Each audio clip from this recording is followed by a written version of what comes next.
Hello, hello, hello, everyone. Welcome out to episode 115 of Sunforged. How are we? How are we doing?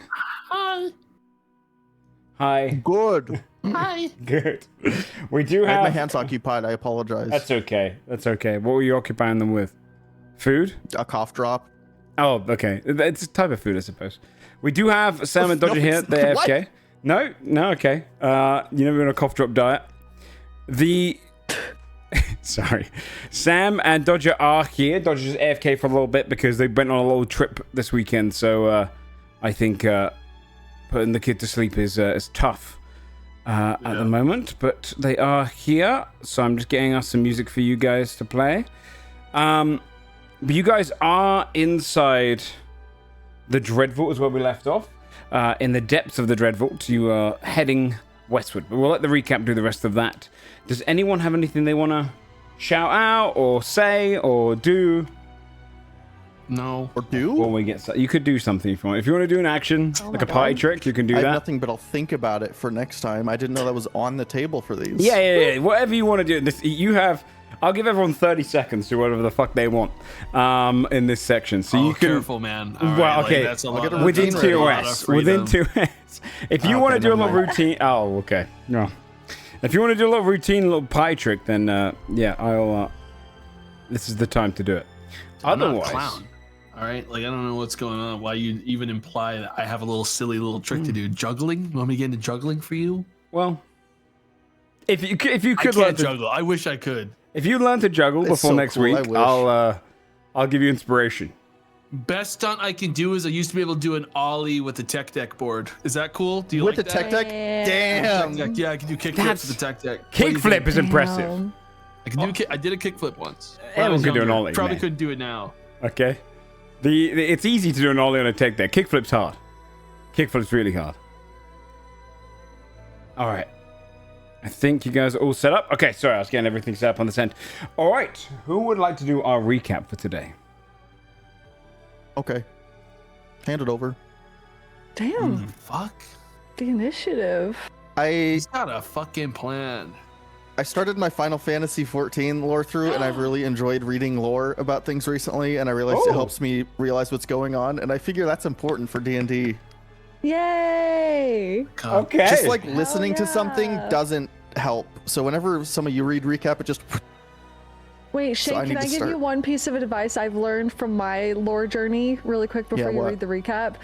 Make sure you actually study what you fucking write down, otherwise you won't remember anything. Because I just realized at some point during my lore throughs and everything that I'm just like stream of consciousness writing into this book and I'm not reviewing like it. good so it's luck actually trying to never find going into my something head. too afterwards.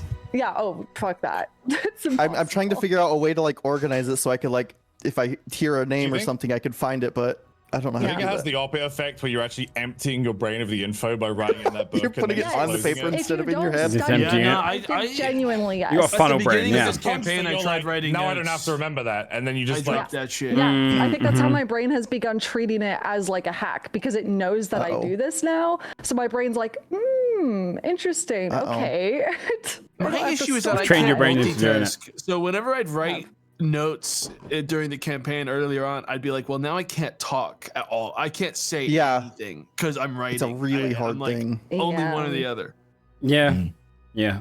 I write notes that make no sense, so I just kind of have to rely on hoping I that write I all those remember. on my character sheet in like the Oh. in like the bio Oh and my info God. tab. So I just have That's like awful. all these paragraphs I from just my store it all campaign. up here in this noggin. My for bio my tab- birthdays. Just has the phrase bagman with 3 question marks, and that's all I wrote. Yeah.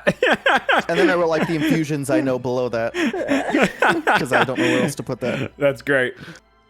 I don't know why I have that there, but cool. Bagman? That's where I keep my info. I think it was back on like episode like probably 40, 30. You did that. So Why did I write it? because I think you'd had there was a moment when you guys went to the realm of the Bagman. Yeah, And with so the you beholder. you were probably writing Yeah. it, being like, "Oh, I've worked this out. I should remember this for next time." And then, well, hey, 80 episodes later. Yeah. I'm keeping it in there. It might come back. Who come knows? back. I have stuff in it from the beginning of the campaign. It's crazy. Yeah. Yeah. I have like all of the houses and like their symbols and their mottos, and I have like so much stuff. I should really just give you in particular then. I've got all of that on a Google Doc somewhere. So that's just my reference sheet. So you should probably have that instead of the on the character sheet. I've got like all the Google Doc links you've given me, a bunch of other stuff. I've got like all the colors I see when I look at magic. I've got a ton of stuff on there.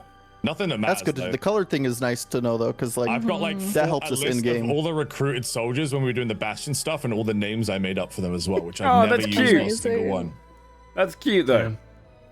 Marigold Cornwallis, Bertha Stone Sworn, Terwin Twarb, Thalosial Ophandrus, Vonbin Knife Mind. There's a bunch. I have the entire jotted down like 4 fucking paragraphs of bullshit that we got from Moot Mog when we had his mutation kit, and we were still possibly like I still have old fucking items that weren't actually itemized in Roll20 all over my bio sheet. That's what's in there. It's a million pieces of gear. And I just have a Whispered Fist strikes hardest in the dark, which I have no idea where that's from. I think Nah, man, that's just some inspiration. I think that's from, phrase You just write no. It was that's from Everlight, right? It was to get into the mountain of Absent Light. Yes, I have that written down with no context on my bio sheet. That's good though, because that's a password. So it's good to write down. Yeah, that's a good one to have written. This is like going down the like subscriptions on my credit card and being like, realizing you've been paying for a gym you haven't gone to in 4 years. That's me, by the way, I found out the other day. Dude, your funniest one for me was you paid for ESO for about 7 years. You came on to like thousands of you had years. That's me with Final Fantasy 14 still. We did an ESO like one-off stream, and I went premium for it, dude. The other one was Lord of the Rings. Yeah, Albie like a month ago was like, "Yo, you should." Oh no, Lord of the Rings online auto renews, and it does. And I've been paying. You gotta toss money to them; they need it. And the other one was Fortnite. Uh-oh. I've been paying for Fortnite for like 5 years. Didn't even play. Fortnite's free. I accidentally did that. I paid for Fortnite for 2 years. No, the battle pass thingy, whatever it's the called. battle pass is a monthly fee instead of The crew thing. Okay. That is fucking crazy. I have like 10 billion Fortnite V-Bucks or whatever. Because it gives you a little bit every month. 12-year-olds around the world are envious. Sell the account, man. I don't know. Like, sell that shit. I gave my nephew my phone number. He's 12, and I was like, anytime you want a skin, just text me, and I'll just give it to you. He's the coolest kid in school. Well, actually, he texted me back, and he was like, we don't really play Fortnite anymore. We play Rocket League now. And I was like, Holy wait, well, cool shit. Yeah. V-Bucks are fucking useless now, boys. You heard it first. Old, worthless crash. currency. But yep, it crashed. Well, Shayne, do you want to do our recap for today? Yeah, sorry, that went That's off on okay. That was a good rant to go on. Apologies. Last we left off, we were deep inside the Dread Vault and exploring what lurked in each of the ziggurats. The eastern one contained the barracks, where we faced off against a series of soldiers and their leader, before finally rescuing the Knight Commander of Morgaine's chapter. Weakened, ashamed, and broken, the commander returned to the surface with a promise to aid us no matter what happened down here. We also learned that many of the clergy members disappeared in a moment of darkness. With one of the 2 keys needed to enter the cathedral, we moved towards the western ziggurat to see what secrets awaited in the testing chambers. You have gathered in the kind of main courtyard area. Did we short rest? Did you I think we short rested, Yes. yeah. I think we did, yeah. Double checking. Okay. Yes. After your After the fight. After your fight, yes. You had sent the Knight Commander off. You have cleared out the area known as the barracks, where all of the acolytes and whatnot would rest. With one half of the key in your hands, the only way to get the other key, you've heard, is from the scientist, the lead scientist, the curator, who is in the western portions of this ziggurat formation. You're short rested, as you said, and you are set to head over there. You see the occasional lightning shock and burst of bluish and purplish light kind of emanating out of the area, but otherwise it's dark inside.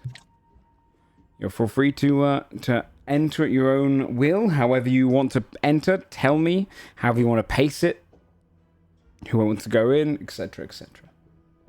Very similar kind of style. It's like a 50 feet corridor, or probably 30 to 40 feet corridor, before getting into an unlit area, or very dimly lit area, I should say. Is there any kind of like lighting that's like fluctuating, or is it just dim light? Fluctuating light, yes. As much so as give me a perception check. I'd love to. Is this more like the flicker of torches 25. kind of deal? Well, that's what this is going to tell you. 25 is going to tell you yes, but the flicker of something less than a torch, probably a candle, is what you could depict from it, from the at least the first section. But occasionally you get these bursts of purplish light that almost seems to grow when you hear this electricity buzzing in the distance. It's kind of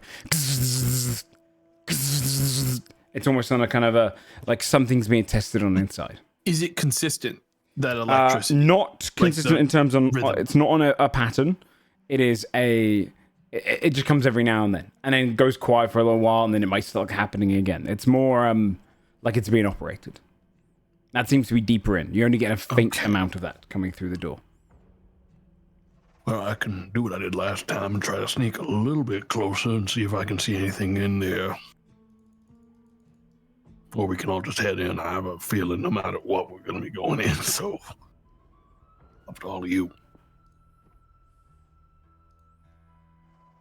I don't think it's a bad idea just getting a peek at least. What if there's like a 10 crossbow traps facing the door and we all walk in? Yeah, I suppose you're right. They could have a big old pack of crossbow traps waiting for us. Or like a lightning trap, according to that what's our noise. location relative to ahead of the way? Is it a straight shot? Joe, is there tons? Like, It's a straight shot Try to inside the ascertain- cigarette. okay, would I see any traps, magical? No. Would I see any nothing like that? No, it's more. I can tell you this for free. The people lived down here. They moved through here quite a bit, so then they weren't really expecting someone to wander down here. It's not really a trapped dungeon. It's more so a just That's a good another point. portion of their home. Morgane will lean in. I'm not seeing any traps. Besides, the clergy would come through here and they would trip their own traps. Okay. Well, I could take a look around. Maybe they just have the key somewhere and I can just grab it. Morgane will touch his shoulder and cyclically link. And then in his head, we'll say, we'll wait here. All right. It's a 30 to sneak. 30 to sneak. As you step into the next section and corridors, you would see these man-built prison cells, empty. Wandering along, sneaking through, you can see on the kind of almost these like name tags that have been slotted in and out to show you who was in the cells.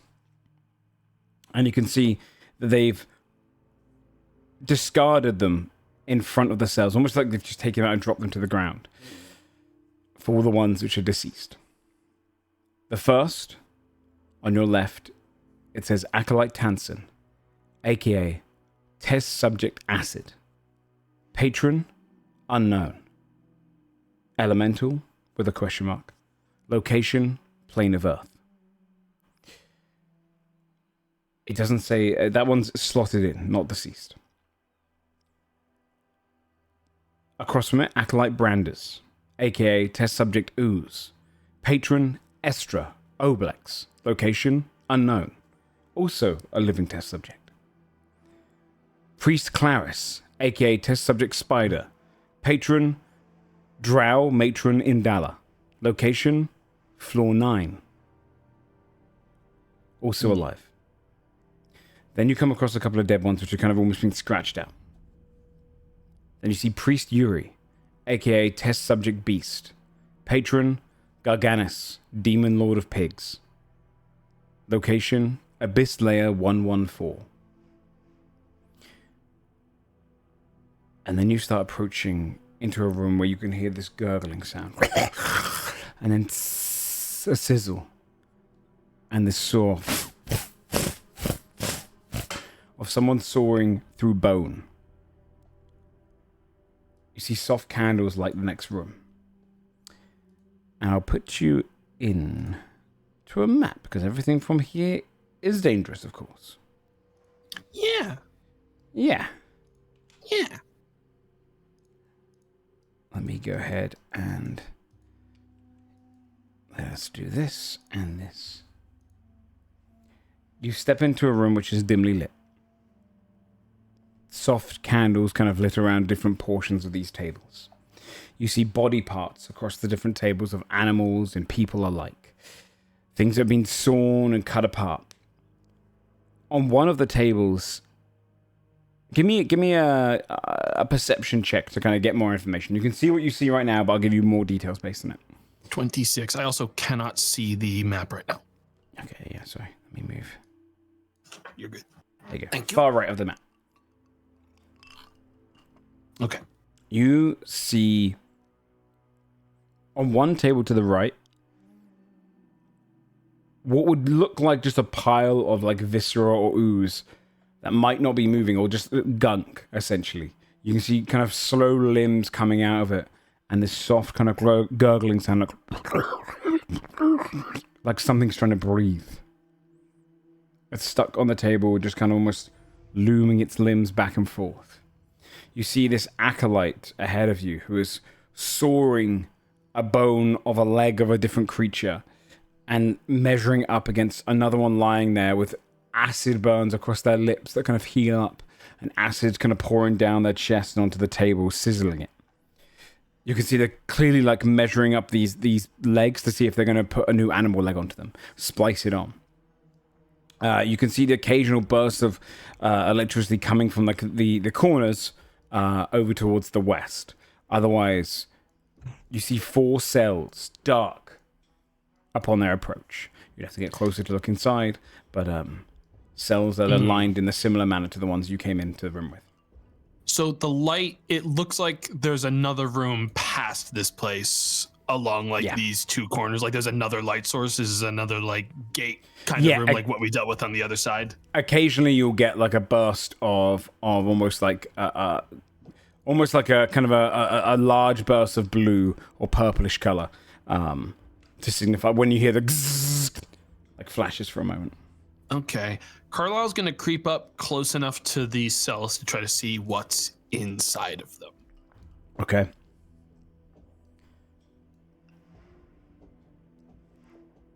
So, trying to make out what's inside there, give me a perception check. What you see right now is what Carlisle would see, but you might be able to get a little bit more. 25. You can make out the shape at least. You would read at least the title. It says Acolyte Parrot. Test Subject Fiend. Patron the Host. Location the Hells. With kind of a question mark. And these are clearly cells and they look locked to Carlisle from here. Yeah. Okay. Do I see a like set of keys anywhere around here? I'd say with your 25 perception check, you can see one hanging on the belt of the acolyte. Okay. And from what I also see, does it look like either of these 2 creatures are like lucid and like present right now? Or are they kind of just like... Give me an insight check. Okay. 25. Yes and no. They look kind of almost aware and lucid enough that they kind of take in their surroundings. It's kind of almost like for them being at the dentist, almost. It's like they are allowing themselves to be subject to this. But they don't see kind of... They seem somewhat sedated. Okay. The fact that I don't know what is sedating them, gang, means I'm not going to try to knock this guy out and pull him out of this room, I don't think. I don't want to get jumped. Carlisle's going to speak to Morgaine telepathically.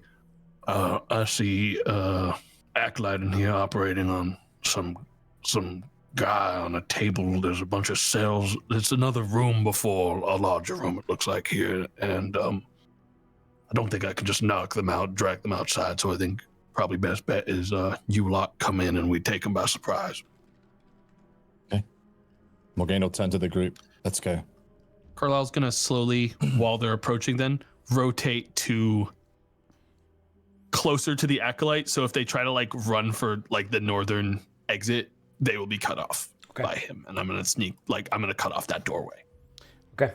Let me move us. I'll get the others in here and move you onto the map. I'm going to copy and paste you guys onto it, so you should hopefully be able to see once I do.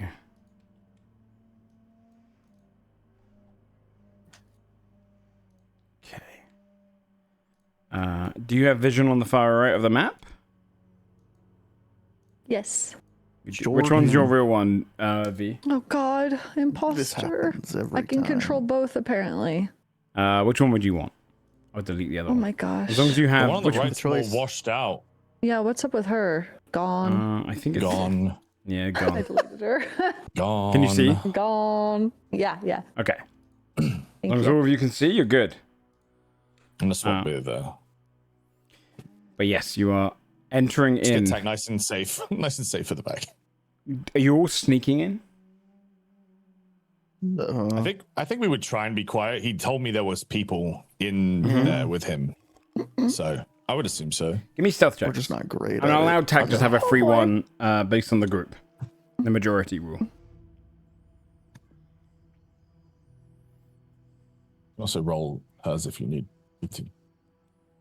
No, it's okay. We're just for the sake of presence.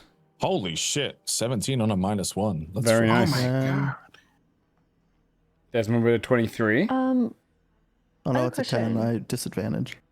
You have this, yeah? When we do that, when we get that thing, the once per long rest at camp, you take any of the following from my bastion, I think. I get a skills expert. I can choose. How long does that last, though? That's just from camping, staying in Or camp, is it just right? camping in general? How long does that When last? when we're in camp and we long Is it like rest, we one get it. use of that skill check, or is it like... I have to check. Which ones? What did you get it from? I was it going to medi- say from stealth, and it was from... Isn't it just all of Sam's... Sorry, I Sam, meant like, what? all of us? Is it from your meditation chamber? From the yeah. I think so. It was Okay, something like let me double that. check. I wrote it down and I can't recall. I know my Source. blessed one is 8 hours from when we left camp. A lot of them are like within Yeah. We were a window Okay. of time after We- camp. we've been in jail for a while, I Disregard. think. Yeah. 17 stealth. 17. Okay. Nice. Unfortunately, I the blew moment it. you step in with Desmond's kind of heavier foot, you would see this acolyte. Goes, huh? Who's coming? Sees you all approach. Howdy. Just passing through. Who are you? Joe, if it looks like he starts to reach for anything, I do want Carlisle to close in from behind on him. Okay. He's definitely kind of reaching for his belt. Stares at Desmond. I'm gonna go in then. I'm gonna attack him. I'm gonna try to knock him out. Okay. That is only a 16. I'll bring it up to a 19. Okay. Yeah, hits. Cool. I'm gonna try to do this non-lethally on him. Okay. That's gonna be 35. Easy. You knock him out immediately. Cool. Do either of these two things react? No. Okay. Carl's kind of gesture over to the others. I'm gonna try to make sure these things don't get up. Tech, if you want to try to interrogate this guy, ask him what's going on. Yeah, I would love to. Yeah, What's yeah, going on, yeah. guys? Okay. 1, you're on the wrong mic. I love you. 2, TLDR, we just entered the scientists' wing, the West Ziggurat. And Carlisle snuck ahead of us and saw a guy operating on a table, and then we have just entered the room behind him. And he noticed us, and Carlisle went to knock him out. And that's where we're at currently. I'm gonna try to interrogate him, I think. Yeah. I'm so sorry. Can you do that again? we- Because I was changing my microphone. Yeah, we were in the East Ziggurat. We beat the guy. We got the key. We've gone into the West Ziggurat. We can hear a bunch of like Science branch. we can hear a bunch of science Experimentation. experiments Right. happening. Yeah. Carlisle spotted a guy experimenting on someone on a table, and we've like entered the first room of the Ziggurat basically, and he spotted us. And so Carlisle just knocked knocked him him out, and now we're gonna interrogate him to try to find Yeah. out some more Yep, info. I've tied him up. And while you're interrogating, I was going to try to make sure that these two things on the table that are kind of sedated don't get up. Okay. I guess mostly we just want the key, right? Is that the point of the interrogation? And also, I guess, to find out what they're doing. Know what's ahead, here know what's going on here. as well. Yeah. Okay. Yeah, Tak will he's tied up, you said. Tak will Tied him up. Kneel down and do the same thing again, where they like kind of put a hand on the back of the person's neck. I would say you have to wait until he's awake, because he's going to wake up in about a minute. Oh, he's knocked out. Yeah, he's just got knocked out. He's just got I knocked out. figured that extra minute would give me time to take a look at this guy and see if I can. I'll say right now, you guys up can then. move on the map at your will now, because if fights kick off wherever you start here is where I'm going to kick off initiative. So if you want to move anything, move your character. So sick. I can't see anything. You can't Never see mind, anything? I'm kidding. You I'm should be kidding. I found it. You're too far left. Joe, I sent you a quick DM. Okay. It's NBD. Just Yeah. need a yes or no. Okay, cool. Do these things seem clearly dead? They're sedated right now. They seem to be alive. Yeah, sedated. Can I touch one of them and see if I don't know. We've never really talked about that. Like if there are surface thoughts almost for like a person dreams. who's unconscious. Yeah. Yeah, I mean, you can touch and see. I didn't like I the would smile. love to. I didn't like it either. I didn't like the smile. But I would love to find out what it means. Yeah. Don't touch the big turd with eyeballs, please. Why Touch not? the other guy. Why not? Don't touch eyeball turd. I'm gonna touch the eyeball turd. Okay. You touch and see on the surface thoughts, it's kind of immediately groggy. Like it can see the entirety of this room, but done in a way that it's kind of like almost fills your shapes. And you get these kind of surface level thoughts of it kind of like wondering if you're hostile, trying to kind of awaken a little bit of strength in it to defend itself. And you get these conscious thoughts of, who are they? Oh no. They're going to kill us. I must fight. I'm too tired, I must fight. And it's kind of this surface level thoughts that you wouldn't really expect an ooze to have. Yeah. Since it seems like it's sedated but conscious in a way, I think Tak would see if it understands them. Because any surface thoughts that I hear from somebody, I just understand what they mean, right? Regardless of the language. Yeah. So I think Tak will try to, in a like gentle way, in case the intention can at least get across, we'll say, we don't want to hurt you. Joe, if Tech is doing this, can I do a medicine check to reapply sedation on these two creatures so that they don't get out of whatever the state is that they're in? Do a medicine check to see if you can. 26. Yeah, you would realize that to sedate this creature, they've been using the same kind of viscous fluid, that mucus, almost pus-like fluid. You can see little small vials of it on the table, and it clearly has like syringes that have gone into that, so you could sedate them for longer. Yeah. Yeah, I'm going to do that for both of them while Tech is doing this. Okay. You do it for the first one. Tak, what are you doing? I'm trying to make Sam, could you call Peachy to you? She wouldn't come inside, but she's barking now. I want to get across that we don't want to harm any of them. Okay. You kind of feel the surface level thoughts. Don't fall back to sleep. Stay awake. Push it out. Kill this one. The clergy would... And then the moment Carlisle injects it, you see it kind of... Too weak. Too calm. Must rest. And the mind kind of goes quiet. You get... Did I get the impression that it was... that it wanted to do something for the clergy? Yes. Yeah, it clearly was seeing you as a hostile creature. Do you keep your hand on it when it falls unconscious?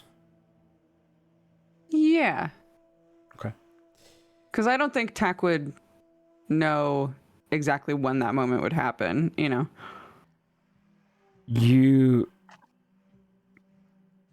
start to see its dream. Fragments of it. It's hard to make out because you're not necessarily using the dream spell, so it's kind of like a lesser form, but this is getting kind of fed information. You get fragmented moments of... They look down at themselves and they can see that they've got tiefling hands, red tiefling. And they're rubbing their hands together and cleaning them. And then they dip them into this ooze on the ground, raise it up, place their hands together. I beg of you, the power needed to enact your will. Great ooze, great oplex. They kind of stretch their hands out, and you can see this reddened kind of, almost like a stretchy, flesh-like tendril texture comes between the hands. And then they're walking. And trees look twice the size. This kind of almost dreamscape you're in. And before you can really focus on it, you hear this voice say to you, "What Oh no. do you think you're doing here?" And you see the trees get kind of pulled aside and darkness starts enveloping around you. This is mine to feast upon.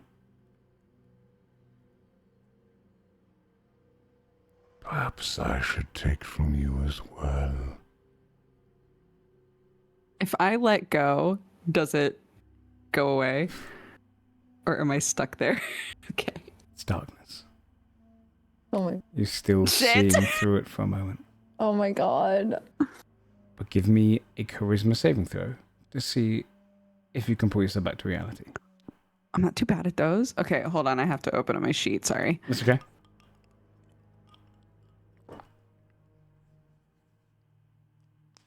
Charisma save. Yes. Mm-hmm.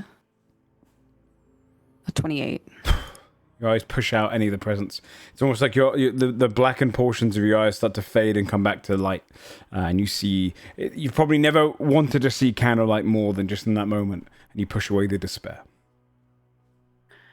Yeah, I think Tak kind of stumbles away from it. Are you okay? Did you put it back to sleep? Well, yeah, I was trying to keep him down. It started to dream, and Nightmare saw me. Shit. Did it say anything? Just that I was not wanted. It's clearly feeding on them when they sleep, but we knew that already. This thing, it used to be a tiefling. It chose to be like this, or wanted this power. That adds up with all those cages we walked by. Yeah. These are all acolytes or soldiers from down here. Sorry, I didn't think that I would be able to see a dream. This one wakes during this conversation.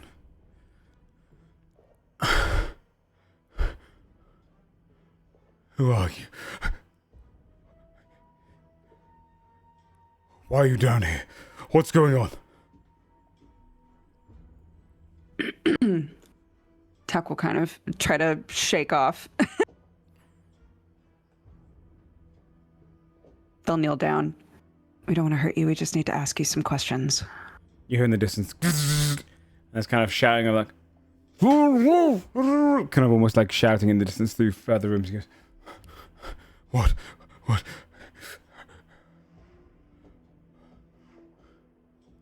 What do you want? How many of you are in here? Tack will touch his neck. If Tack starts doing the like touch their neck part, Carlisle is going to gag this guy.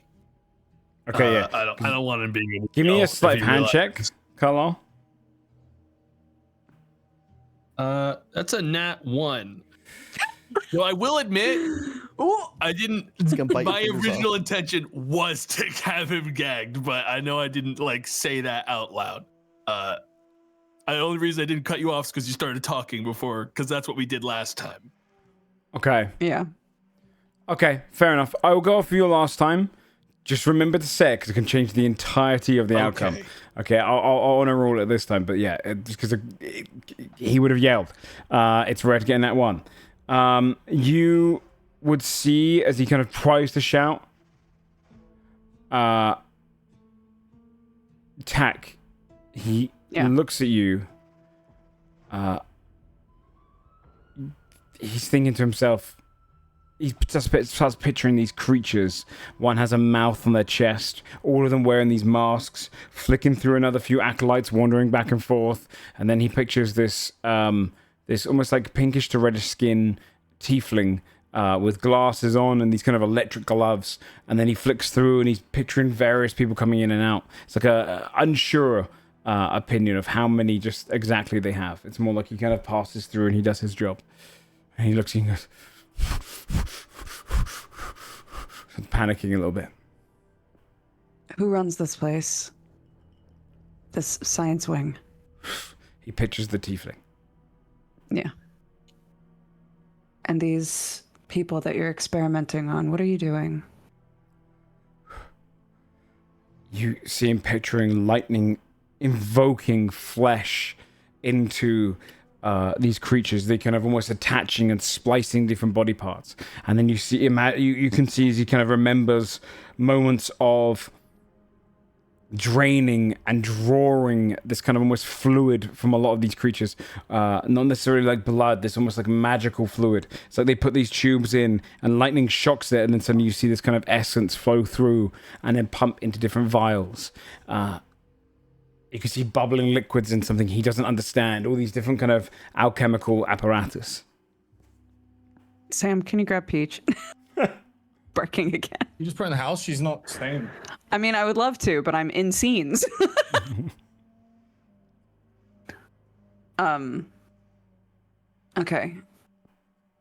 Tack will ask, it seems like at least one of them wants to be here. Did all of them volunteer for this? The moment you say he kind of hesitates and a little fear comes over. And he remembers being younger and brought down here. And they portion off various students, giving them roles. And they pushed aside a bunch of students, calling them the Blessed Ones, the Chosen Ones. They're excited as they moved on. His group, closer to researchers, they kind of were pushed into a separate portion of the dorms. It seems less of a choice and more of a kind of a path set for them. I see. So, everyone here wasn't really given a choice. This is just where they were told they belong.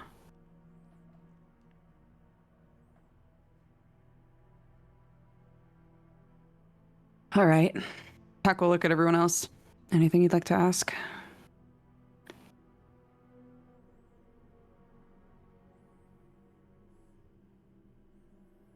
I got nothing.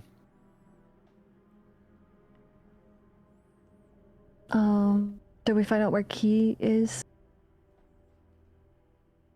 We know it's with the head scientist. Yeah. We do assume We just gotta clear this place out. We'll just wipe them all out, you know? Yeah. Okay. It looks like we're looking for a red tiefling. They run this place. And it's unclear how many people are here. They don't even seem sure.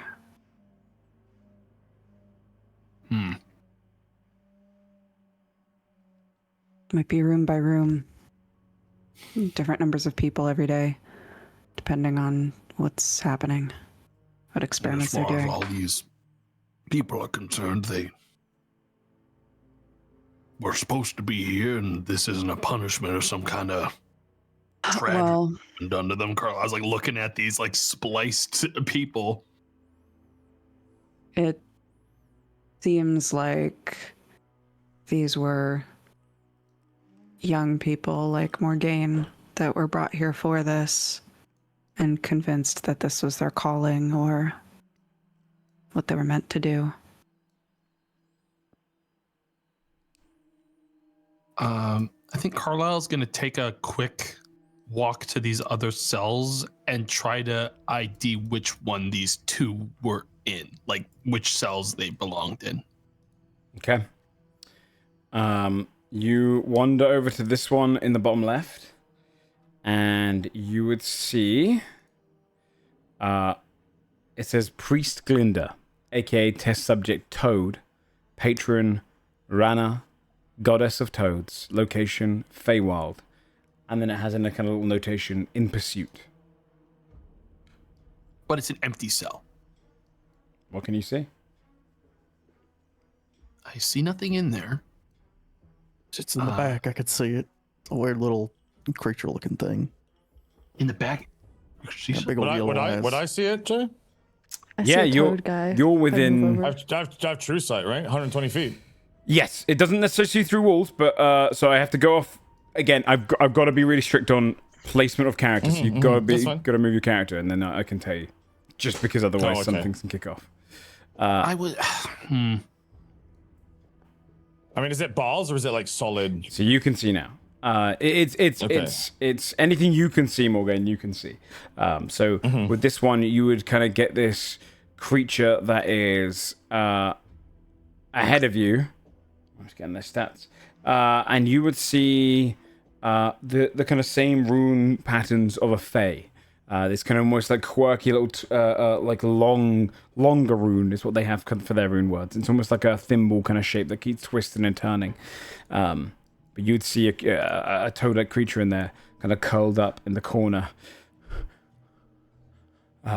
Almost like a bipedal toad wearing kind of this priest garb. There's a fae in the corner. Are you a prisoner here? Who's over there? What do you want?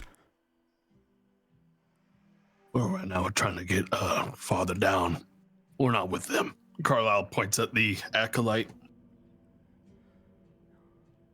You are interfering. You shouldn't be here. We are the chosen. We're the ones.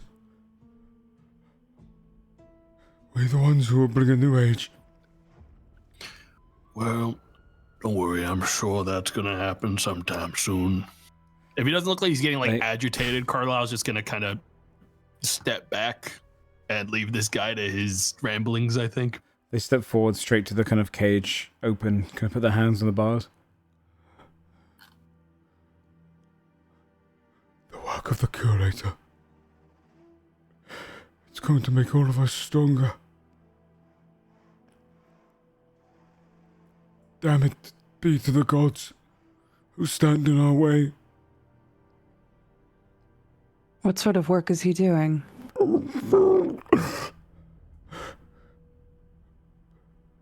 Fixing everything, the formula. Making the serum perfected.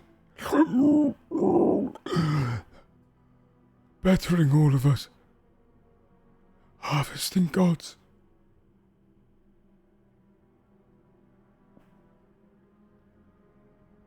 Harvesting gods.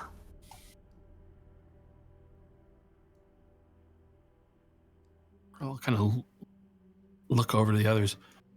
We don't really have the time to worry about reforming all these people. I know.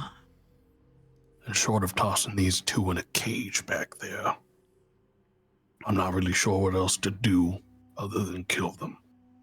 Hey, Joe, can I do a medicine check? Does it seem to Carlisle like there's really any way to undo anything that's happened here? Like, I don't even know.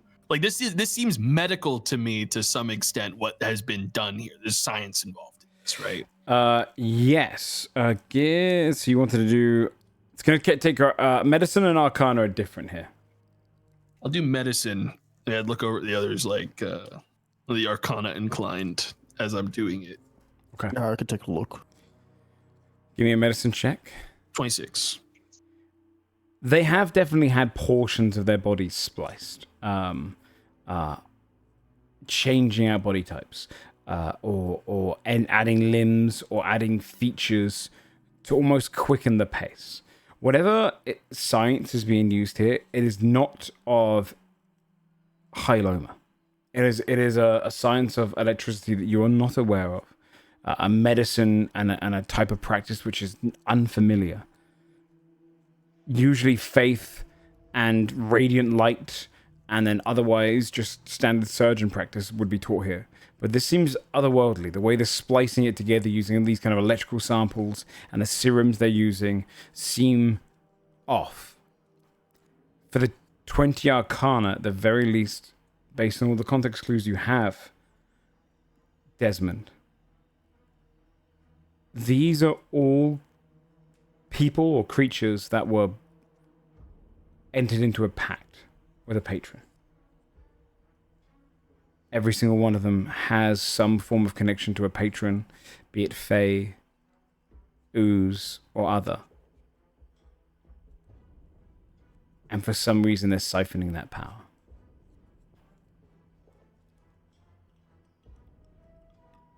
Can I ask the frog guy? Yeah? How does one harvest a god? I am not privy to the process. I have never been allowed to look upon it. But as it feasts on us, down below, we who are closest, it too feasts on the gods we are connected to, the ones who have provided us power. Oh, wow. We are conduits to extend its range. And through our bodies we dilute it. That's not good. That is crazy. So they're okay.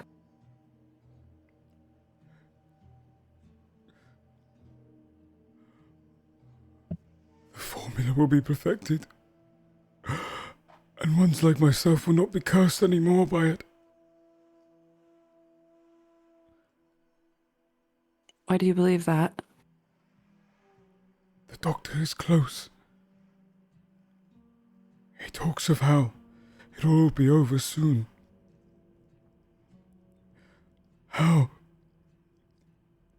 soon all of us will be able to drink the perfected serum and walk beyond the power of the patrons that hold us back.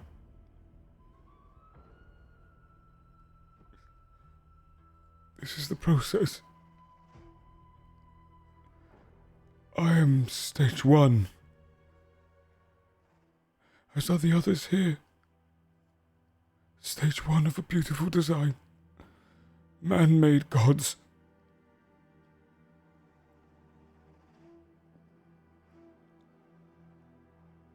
And what of justice?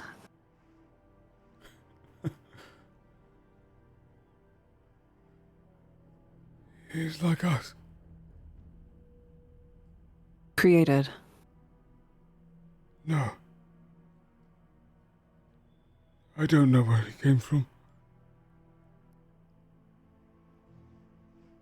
But I've heard, in my time here, since I was just young, that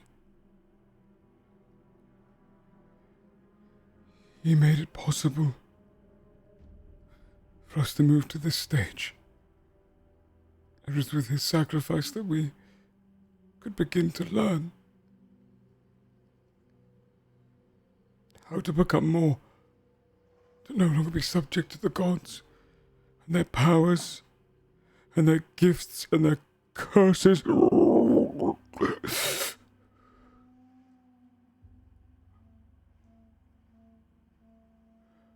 are chosen. Tack will look at Morgaine. She's disturbed. She is like not composed.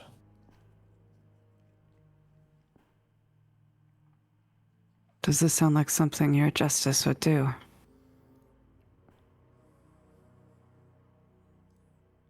Perhaps we can ask him when he gets here.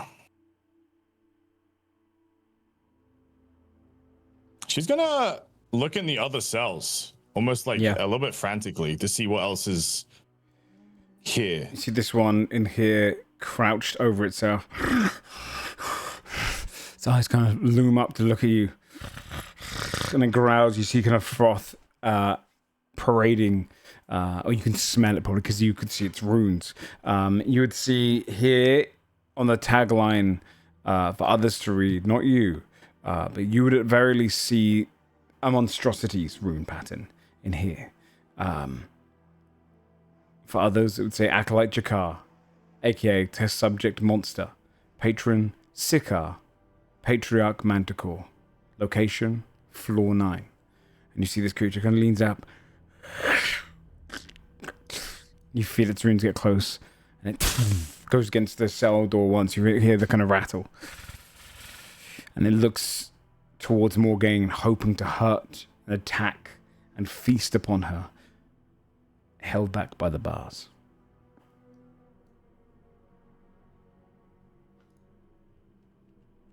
We're gonna like step back from the bars a bit, and anyone who's close enough would hear her like kind of whisper, like, "Was this my fate?" Fuck. I do want to ask Frog Guy one more thing, if we have time. The gods being fed upon, they have no concept that this is happening to them, do they not? They do. Some do. But they can't cancel the tether now. They can't break the line unless I die. As are the others. A couple were captured trying to come and kill the patron they gave gifts to. Getting too close, and the knights brought them in. We are the salvation. We stop these parasites from feasting and using us. We become the parasite. My one runs in the Feywild. I can feel them like a distant thought. And I know the dreadful knights have been sent to hunt them down for their cruelty. And it'll be only easier to siphon their power once they're caught.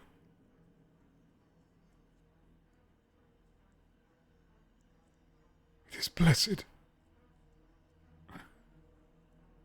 It is blessed to be chosen. They kind of fall back onto their back, and you see they're kind of weak for a moment. Damn, this is heavy. Yeah. And this is only stage 1, guys. Remember? Yeah, it's so much fun here. I love this. Are you guys jazzed? Nightmare's tendrils are far-reaching. That's pretty scary. I wonder what happens when a god is fully used up. Yeah. Mm.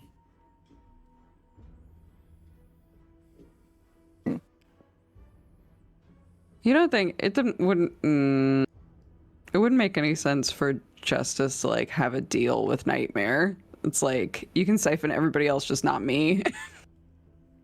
I mean, that's a lower floor answer. A lot of the Prelux gods served one of the like big ones as a form of cohabitation, so it's entirely possible actually. Mm-hmm. Awesome. Scary. I love symbiotic gods. Yeah, really scary. Okay. Okay.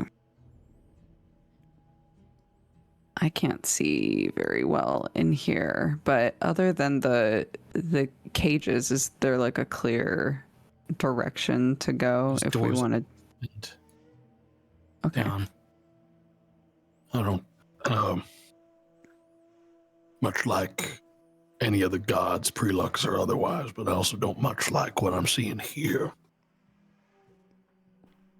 And Carlisle's juggling the idea after that medicine check of just putting these two on the tables down. Yeah. Rather than just put them in another cage, and likely when we're done here, the knights are going to come down and kill them all anyways. Mm. I don't know that we could get these cages open anyway. I'm not entirely sure if we'd want to get these cages open. I want to look at the cages and make sure if they're just opened by lock or key, if they could be like opened remotely somehow from somewhere else. Roll a... Oh, good question. Smart. Roll a perception check. That would be a good Or distraction later. investigation. Just open all the cages. Just a 19. 19 is I'll pretty flash your good. Genius. I have these things, so 24. Lock and key seems to be the basic one. But you would see there's shutters below all of the doors. Like almost like a vent at the bottom of all of the doors. As if it could open and drop the door down. If it was remotely triggered. Seems to be like some sort of failsafe built in. So yes, they could be activated remotely. I'd convey that. What I'm worried about is if we push ahead, someone flips a switch, these 4 things chase after us from Is there a way to maybe put something in between the bars to stop it from sliding all the way down? Because if it's going to fall through the floor, then surely there's a way that we could probably jam it up. Figure out if I can like tinker tools, disrupt this thing, make it not work anymore. Okay. Yeah. On a fuck up, it's going to open it. But on a... At least only one will open it, not all 4 though, right? That's true. That's what I'm worried about. Yeah, you can mess with the mechanism. What are you going to do to try and... Are you going to try and disable the mechanism? Or are you going to try and slot something in there? If it's a mechanism, there's clearly gears that make this thing work. All you have to do is make it so the gears don't continue the chain. Either break the teeth of the gears or even just jam it. Okay. Just take out one of the gears so it doesn't continue down the chain. Give me a tinker's tool. Okay. 32. You can slot open the panel below, but only enough that you can like slip in and start messing with the gears, and you can cut off one of the gears that would be the one to unlock it. And when you pull your like almost like your wrench or your spanner or whatever you're using, like a screwdriver out of there, you can see it shuts, and you hear the clunk. It won't open if it's remotely triggered. I mean, it's difficult. There's a chance I could do that to all the rest of them, but it looks like it tried to activate when I did it. So if I do mess up, it's gonna open. Should I still continue? Only other alternative is we find out these open farther in and we make sure that part doesn't work. And I would assume that would probably fall upon me, and I'm not exactly as technologically inclined as you, Desmond. You got a point. Let me check something. No, I don't have it ready. Just think if I had enhance ability to give myself advantage so I don't fuck it up.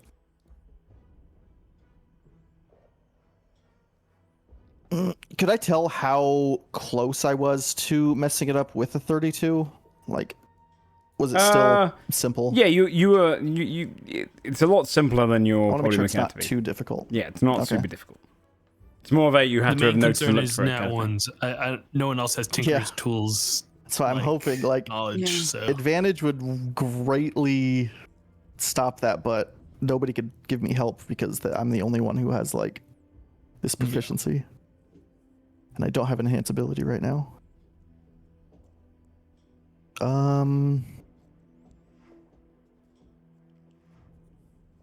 I mean, I still think it's worth the risk. Nat 1 is still. I don't want to say anything because that's gonna jinx it. Never mind. I'm just gonna go to the next one right here. Okay. It might be smart to have some of us near it when we do this in case it does go bad and we could deal with it quick. And go for the same thing. Okay.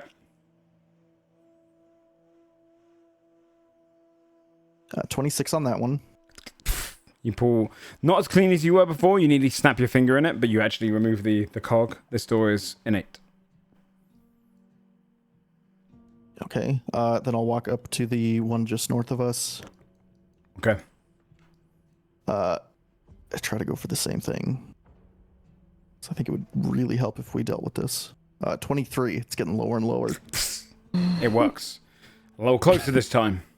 You see it shut off. Yo, Desmond, lock in. All right, hold on. Slipping out more. Focus up. So this one turns and looks towards you. All of these eyes appearing and watching you. Okay, 29. I locked in a little more. You shut down the mechanism. As they wander towards the door. I'll back up. Jesus. Okay, we should be good now to continue forward. Yeah. Dang, I think Carlisle's got to kill these two. I think these two got to go. I don't think I'm not seeing the cell for these guys, and I don't think it's safe to put them in those cages. So it might mean that their room is farther in. Mm-hmm. I think while Desmond was doing that, Carlisle, unless someone stopped him, just raised the sedation on both of them until they died. Oh, okay. Yeah, give me a medicine check. Essentially euthanize them. 26. Yeah, you could just keep pumping it in there until they die. I would say this one, I'll give it to you for both of them. You manage just to keep them sedated long enough and then keep just kind of overdosing it to a point where you see both of them just kind of shut down. The acid one kind of drops off and then the ooze just kind of disintegrates against the table, almost like burning through it for a moment before falling to the ground.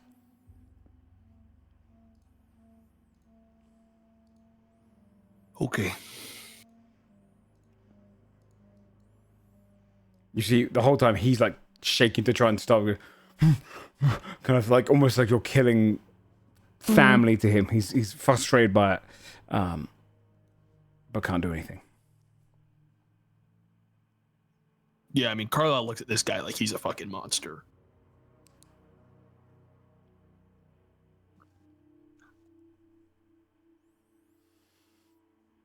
Anything you would like to do?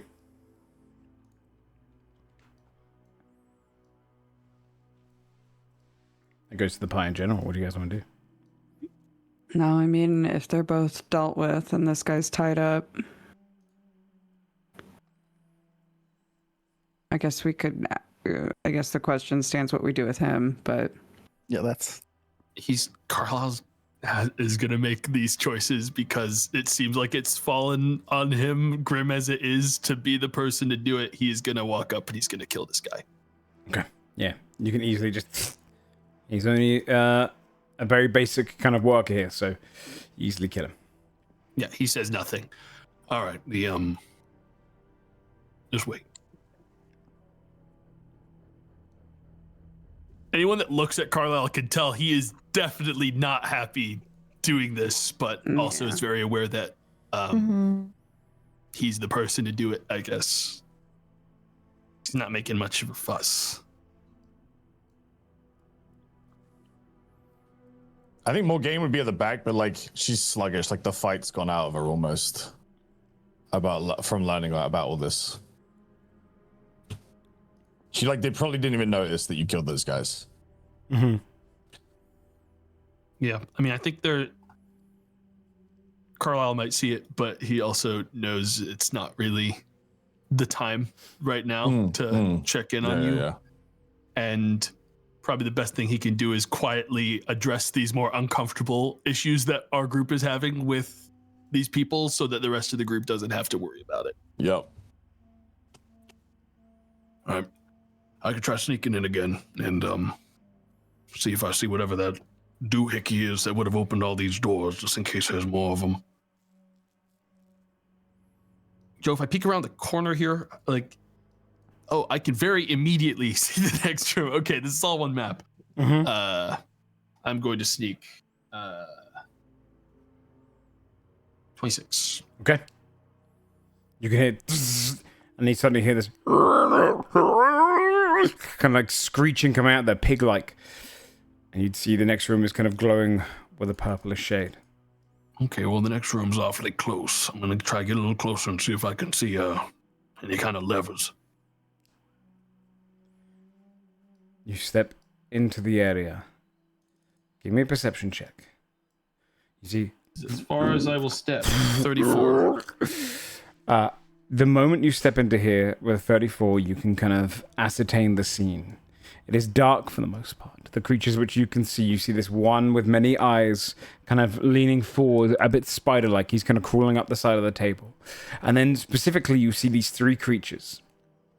One to your right, holding this kind of absent-like saw tool, breaking apart bodies. A bit more meticulous than the last one, stronger than the one in the previous room, but not humanoid in kind of figure. Has a massive eye on its chest.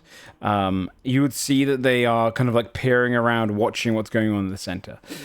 You can kind of get the absent look occasionally when lightning strikes, as all these coils around the room emanate lightning down and then shoot it through into the center, where this large, once humanoid being, now spliced with a giant ball, is kind of almost lighting up with electricity. To the bottom end, you see one of these masked individuals, much taller, broader, stronger, absorbing a lot of the lightning as it kind of courses down into the coil and then helps jettison it forward. You see another one move around, carrying things for their master, who you can see soft red skin to the far left. You can see, with a kind of great vat of this amber fluid behind it, a tiefling wanders, taking notes on his clipboard. Looking down at the experiment happening before him in his lab. Yeah, Carlisle clocks all this, goes back. I think normally he would have conveyed this to Morgane, but knows Morgane probably does not need a voice in their head right now. All right. Probably element of surprise can be our best bet here. I can see the head doctor. They are in the far back. There's quite a few monsters in there, though. Could we vortex warp him closer to us? Take him out first? Might be worth it. I mean, if it works, I would probably. He didn't look like much of a fighter. He looked like a. You can do an insight check. Yeah, I'd like to do an insight to judge. 29. Did he look like a like he probably knew magic or something? He at least knows science very well, to a point where he has these kind of electrical gauntlets on his hands. He seemed to be carrying a couple of magical items. He had these goggles kind of like attached to his own glasses. And he had a scepter, a rod that he held in his hand. He seemed pretty well equipped, at least magically. I'm not sure. The whole room is a little bit outside of my depth. More of a Desmond kind of situation there. Might be good to get his eyes on it in general. They're all going to know we're there. Let's be real. Well, that's why probably our best bet is to run in and start the fight without much. I don't think there's much conversation for us to have with the guy, so... Okay. try to take him alive. I could try to knock him out. Probably your best bet.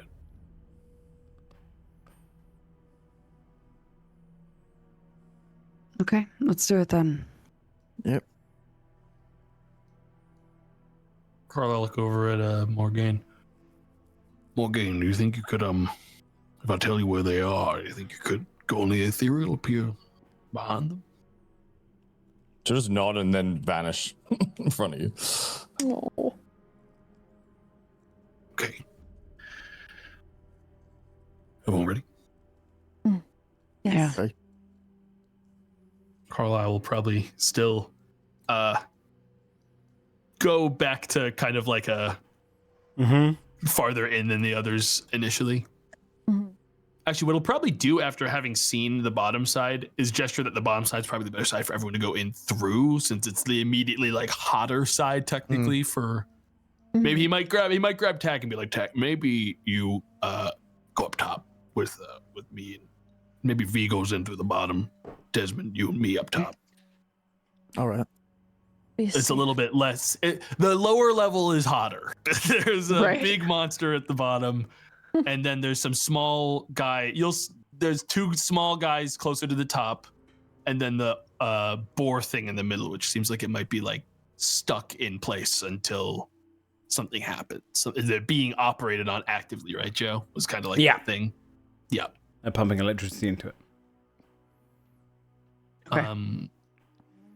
Joan, I'd probably have Carlisle off of my sneak roll, just kind of start to edge along the edge of the map. Okay. And stop her out here.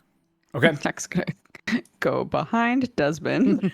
I'm just gonna keep my back against the wall until I feel like it's a good time. I mean, yeah.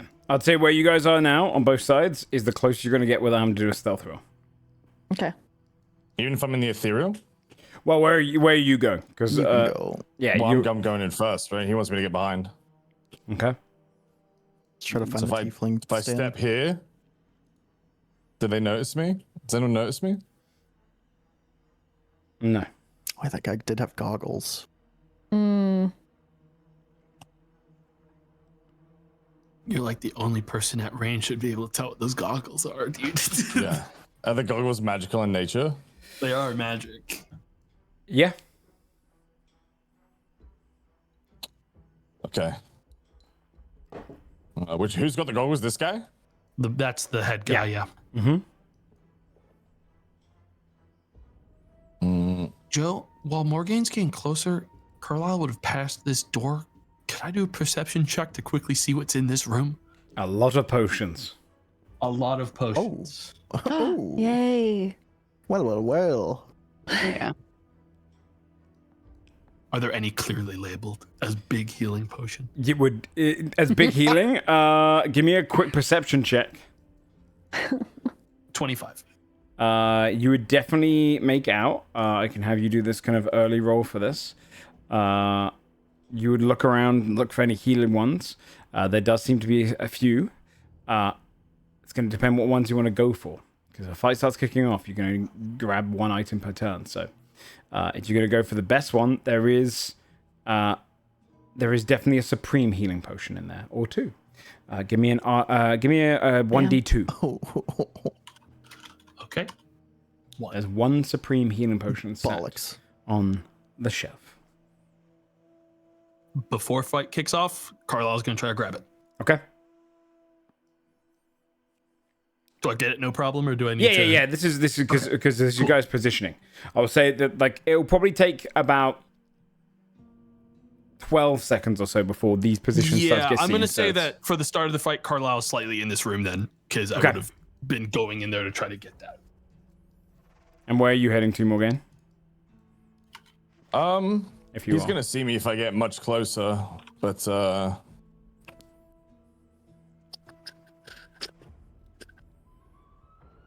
you can get within like 30 feet or so, right? You're in lunge distance at that point, which will be. I mean, yeah, good. I could. I just think if he has any kind of true seeing at any kind of range, he's just gonna see me. But yeah, fuck it. I have a spell I can cast on him to kick us off if we want. 30 foot. I don't have any AoE. Yeah, I mean, I'd stuff, say but- opening with a spell is always good. I'm happy with anything like that. Okay, you climb up onto the table. You're in the ethereal still. Okay. That's such a funny idea. It is. T-posing on the table. Well, you kind of like This one's running back and forth. levitate in the ethereal, so it's not like. Yeah. Yeah, I'll move another 30. Then. Okay. We'll find out these goggles are just fucking dark vision, and we're scared for nothing. Yeah, I'll move to here. I'm just slowly approaching him. Try not to make noise. Try not to like. The ethereal's not even on the same plane, so you don't have to worry about any noise there. You're not invisible. You're in the ethereal. You're totally somewhere else. He kind of doesn't look your way. Continues to pace and write down something. Puts down the clipboard. All right, let's try something a little bit harsher, shall we? Put 2 entire canisters into it, and we'll zap the beast. See how it comes across then. Come on now, Veshma. What? And you see she goes, very well, curator. And then she goes over towards one of these kind of canisters on the side filled with that fluid, puts it into him, and twisting. And you hear him go, and then lightning goes. You see the whole body jolt for a moment, but he doesn't look to you once, Morgaine. Okay.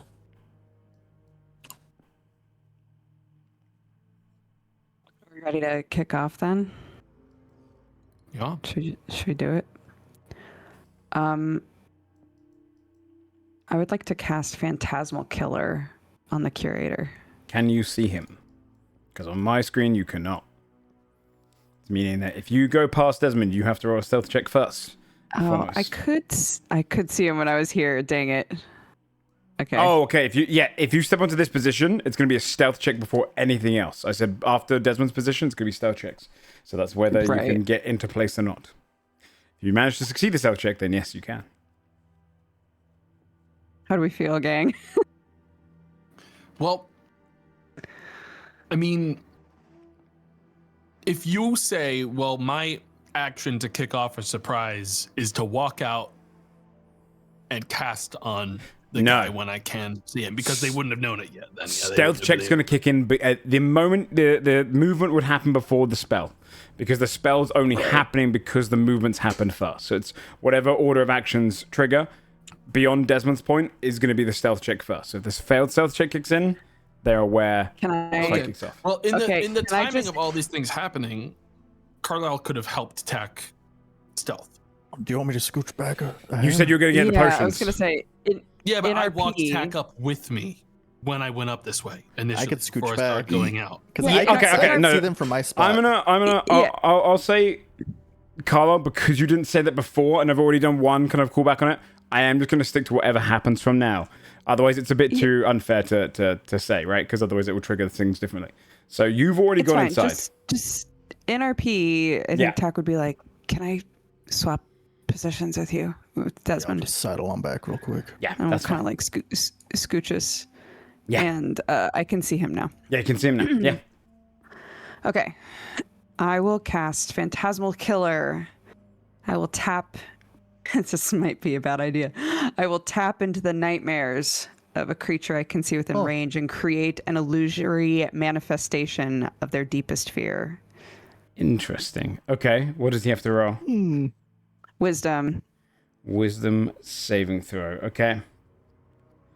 Let me find him. That is strangely relevant spell for right now. DC 19. He rolled a 19. He is... Damn it. He's a bit of a brainiac, this guy. So you go in there, you cast the deep manifestation. You kind of get the idea the moment you kind of loom it across towards him. He's like shocked for a moment, and his mind repels it. He will still take half the damage, I believe, right? And then... But you can see there's this... He should still, I imagine. Yeah, I think so. It just says on a successful... Well, No, unless that's a new version He doesn't? of it. Oh. Okay. Yeah, it's just on a successful save, the spell ends. So. Oh, it's because this is a concentration spell, so you can keep doing it every turn. Okay, that's why. So even though it fails now, it doesn't mean the spell's gone. You're still concentrating on it. You can still try again every turn. Okay. Or I believe so, right? The target must make a wisdom saving throw on a failed On a save. successful save, the spell ends. Yeah. The spell ends once it's successful. Yes, okay. Okay, that makes sense. He holds off against it. You can see kind of almost like this element of, this is someone who's used to dealing with nightmares. Kind of repels the thought of it. He goes, kind of almost confused. It's Rolders! But they are too late. You guys do have the surprise round, so you can go ahead and everyone roll initiative, as you are technically in the surprise round. You all have advantage, and they all have disadvantage, is how I do it. Advantage? Oh yeah, advantage does not work. Oh, You have to probably roll twice. And then let me throw on a little bit of fighting music. Okay. Where is it?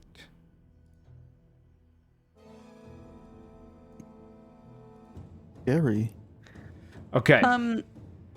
Remind me, on my turn, since I've already done an action, can I do anything when it's my turn? Bonus action, Still movement, other- everything else. Yeah. Okay. Yeah. Anything else? Okay, cool. Yeah, you're good other than that. Okay, let me get everyone's turns onto the board. So there's a lot of people to throw in here. The silent crawler. There's like 7 enemies or something. 8 enemies, I think. I've got a lot of sheets open. Okay. Make sure I don't miss anyone.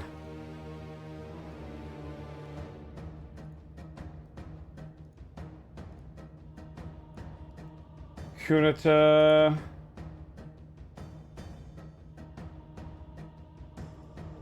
Uh, 1, 2, 3, 4, 5, 6. And then finally the beast. Okay. Which is here. Alright. It is everyone on initiative order? 1, 2, 3, 4, 5. I see you guys. Alright. Carlisle kicking straight off into things. Okay. I'm going to be going after one of these two. Which one of these two is the one that was like communicating verbally with the guy? Communicating verbally with... I thought you said one of these guys. Oh, Yeah, when she called out. She called out to this person here. This lady. Oh, I see. That's who I would go for then with this. I'm going to sneak out while there's not a lightning explosion happening in the dark.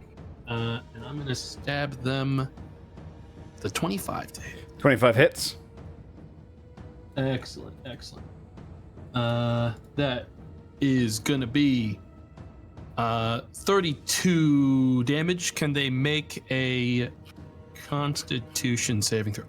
They can, yeah. 21. They rolled high. You see, stab them.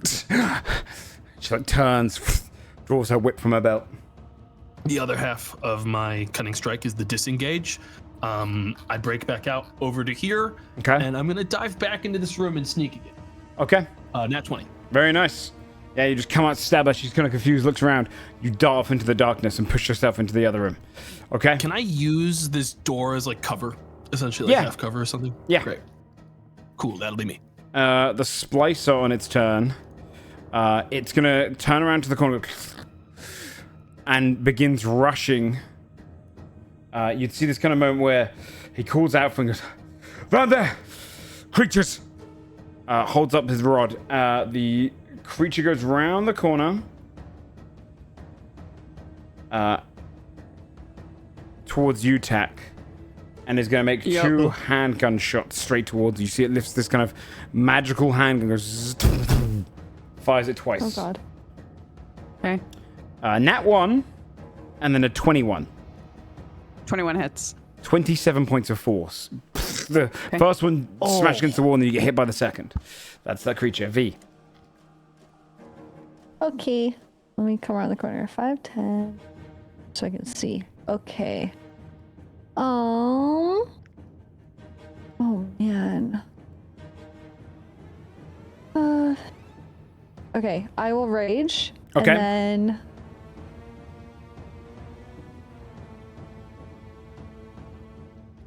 I will go, I guess, just the closest guy, which is here. Okay. And then I'll emit my moonbeam and choose resistance to lightning for this arena. Okay. Wise. Resistance to lightning, very nice. 10 foot around you. I think I can actually put it in here as well, so it actually emanates from you. Oh, dim light. I think it should be one smaller than that. Oh, is it 5 foot? Sorry. Yeah. As much as I would love for it to be 10. 5 foot radius. My bad. Okay, there you go. Yeah. You enter into it. So you see this kind of spider-like guy leaning forward, and then the moment you step in, he kind of gasps in shock, and then he takes. He has to do a wisdom save, right? Yeah. 11. He's just gonna take 2 radiant damage. From 2 radiant that. damage. Very nice. Yeah. And then I will recklessly attack him. Okay. 25 to hit. 25 hits. That is, I'll savage attacker that. Get it up to 31. 31, very nice. He slices into this guy, feels his belly kind of like burst, but he goes, what are you doing down here? And you see kind of he like stretches out his 8 limbs, kind of almost kind of ready in a fighting stance, but he's hurt, cradling his belly with 2 of them. Surrender now. She gives him a chance. He smirks. You fools. You'll die down here. And I'll take both your arms for mine. 30 to hit. 30 definitely hits. Okay, I guess you gotta die. Alright. 30 damage. He is bloodied. You see, slice him again. Starts panicking and he goes, Get out there! Abbott! Dad! Shakes his head. Dad! I don't want to kill you. Fight for me. They will keep me alive, immortal. Kind of like stretches out across the ground now. All right. Alright. Enter. Yeah. Hey. Okay. The crawler is going to rush straight over towards you, V. Let me see. Does it need to... Oh, let me do that. Does it need to attack? Yes, it's going to come straight in. It'll take a wisdom saving throw as it goes straight into it. 12, so it'll take the damage of your... Ooh. 10 radiant. 10 radiant, very nice. Goes through, and you see it entirely silent as it runs forward. It runs straight towards you, and it is going to do its shock and claw 3 times. 23. Advantage. Okay. Yeah, that hits. 13 slashing, 22 lightning. It's all halved, so it'll be 17 points of damage total. But you do lose your reaction until the start of his next turn. He hits you again with his 27 and a 22. Both of those hit. I'll total the damage for you. So it'll be 10 and 9 Thank slashing. you. So it'll be 19. 9 points of slashing.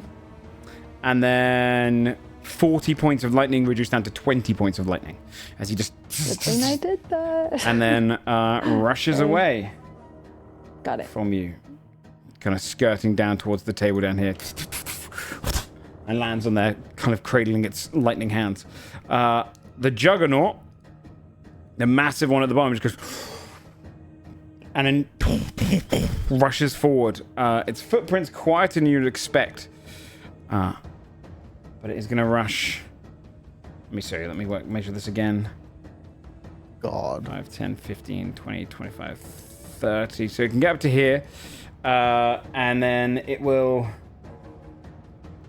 Yeah, I think it would dash and get into range of this to get close enough to you. Taking the wisdom saving throw.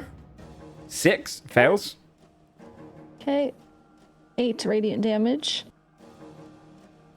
8 radiant damage. Very nice. Yeah. Okay. But it dashed to get close to you. Morgan. I will appear next to this guy And I'll just come out of the ethereal next to him. Mm-hmm. And she'll just say, "You monster." And then I'm gonna attack him.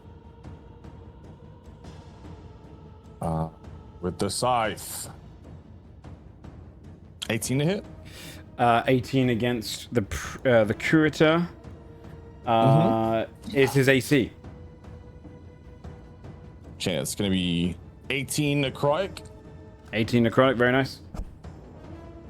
And then a 17 hit, which misses. And then third swing is a 21 for 17 damage. 17 damage. You slice him twice. Necrotic goes through, yeah. He pulls back a little bit. He looks at you. You see his goggles and kind of turn on. And then he looks at you. Morgaine. Like, eyes you up for a moment, but, like, clenches the wounds. Oh. Okay. I don't know how he knows my name, so that's disturbing. Maybe he's the one who wanted you down there when you were a kid. Maybe. And Kithic was like, no. The priest is going to he will first of all, he's going to do his bonus action to cast a web straight on his spot. Let me get the web token. Let me see if I can find. Oh god. Searching for the web token is such a pain because there's so much stuff. Let me find. I'm just gonna search web spell. Should help. He casts web straight on top of himself. No, that's not good. Come on, where's the web spell? It's meant to be 20 by 20, this one. So he casts it straight down on himself. And then he will use, that's his bonus action. And then he'll use his action to disengage from you and run 5, 10, 15, 20, 25, 30 this way. My reaction was used up, right? Yeah. You said, so I can't sentinel. All right. Yeah. Got it.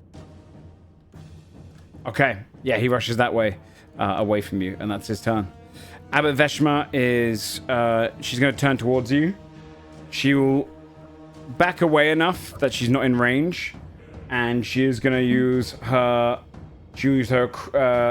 cruel whip twice. 12 to hit and 19 to hit. Yes. 19 is going to be 12 piercing, 3 force. So 6 piercing and 3 force, so 9 total damage. And then... Do you not benefit from your own half cover? Is that only allies? Oh, wait, I do. You're right. Sorry, that would not It would not hit. Okay, yeah. I do. Thank you for reminding me. Whips it towards you. It doesn't hit against you, and she goes, Curata! Your Curata's under attack! Get back up there! And she's going to rush this way as much as she can to try and get towards you, Morgaine. Attack. With my bonus action, I'm gonna activate Unbreakable Majesty after getting hit. And I don't have my action, so I will go ahead and move behind Desmond. Yeah, that's a good call. And that'll be my turn. Okay. Desmond. I'm gonna close the gap with this fella and his guns. Okay. And I'll look at him and say, "Cute toy." It like tilts his head. Doesn't say a sound. Take a stab at him. Damn. Get him. Get him. 27 to hit. 27 hits. 10 piercing, 9 acid. Okay.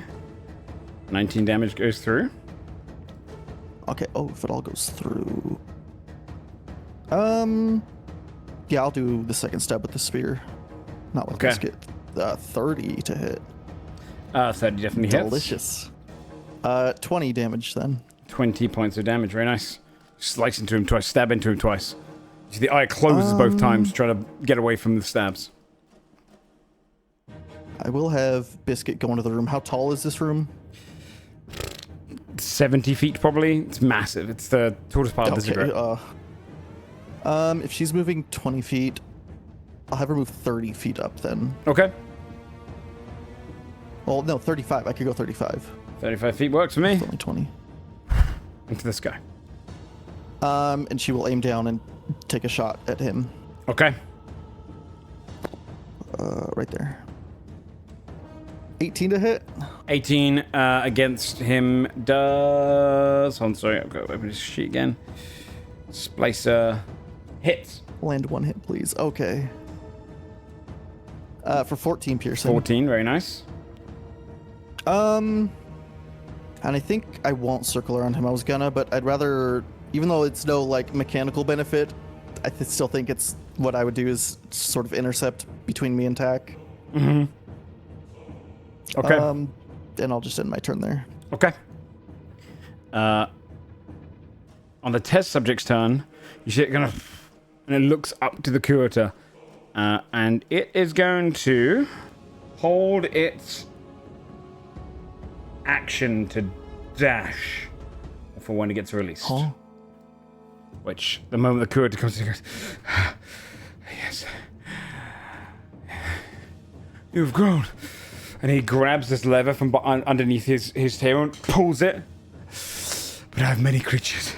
You see the tail causing this creature to immediately go. And it's going to rush straight towards the bottom here, but it's going to end this turn below. In the other room, none of the gates open. Nice. Entirely jammed. And he goes, Good. very well. I don't want to have to hurt you, Morgaine. How do you know my name? You are on my list. The ones with the potential that I was going to have. He looks across all of your allies and goes, we'll talk in a moment. He immediately teleporting shunts in a 5-foot emanation from where he left, and where he lands, he can emit lightning outwards. Please make a dexterity saving throw, Morgaine, as he's going to TP. Is this a spell or is it an ability? No, this is all gadgets he's got. Yes, Okay. He's got gadgets. doohickeys, etc. You said dex save? Yes, please. He'll teleport down to here.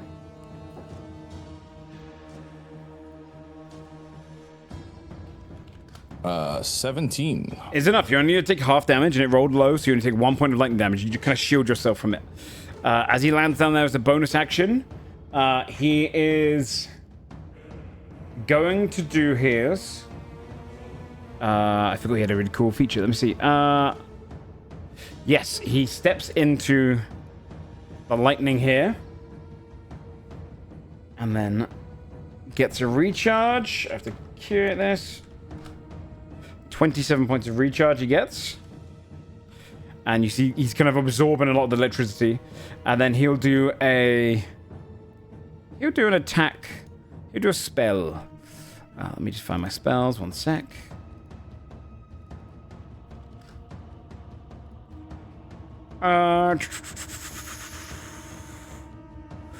Yes, he will aim this one towards UV. Okay. Yeah. Yeah, UV, and then he is going to cast Chain Lightning. As he goes, Oh boy. shoots out his hand at it. Can you please? So you launch a lightning bolt against the target within range. It then bolts and targets as many as 3 targets. He can only hit 2. Attack is around the corner. Although actually, no. I guess our little friend here wouldn't be in range, would he? He'd be just. Let me check actually. What's the range of the bolts? 30. So No, 'cause no, this he'd gets be at 35 35. Yeah. So it's only gonna go to Desmond. Can you both make dexterity saving throws, Desmond and V? I don't think anyone else is in 30-foot range. Ay, caramba.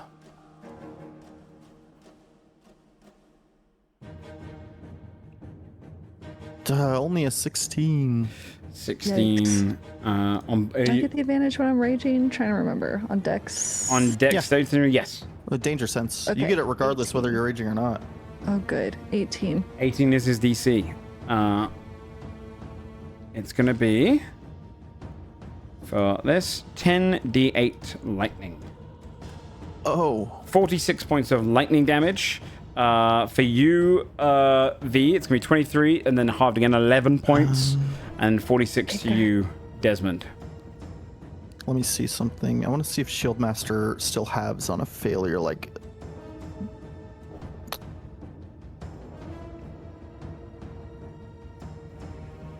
No, it's only if you succeed. Then I'll Flash of Genius. So Can you do that after you see the damage? I mean, it's a reaction. I could do it. What does it specifically say? I don't know. Just because otherwise what you could do is just wait to see if something rolls low damage. So let me check. As soon as I heard 10d8, I was scrolling my sheet to see if it halved damage. The problem is I have like 20 features. Yeah. Because I was wondering if it worked like evasion, where it halves damage even if you fail and it's on success, but it's not. It's only no damage if you succeed. Yes, yeah. Okay. I'm gonna give you guys each like one go. You have to tell me before the damage is rolled. Otherwise, it's gonna like if that rolled really low and it was like 22 damage, like I can take that and I'm doing it. It kites. Otherwise, I'll give it. Okay. Oh, okay. No, this is what we're gonna do. I can create the rule for all enemies to do that, and you guys get the same. Okay. But I will design it into the enemies if we do that way. So it's up to you guys. But yeah, you'll take half damage then, 23. I would take none then, because that's why I wanted to do it. Okay. Because Shieldmaster is a dex save thing. Okay. Then that is fine by me. The curator is then going to just remain inside of the lightning field there. Carlisle, top of the round. Carlisle's going to jump out of this room and try to kill this dude that's quite injured. Okay. That's a 26. Hits. That's going to be 28 damage. 28 damage. You come up stabbing, he falls against the apparatus and then collapses to the ground dead. Hell yeah. Does his web dissipate when he dissipates? No, it lasts. Damn. It's not the necessarily the web. It's web spell by mechanics, but it's technically a web that needs to be burned away. All right. I'm going to follow through to up here and I'm going to sneak behind these boxes. I want to try to start getting closer to the like the mainframe shit. 26. All right, yeah. And just call out if you get low on health. I don't think anyone's really taken that much yet. So. I need to actually also at the top of the round. Let me just make sure all of the other creatures are technically in the turn order now.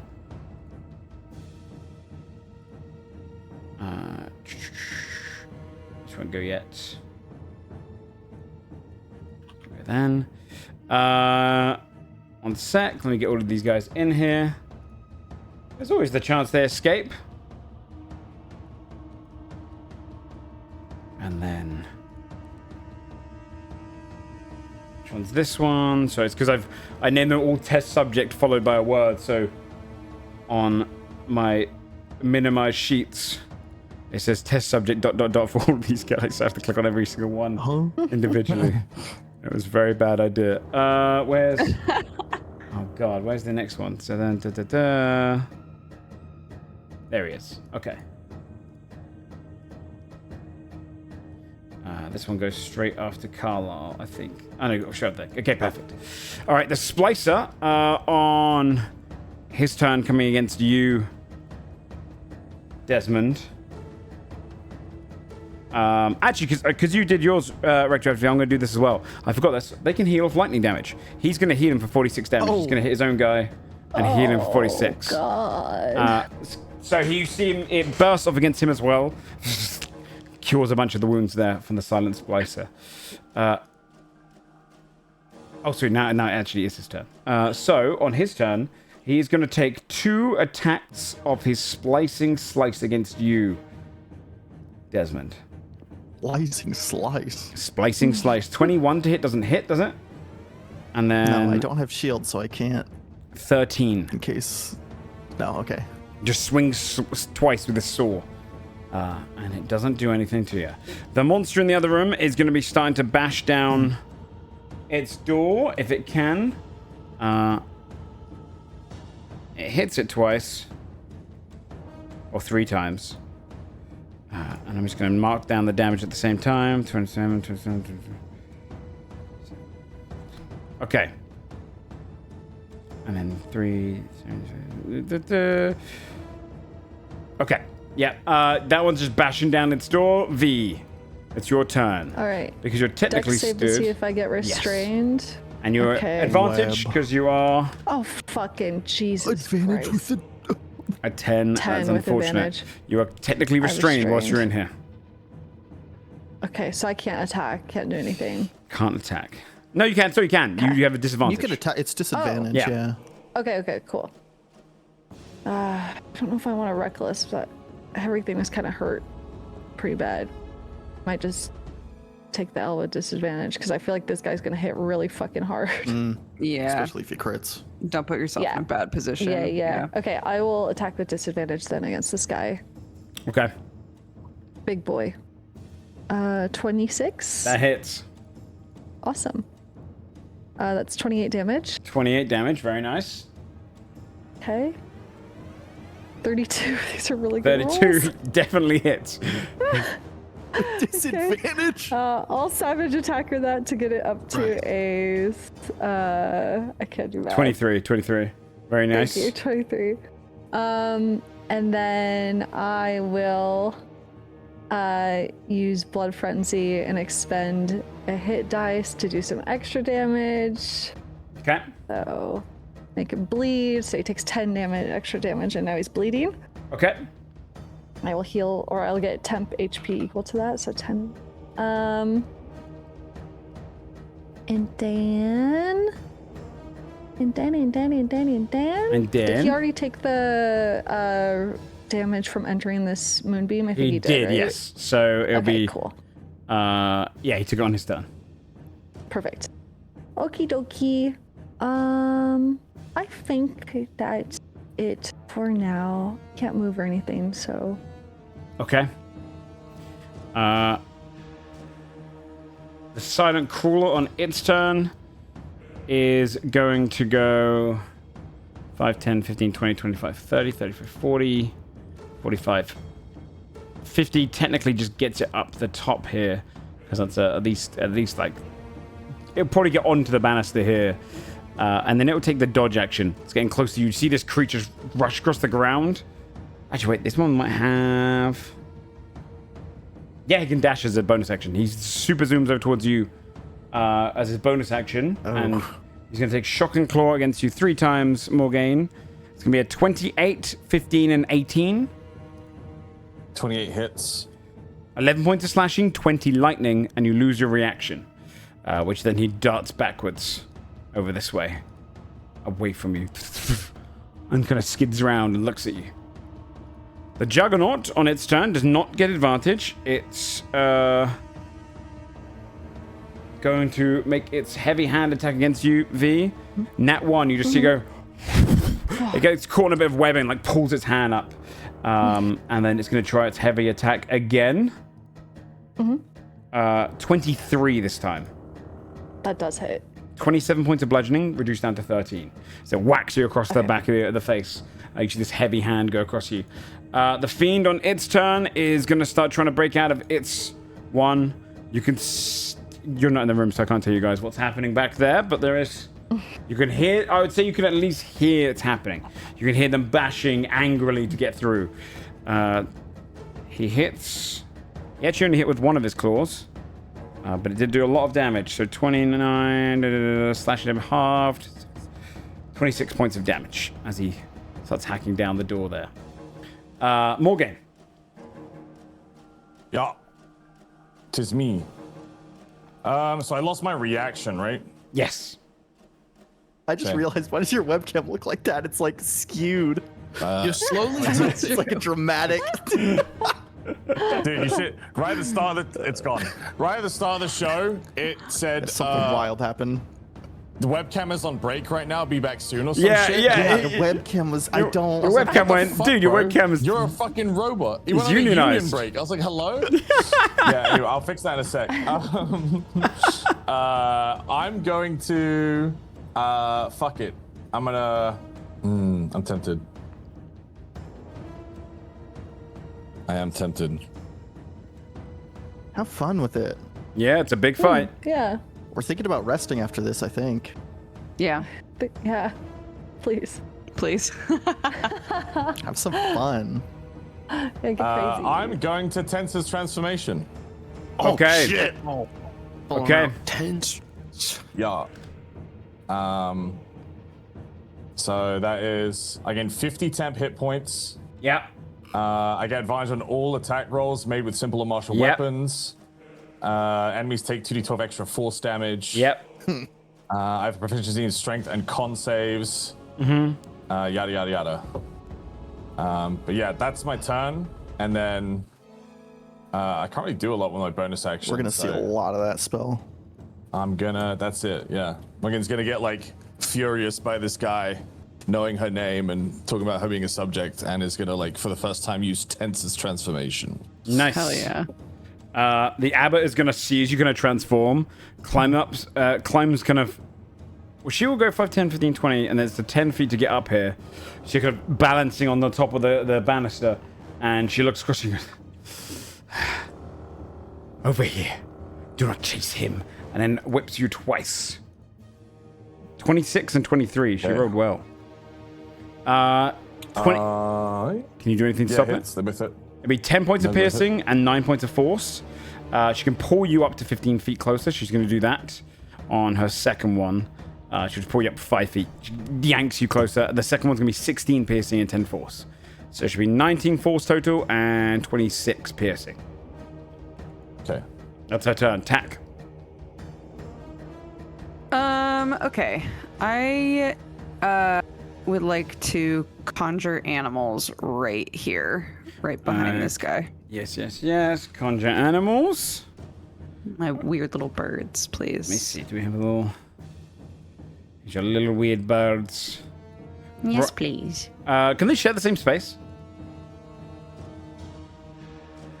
I don't know. You conjure nature spirits that appear as a large pack of spectral, intangible animals. So I guess so. Okay. Yeah. So I'm gonna move because I think this spell symbol always makes it confusing. I think I should just put a large symbol on the map for you. I think it makes it a little easier. Sorry, I just saw a large cow symbol. I don't think that's. Let me see if I can do like murder of crows. Someone's got to have a symbol for this. All right, let's see. Sure. Here we go. So really, this would be the best way to do this. Instead, give you like a little. And it feels like it looks more tack anyway. All right, yeah, there you go. You can put them wherever you want there. Okay. If you want to put them on top of them, you can. Great. Okay, yeah, so this guy needs to make, and if anything is within 10 feet, let me double check. Yeah. Enters a space within 10 feet of the pack or ends its turn there. Make a dex save. And on a fail, they'll take 3d10 slashing. 5. He took 3d10 slashing. Fantastic. Hold on. Oh my god, Discord, go away. 18. 18, very nice. 18 points of slashing damage. Yeah, and with my bonus action, I'll give a bardic to Desmond. He's the only one I can see. Okay. And that's my turn. Desmond. I'm wondering if I should get rid of the webs too. Not just for V's benefit, but because it cuts that area off for me. Who cast the web? It's from the dead guy. Dead guy. The Yeah. dead spider guy. Dead spider. Oh, is it like a feature that he has, not Yeah. a spell? He's a patron of. He like shot it out of his ass? Yes. Okay. Yeah, he Spider-Man. He's got legs. many legs. Shit, so Nasty, I man. can't. It has to be burned Yeah. then. It's actual web. Yeah. I think I'll deal with this fella first and then we'll see what happens. Hopefully, Okay. maybe. Is the restraint that V's under until someone breaks it now because she failed? I think I have to do a strength save. Yeah. You have to do it at the as end of long your as it turn. remains in the webs Sucks. or until it breaks free. Oh, You also can make a strength check against. V, roll me a You have to use- d10 as you well have to use because your he failed action. he remained in range. Okay. Yeah, you'd have to make an action to break out. Nice, 7 more points. Very nice. Yeah. I think V's action is more valuable than mine. I don't want V to have to use their action. It's gonna hurt you a little bit, not too much though. I'm gonna firebolt the web Okay. just to burn it. Yeah, does it have already built in things for was flammable? Yes. Any 5-foot cubes of webs exposed to fire burn away and run round, dealing 2d4 to any creature that starts to turn there. So it'll singe you a tiny bit, but at least you'll be free and That's have okay. your action still. Yeah. Yeah. Thank you. We'll do it now because it doesn't make sense not to do it now. Yeah. 6 points of fire damage to UV, and you feel the fire hit against the web and burns down. In the spot you're in, it's burning, and it'll start to spread. Okay. Okay, cool. I do still have my bonus action. Does the guy I've been hitting still seem fine? Not bloodied at all? Yeah, he got healed as well for 46. So Oh, that's right. He wasn't bloodied before that, though. Like, Nah. I could tell. I think I want to Hunter's Mark him. I'm going to start moving this around between kills. okay. Hunter's Mark goes off That's on him. my action and bonus action. And I will... Biscuit will go up another... Let's say up to 50 feet. Okay. I don't want to go past 60, though. Works for me. So she's not at disadvantage. And then that's it for me. Okay. In which case, the beast on its turn, it's pretty tall, so it's just going to step next to you. Morgaine, like, steps up here and it, like, looks over the banister and, like, swings over the top of it. It's going to try and slam you. 27 and a 12, so the 27 is going to hit. You take 22 points of bludgeoning damage as it just goes, like, slams you against the back of that vat. You see all the amber liquid, like, flow around it. That's all we can do. The curator in his position here, he starts his turn on him.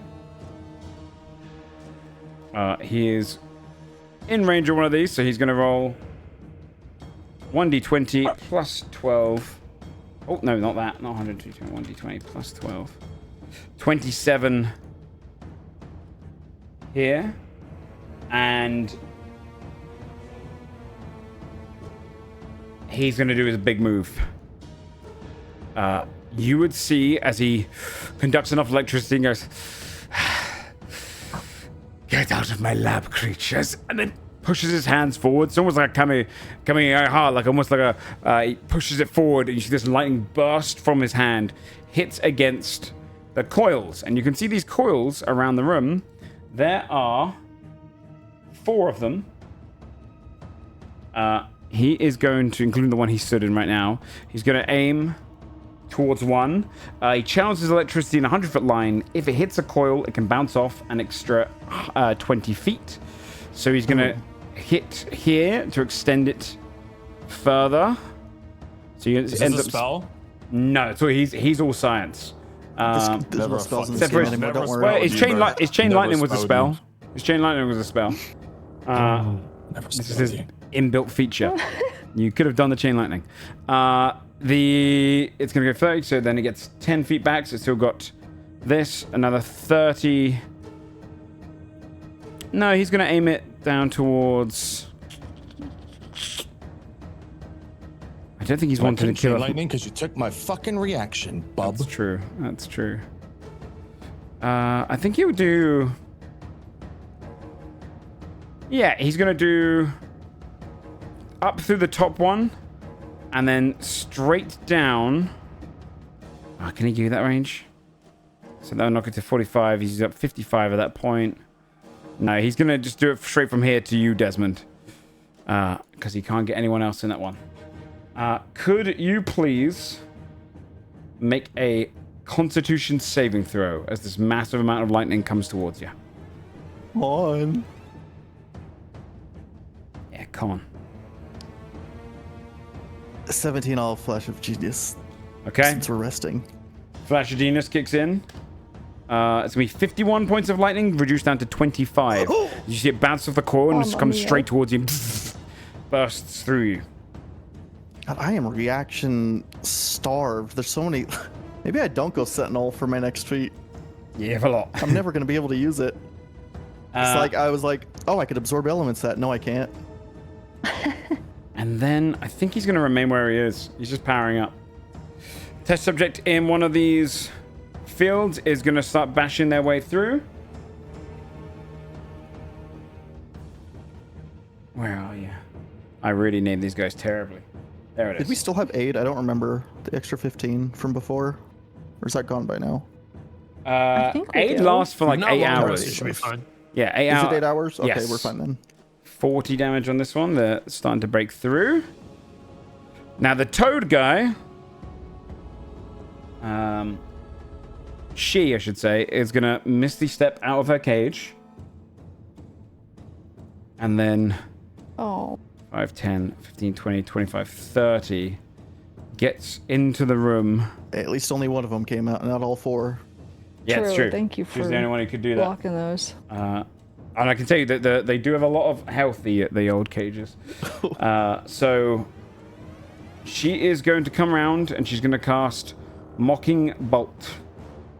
No, she'll cast Greater Invisibility on herself to begin with. So you don't know where she is. We should have just like killed them one at a Counter time. spell. We should have probably. Okay. Counter spell. Wait, a spell went off? And not a class feature? What's the range of counter spell?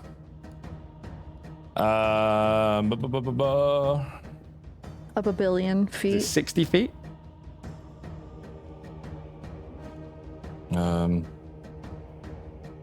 Yeah. She is 80 feet away from you. So she goes invisible. She'll Hey, Sam, it's gonna be okay, man. Yeah, I don't know why he's doing this to you, but it's okay. He went there. I'm telling Sam, I'm so sorry Joe's doing this to you, man. I don't know why. It's always you. He's in the deep line of combat. Carlisle, top of the round. Oh my god. So B's injured. Who else is injured here? I'm still okay. I think it's just me. Is it just you? Barely. Yeah, Let me we do all a gone. quick little bit of measuring here. I can make both. Yeah, Carlisle's gonna. My original plan had been I was gonna get up here and try to reactivate the lever that was opening the gates, but sounds like they're breaking through them, so I don't even think raising them back up slightly would really change much of the outcome. Matter of fact, it might be better that they're half fucked up right now. I'm gonna sweep up to this. This is like a mage, this caster lady. She's more of a kind of more like she's like a torturer. She's an abbot that is cruel to these creatures, helps with the process. She's scientific. They're getting swung at. That's a 26. 26 hits. That is going to be 18 damage. Can they make a con save, please? 18 points of damage. They can. 11. They can only take an action, bonus action, or move on their next turn. And can they also make a dex save, please? They can. 12. Man, fall off that railing, dumbass. Oh, they shit. were balancing on a railing. They're going down. They fall prone? They fall prone. Okay, yeah, they're going to drop down to the ground below. So they're technically on the ground below this. I need to see if I can grab their little spin token. Oh, hold on, I'm going to move you for a second. There you go, there it is. You see them fall. They'll take 1d6 bludgeoning as well. Just 2 points of bludgeoning as they kind of land on their back, crash against some of the machinery below. Great. Then, no longer sneaking. I'm gonna run. So the web is on fire, right? Like that's no longer it's burning away. Hazard. Mm-hmm. Cool. I'm gonna close in. Whoa, hold on. It's not burnt away. It's burning. So it's right now the only spot that's on fire Can is you V's cover one. with me the mechanics of web because I'm immune to difficult terrain. Oh, let me check. Because I have boots of speed. The web's a difficult terrain. If the webs aren't anchored...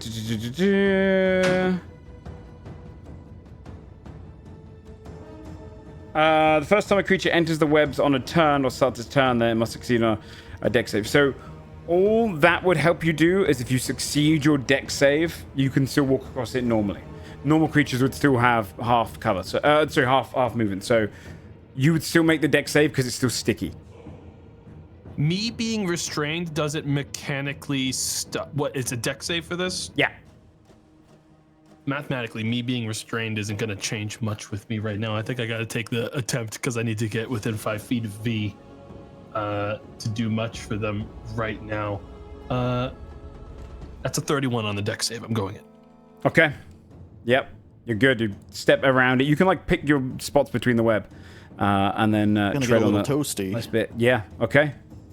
You get nice and close. It's better to use the tools you have at your disposal now rather than forever. So I'm going to give V Dream Heal with my bonus action max roll. So that's going to be a whole lot.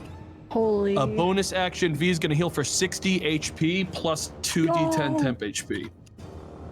And another 11 temp HP. Nice. Thank Good you. healing. Holy moly. And yeah, Carlisle's going to stay here. That's the extent of my movement. Okay. Nice. The splicer is going to go next. It is. Yeah, he's just going to make his splicing attacks against you, Desmond. 18, 22 just does not hit. He is remaining there, swinging back and forth, trying to cut you. The monster in his cell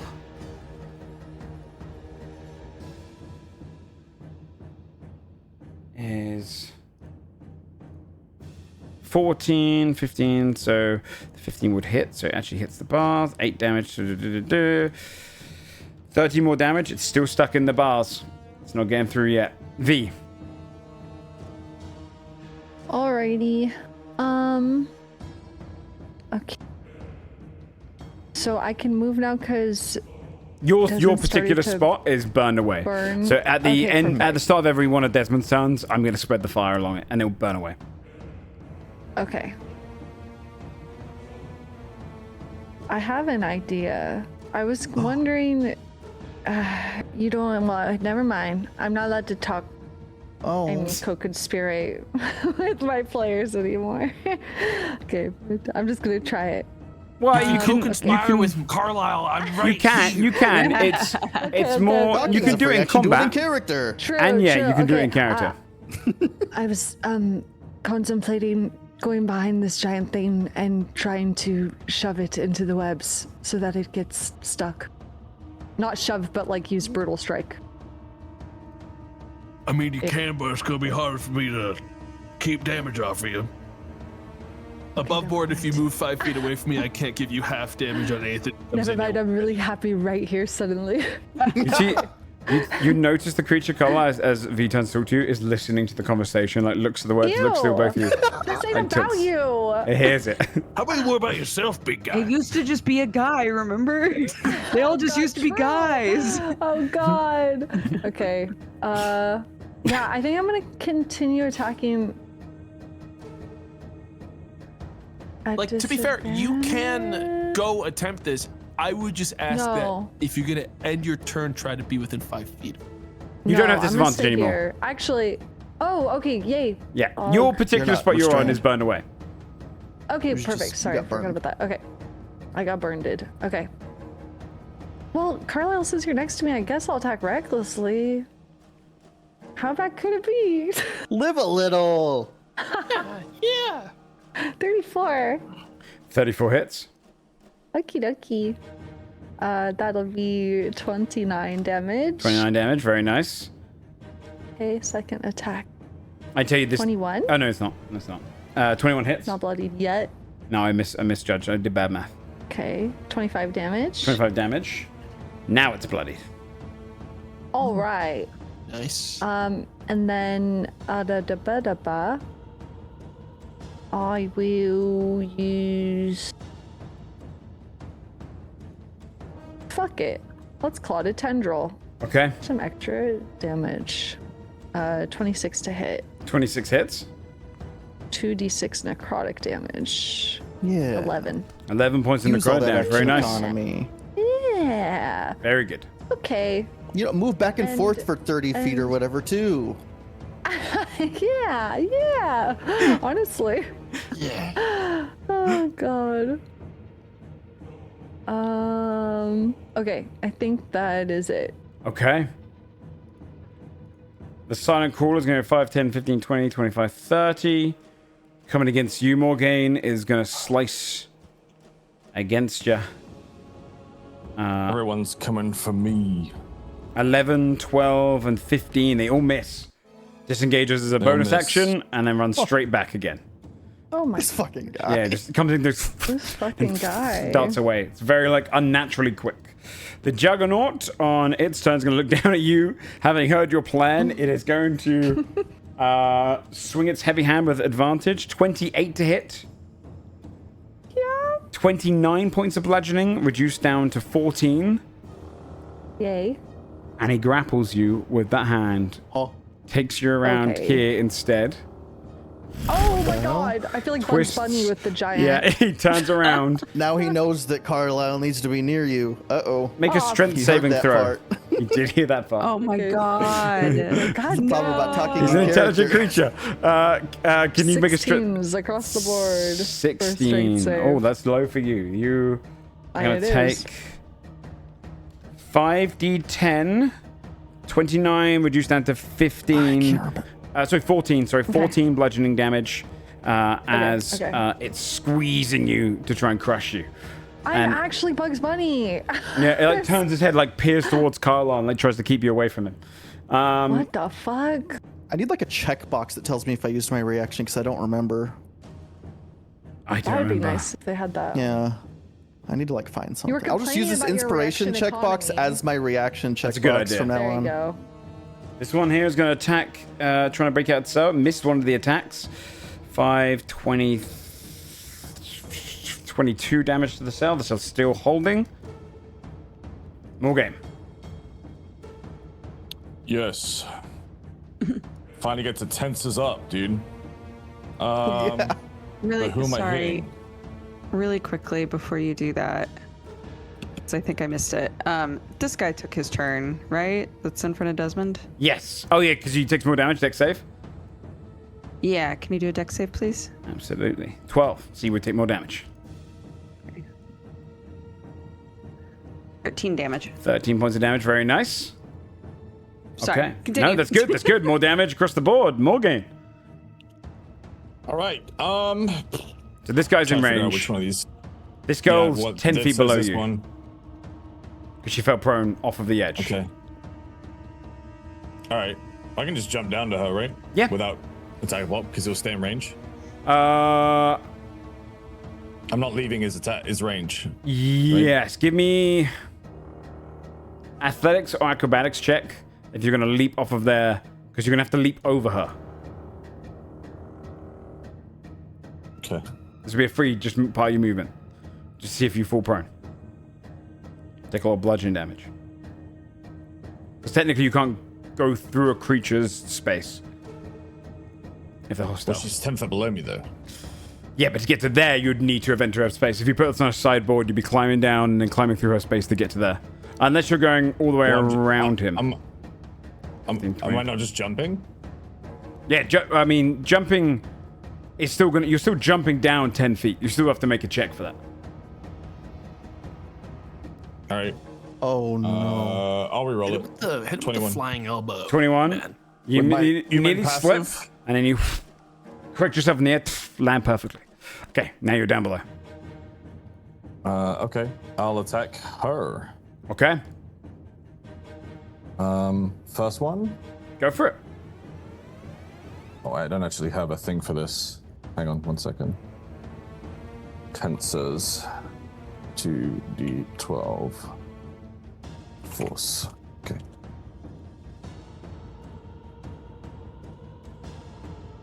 All right. Nice. First attack is a 29. Hits.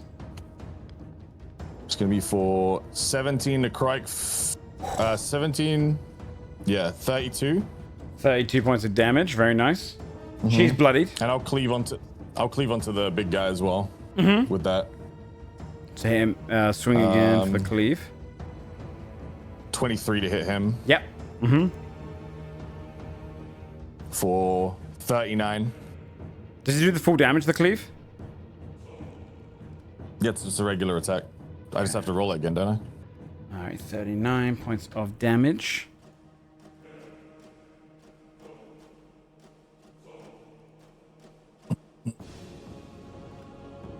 Okay. Without any additional ability modifier damage. So take 5 off. Yes. Take off 5 damage. So I don't know if it adds the tenses, but is there a body? Did you say ability modifier damage? Or does it say? Tenses is just when you hit a target with a weapon attack.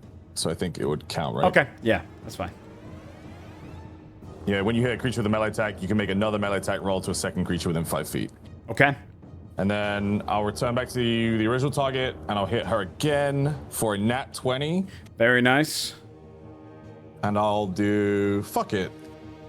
Does she have a lot of health? Well, she's bloodied. Yeah, but I'm not the only one to hit her, right? She's been hit a couple times. I'll just kill her. I haven't. I took a swing at them, but I don't do a ton of damage if I'm doing all those effects. I'll smite.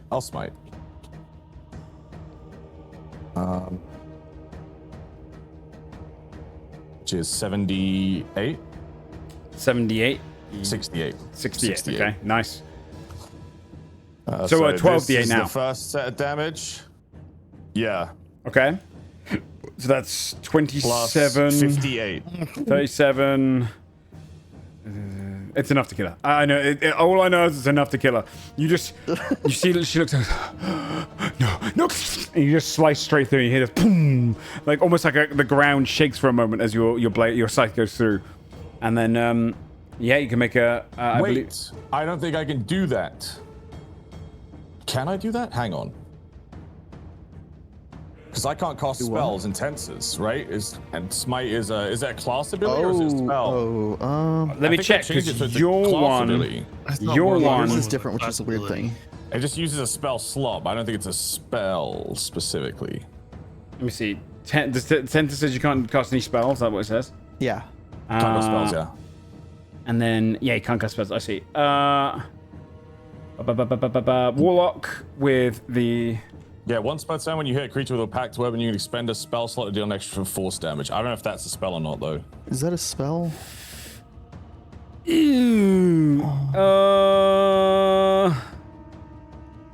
Can't cast a spell. Apparently, rules is written it's not a spell. It's an invocation available to warlocks who have Pact of the Blade.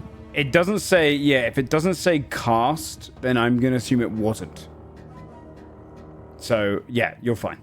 Cool. All right, just checking. Anyway, with that kill, I'll step through the ethereal. Yeah. Okay. And appear in front of the little fucking annoying idiot. Is cleave just once per turn? With my bonus action. Yeah.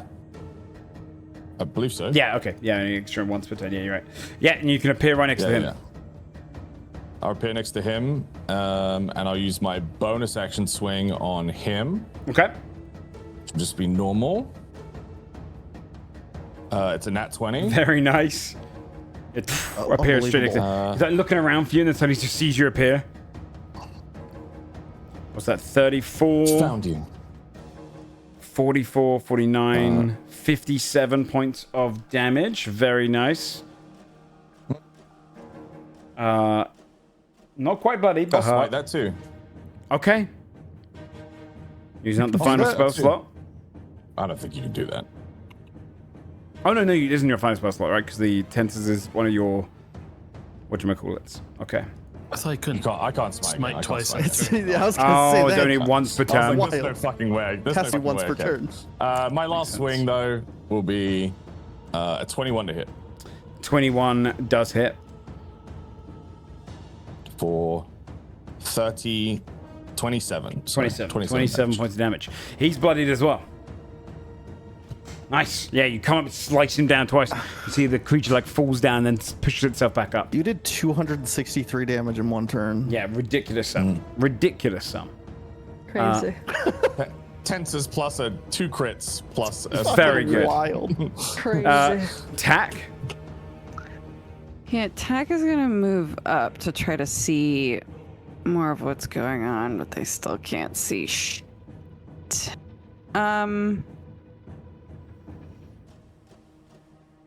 The only thing I can see is this guy. Enemy, correct? Which one? This one here? Which Very guy? certain. This Yeah, this this big guy. guy. Oh yeah, big enemy. For sure an enemy. Big enemy. For sure, enemy. Yeah, big For enemy. sure, definitely Is that V? 100%. That might be V. Squints?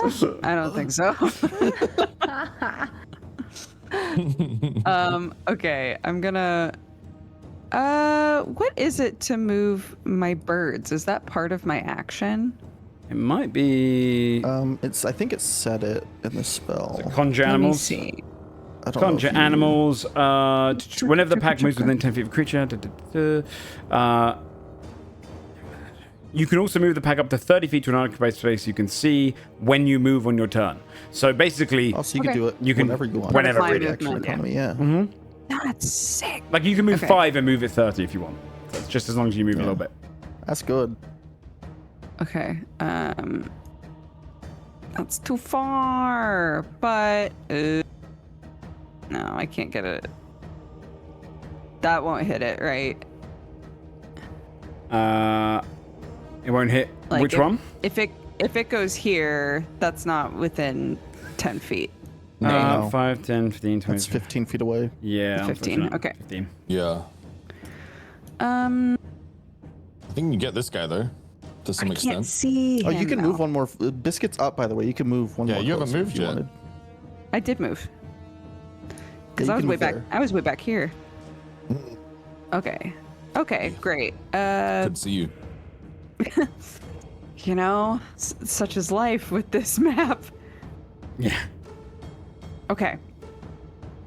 I moved. I'll move my burbs. Move my burbs here. Okay.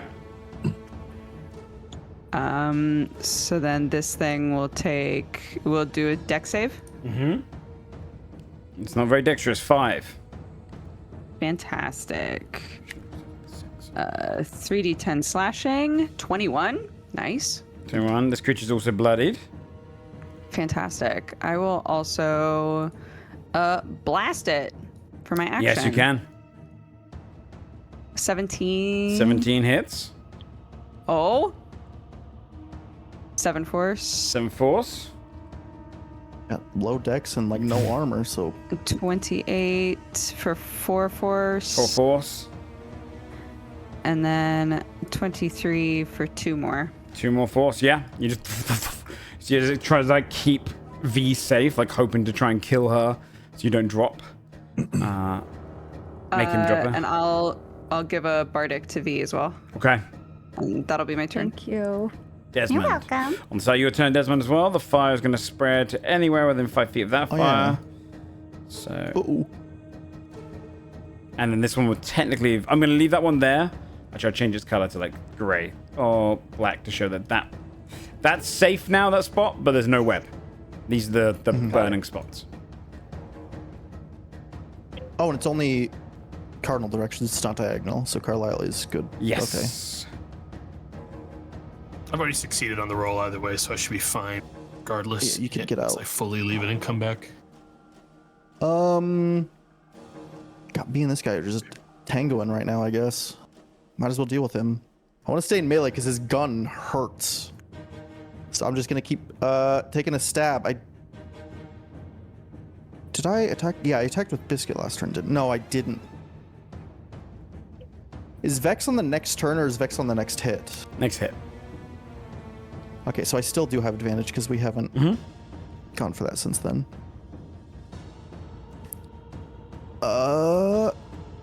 Okay, 26 to hit him. Hits. And now I have Hunter's Mark. So let us toggle it. 26 damage. 26 points of damage. Very nice. And then next roll is flat. Okay. Ooh, only a 15. 15 against this guy misses.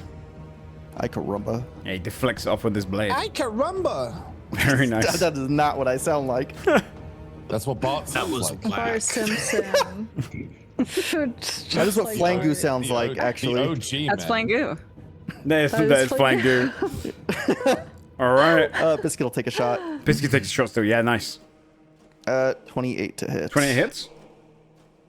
Delicious. 16 damage. 16 points of damage. Very nice. Still not bloodied? How tanky is this Oh, no, fella? sorry. He is bloodied. Sorry, I forgot to put it on Oh. him. He's bloodied a little bit. This Good. is like the real boss. Yeah, no, he's bloodied. Okay, now that Tack's not behind me, I'll start circling around so I can get closer to everything else happening. Okay. And I'll move Biscuit here. Oh, wait, Tack is there. Yeah, Tack was... There. Christ. That's I fine. still think it's good for me to be here because he can't move away to attack of op. If I was I there, have he my- could have circled around. I have my thing that helps with getting hit anyway, so. Oh, yeah. Don't worry. Okay, that's all for me now, though. Okay. The beast subject's going to turn, look at Carlisle. 5, 10, 15, 20, 25, 30. Yeah, it gets straight there. Just goes... And you just hear this... It's going to try and gore you, Carlisle. Oh, gee. Okay. 27 to hit. God. 26 points of piercing and 16 if it moved more than 20 feet, which it did. So you would take... So it's an extra 16 on top. So it'd be a total of 42 points of piercing. And you are knocked Okay, I'm prone. gonna turn that into 21 with Uncanny Dodge. Okay. 21. Does that stop the feature? Otherwise, you're knocked prone. You get knocked onto your back on the ground, and then it makes one slam attack. Uh-oh. 24 to hit for 16 more points of bludgeoning as it just goes. It knocks you to the ground and goes, like slams the ground straight onto your body. Okay. That's it, though. The Curator on his turn rolls to power up again. Flat 20. So this time, flat 20, and then he is going to... he'll do his electric burst attacks. Let's see, can he see Morgaine? He's going to move forward. He'll go here. He's going to do one towards you, Morgaine. And it's an 18 to hit. Does not hit, right? Does not hit. One towards UV. 18 doesn't hit. Nope. He only gets two. He only gets two. So then he's gonna back off a little bit, back to the lightning, and stay there. The test subject over in the other room is going to see if they can bash down the door. This is the infested one. Where are you? There you are. Viscous launch. 36 points of damage. That door is nearly down for him. You can hear the kind of and the sizzling sound of something bursting through. The toad creature on its turn. He enters in, or she enters in. She will appear pretty close to you, Desmond, as you suddenly just see her go appear here. Well, actually, technically, she has great invis. She doesn't need to do that. She is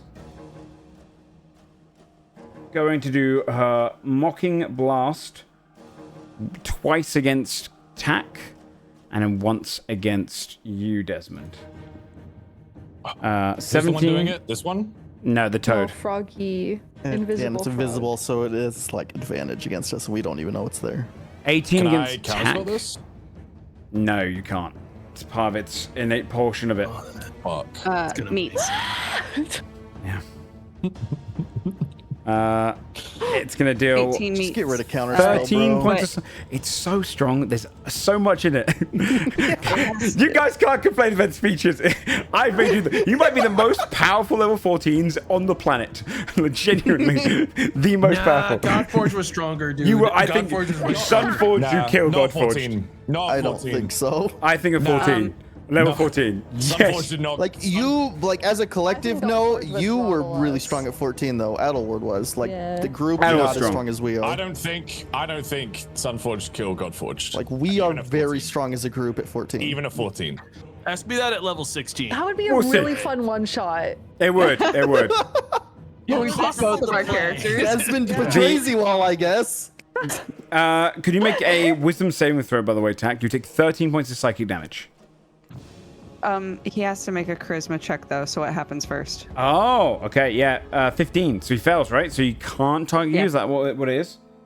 So on a fail, he misses. And if he misses, He's, okay. He's in Do the you have to moment see of the like, target to "By do my this effect on majesty." it, or is it just? Good question. Let me read it. Right now? I thought it was like they as long as they can see you, right? That's how it works. Yeah, is it a Whenever thing any that is affecting them directly? For the duration, whenever any creature hits you with an attack Yeah. roll for the first time on a turn, the attacker must succeed on a charisma save, or the So it's more of attack a mental thing on their misses. side. Okay. It's so yeah. sick. The creature recoils from your majesty. Then he does not hit you. And he's going to turn twice towards Desmond. Good. He whiffs it off and goes... 27 was the second one against Desmond, and then the third one was 16. So the 27 hits you, right, Desmond? No. No, it does not. You wish.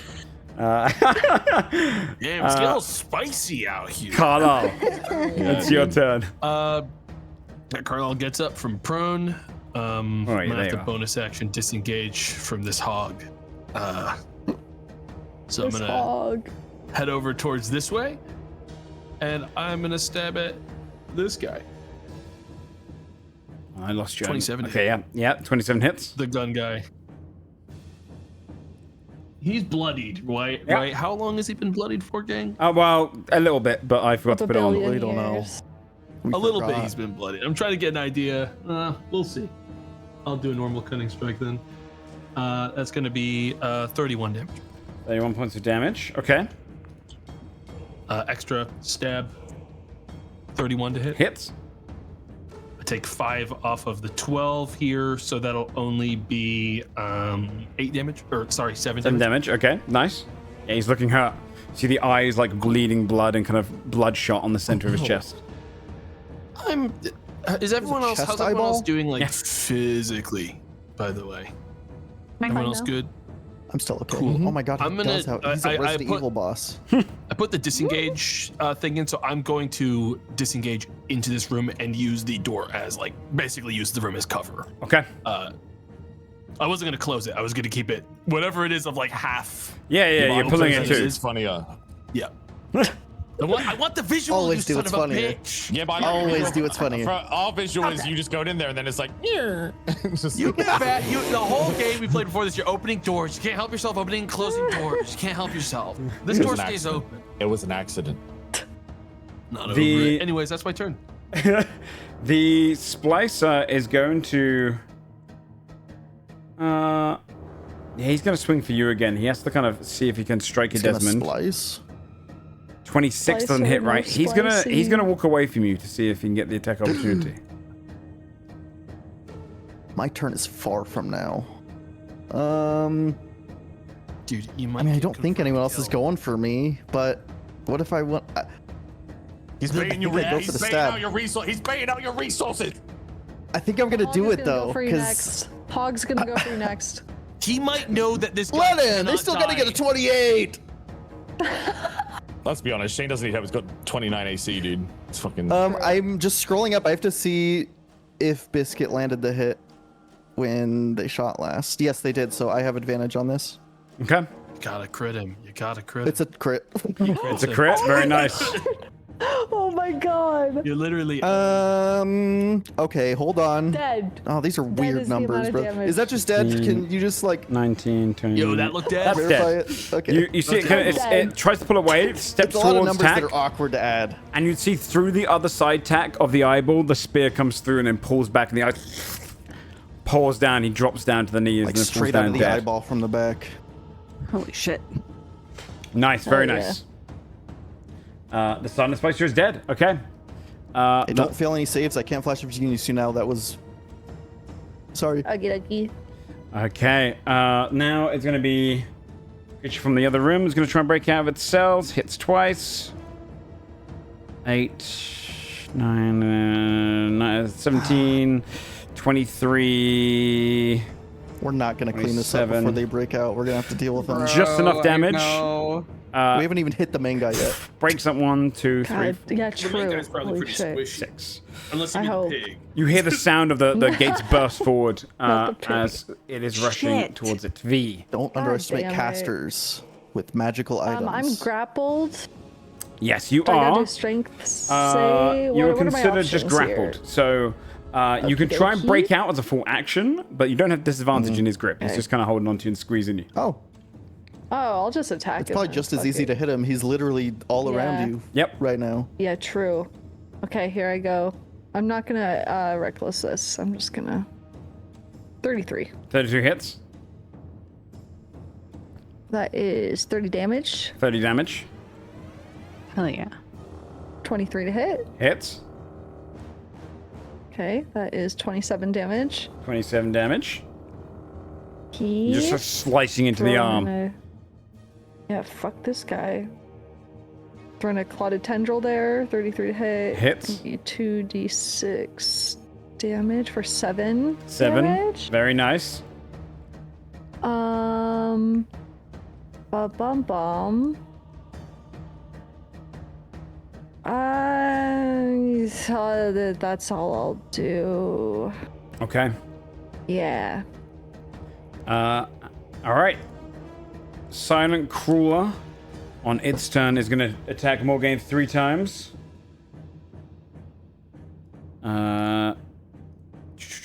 Is Tensor's concentration, by the way? Just remember if you get hit. Yeah, it is. Okay, it's going to go 17 misses, 21, and 19. What's your AC, Morgaine? Oh, missed. Okay. Bonus action. It's. Sorry. No. It's 21 right 21. now, I think. Sorry, one of them hits. Oh, 1 hits. Okay. 15 points of slashing, 20 lightning. And then can you make a constitution saving throw? And he's going to run away. 5, 10, 28. 15. You're good. That's 15 20, slashing, 25, 20 lightning, 30. you said? Yes. And then he'll go 5, 10, 15, 20, 25, 30 bonus action here. Ends his turn in the lightning and heals for 1d 20 plus 12. 32, got the full heal. He steps in, healing off some of the damage done to him. Okay. The Juggernaut. How much do you bleed for now, Bree? 6. I'm the Juggernaut, bitch. You're sliced open its arm, and it goes to crush you, and you suddenly see all the blood, and its arm goes flail, drops you, falls down dead. Oh my god. Nice. Hell yeah. Unbelievable. 5 health left. Huge. Died from the Hey, bleed. question. Does that count as me killing him? Like, could I Harvest Reaper him? I haven't done this yet before. Yeah. Okay. This is your bleed. This is your kill. Yeah. Okay, what are his hit dice? He was. Sorry, I just closed his sheet. Sorry. That's okay. Sure. D12. He just buried his NPC, and you're making him Okay. dig him back up. I am. Okay. No, sorry, yeah, D20. Hit a D20. Oh, even better. god. Okay, I'm gonna roll 5 D20 and I get that in temp HP from this. Harvesting his life force, Yes, essentially. very strong against big creatures that have yeah. a heavy hit dice. Insane. Okay, yeah. V just as she is dropped and as he falls, she's just gonna put her hand to his like head, and you just see like red tendrils siphoning it out and like Nice. going to her chest. So Very nice. Don't roll a 5. 55, 55 temp HP is very good. Oh my god. Insane. Awesome. Okay. The fiend in the next one is going to be bursting through. Its claws in nat 20s, so it's probably going to get through here. You're definitely gonna have to move, Tech. They're gonna be coming up from behind you. Bro, I know. I'm like, maybe go down. 27. Maybe go down, guys. Yeah, okay. It breaks through, and 5, 10, 15, 20, Oh, shit. 30, And it goes 35, down. 40, and you'd And it see goes this down. creature just goes, and it's rushing around, like frothing at the mouth. You see like almost like acid bile coming out of its mouth as it looks enraged. Morgaine. We'll take a toilet break at the top of the round, by the way. Carlos next down. Okay, I have a mechanics question. Yeah. If I clairvoyant combat someone, Yes. and then I rip out their soul, do I get advantage on the clone, the soul? Yeah. Yeah. Mm-hmm. Okay. Doesn't matter to me because I can't do both. They're both a bonus action. But I'll spirit pull the ninja guy. Okay. I know I can't reach him from here, so I'll kind of like look through the lightning and reach out my scythe, and I'll spirit pull a spirit of him to here. Okay. Does he have to make a save for that, or is it just instant? I believe it is just if he's undead, he takes a chunk of damage. If he's not, it's Not just undead. a spirit pull. It's like Okay. it's like a once per long rest thing. You draw it out towards you. Sorry, it's a charisma save. You're totally right. DC got a nat 17 charisma save. You got that one. Okay, cool. Yeah, you draw it forward. It's minus 5 AC, Okay. but resistant to all damage except obviously my weapon, which ignores resistances. Okay, and then I'll attack it. Okay. These just normal swings. It's gonna be the first one is a 27 to hit. Hits. And this I'm gonna roll all the damage separately just so it makes more sense. But Okay. that's 11 necrotic, unresisted. 5 points of damage. Okay. And then no, that one's 11. He can't resist that one because it's my weapon. Oh, okay. Nice. Yeah. Then there would be 6 force damage, and He's bloodied. 2 necrotic. Okay. And then the second swing. One necrotic. is, One's a down. f- Okay. Oh yeah, sorry. It's a 14 to hit. But That he has hits. minus 5 Yep. AC. His So does that AC's hit? low. Yeah. 12 necrotic, Nice. and then 6 force. Okay. And then the third swing is a 28 to hit, 14 necrotic. And holy shit. Nice. 7 points of force. 7 Yeah. force. You slice into him a couple times. You've torn apart loads of his soul. Okay. And then I'll spend my rest of my movement 5, 10, 15, 20, 30 to get to hit. Okay. And that's my turn. You pull back. You see it kind of rips back into its body, and then loads of blood just drops down to the ground. Okay. I think his soul stays there until my next turn. Oh, okay. Spirit lasts There you until the end of your next turn. Yeah. Nice. End of your next turn. Holy. Just in case he runs for me again, I'll just turn around and get the spirit instead. That works. Yeah, your entire next turn, you could still wail Bash on him it. down. Yeah. Yeah, Tack. that's cool. Okay, Tack is gonna see this thing behind them and go, fuck. Go 1, 5, 10, 15. I'm not in the web here, right? No. No. It's right to your side. I will move. Do I know this guy's here? Or is he invisible still? No, he's invisible still. I moved him on my screen thinking he'd appear, but no, technically not. Unless you got blind sight or anything like that. I do Not not. us. Just wanted to make sure. Did we see physically the source of his attack? Yeah, I do. That's what I was going to ask on my turn. If his attack was like a projectile thing that You came from would have where seen the they source. were. Okay. Oh, okay.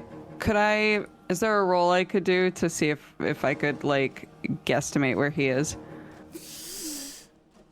It would be a perception action check. Because it'd be your whole action. Oh, Basically I'd have because to use my action to do that. the balance behind it is that because it's a 4th level spell, if enemies did it on you guys, Right. it would mean like you can tell if you did your full action, you said I think he's right there, everyone else wouldn't get the disadvantage. It's basically giving everyone else on your team a chance to kill him. Okay. Then okay. where, if I didn't know he was there, where would I have put these birds? I guess I probably would have done it. I guess I would have just scooched them forward. Okay. Like here. So if he could make a dex save. Alrighty. Dex save going out. Where are you, the beast one? 19, but he still takes half damage, so I think, right? Okay. I don't think he takes any. Roll it anyway. Okay. Let me check. I'm I can help you look. On a failed save, the creature takes slashing damage. It doesn't say that they take half. Okay. No. All right. Okay, and then my actual turn. I want to activate my mantle. And try to command him to kneel. Okay. Wisdom save. Wisdom save 7. He fails. Fantastic. So on his turn, he'll kneel. That's my turn. On his turn, he'll kneel. I'll stay here. That's good. Okay, very good. Yeah, you let out the command. Desmond, on your turn, just to add on more fire, more fire. More Man, fire. command has to be like one of my favorite spells. Which one? It's command. It's so fun. It's cool. Very good. It's got so much aura. That's why it's like just It does. aura. It's aura I miss spell. when it could do just like anything, but I understand why they limited it Yeah, since it's a first yeah. level spell. For sure. Yeah. Yeah. But it's still fun. Desmond. I'm gonna do an in-character check, like an RP check, because I want to dispel this greater invisibility, because you don't need to see the target. But I want to know if Desmond, it's greater invisibility isn't in my kit. I want to see if he's familiar with it and like what level he should cast this at, if he should upcast it. Okay. So I'm gonna make just an Arcana check to. Yeah, do a free one. No. It's only a 13. I was making myself DC the spell level plus 10, so he doesn't know. It was Doesn't gonna be know. 14. He's not too sure. Okay. Is it still? Yeah, so he's just gonna cast it at base, which means I have to make a roll. It doesn't automatically cancel it. Is it just a D20? Do you make a roll? Or do you make a roll? I think I do. Okay. Yeah. Make an ability check using your spellcasting ability. It's an int The check. DC will be 14. Okay. Yeah. It's a nat one. I whiff it. Yeah, you whiff it. You send it to the wrong air. Disperses. You don't even know if you took it off or not. You're looking around for him. Don't know where he is. Yeah. They might have moved, I'm guessing. I didn't. Just be on your toes. There's a sneaky fella somewhere. We definitely heard like the bars. Oh yeah, you can hear breaking it at this point, right? like screeching coming from out there. I just didn't want to make too much noise for you guys. I'm gonna try to cut this off so they don't turn the corner and go for attack at this time. Okay, very Just good. try to like impose myself in the way, and with Biscuit, just take a shot at the guy who's gonna kneel on his turn. All right. I have the turn to 28 to hit him. 28 hits. And he's not kneeled yet, right? No, It's on not his you turn? yet. No. Okay. Ignore the hunter's mark, just 18. 18 points of damage. Very nice. And that's all. Okay. I can also say he's bloodied as well. These guys aren't as tough as the other ones. On his turn, he kneels. The curator on his turn. 1d20 plus 12. He's not charged his ability yet. He is going to...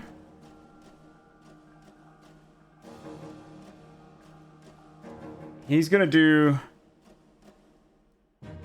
Cool Lightning with his action. Oh, cool lightning. Cool Lightning. Cool lightning. So cool. Oh, is that like a counterspellable spell? Oh, Is it a spell he's casting, mayhaps? I mean, it's He's distracted. He's playing You something couldn't else. do it Hold even on. if you wanted to. Fuck, dude. damn. Don't know walled like crazy over here. The cool lightning is going to be going off. He casts it. I'm going to put another big one on it. Holy shit. That's technically the radius of it, but it's a 10 foot. Okay. He chooses a point inside of it. Basically, it's the whole area. And they make a dex This save. is a spell, right? Cool lightning. Welcome to the conversation. Although, wait, can you cast counterspell if you're I was telling tensors? someone in chat to watch Godforge. Oh, wait. Oh, I see that It's now. an advertisement. That's In fact, Yeah. you can cast this for free because of that. Can you Go cast? Yeah, I was gonna ask if he could cast counterspell if he's tensored. You shouldn't be able to. I think might be able to because they're not spells for me anymore. Does it say you can Is this use a it to class cast it for feature? free? They're actually a class feature for me now. What does it say? Because it might say, You have to see if it says you could cast it. yeah. It says. Is it the vision of the Runemaker? Runeseer? Yeah, the awakened form.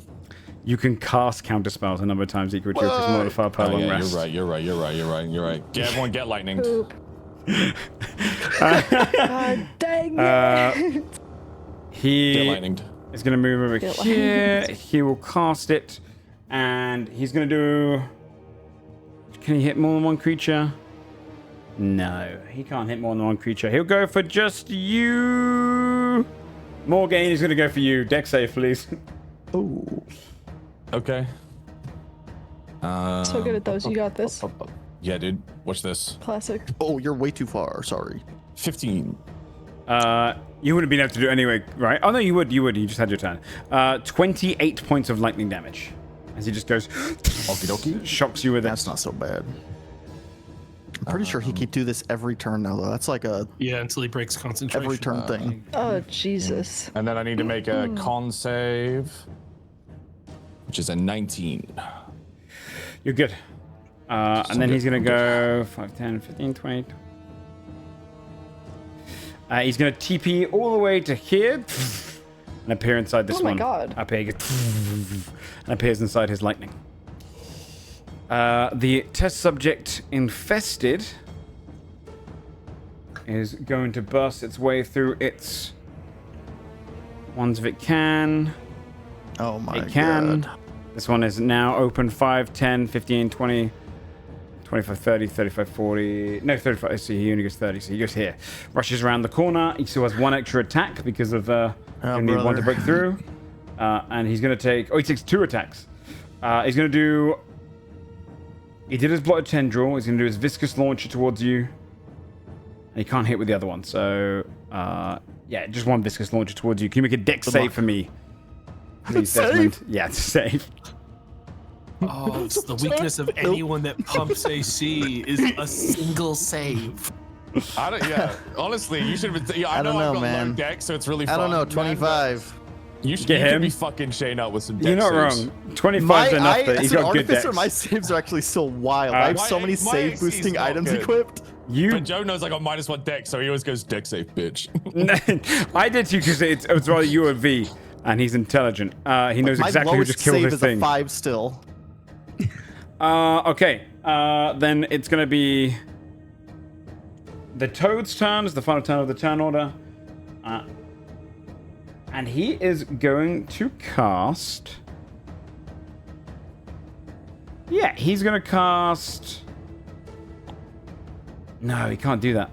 He's going to do his mocking bolt 3 times. I did mark off the damage, by the way, because he started his turn within range of your birds. You see the mocking bolts come from here, all towards you, Tack.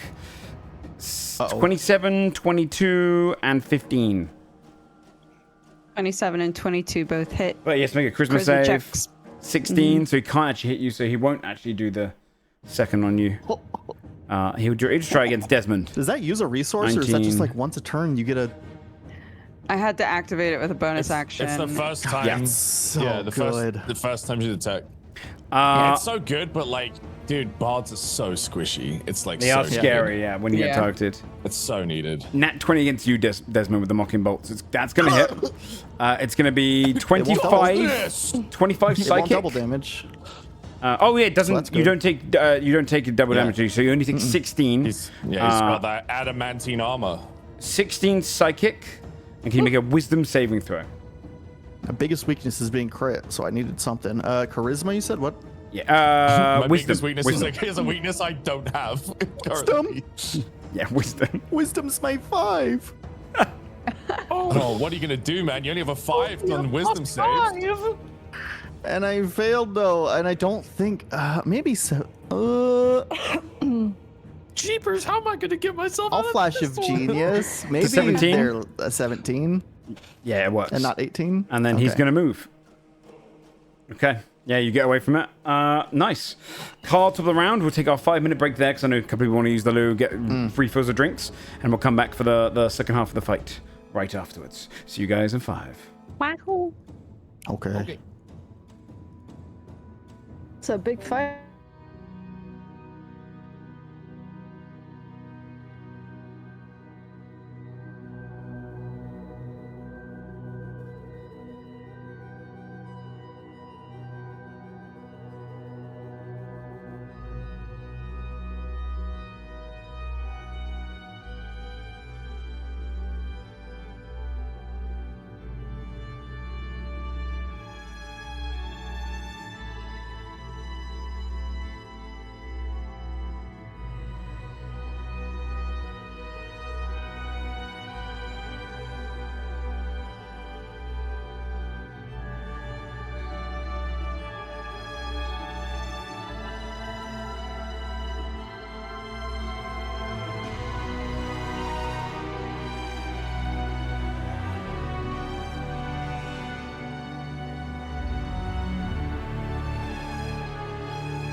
Okay, I'm giving the 30-second warning. We'll get started.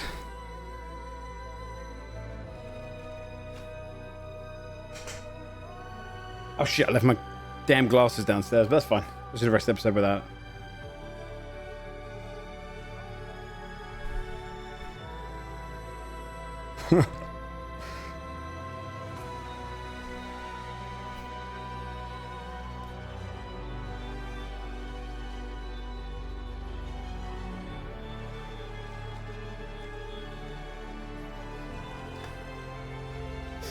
Okay.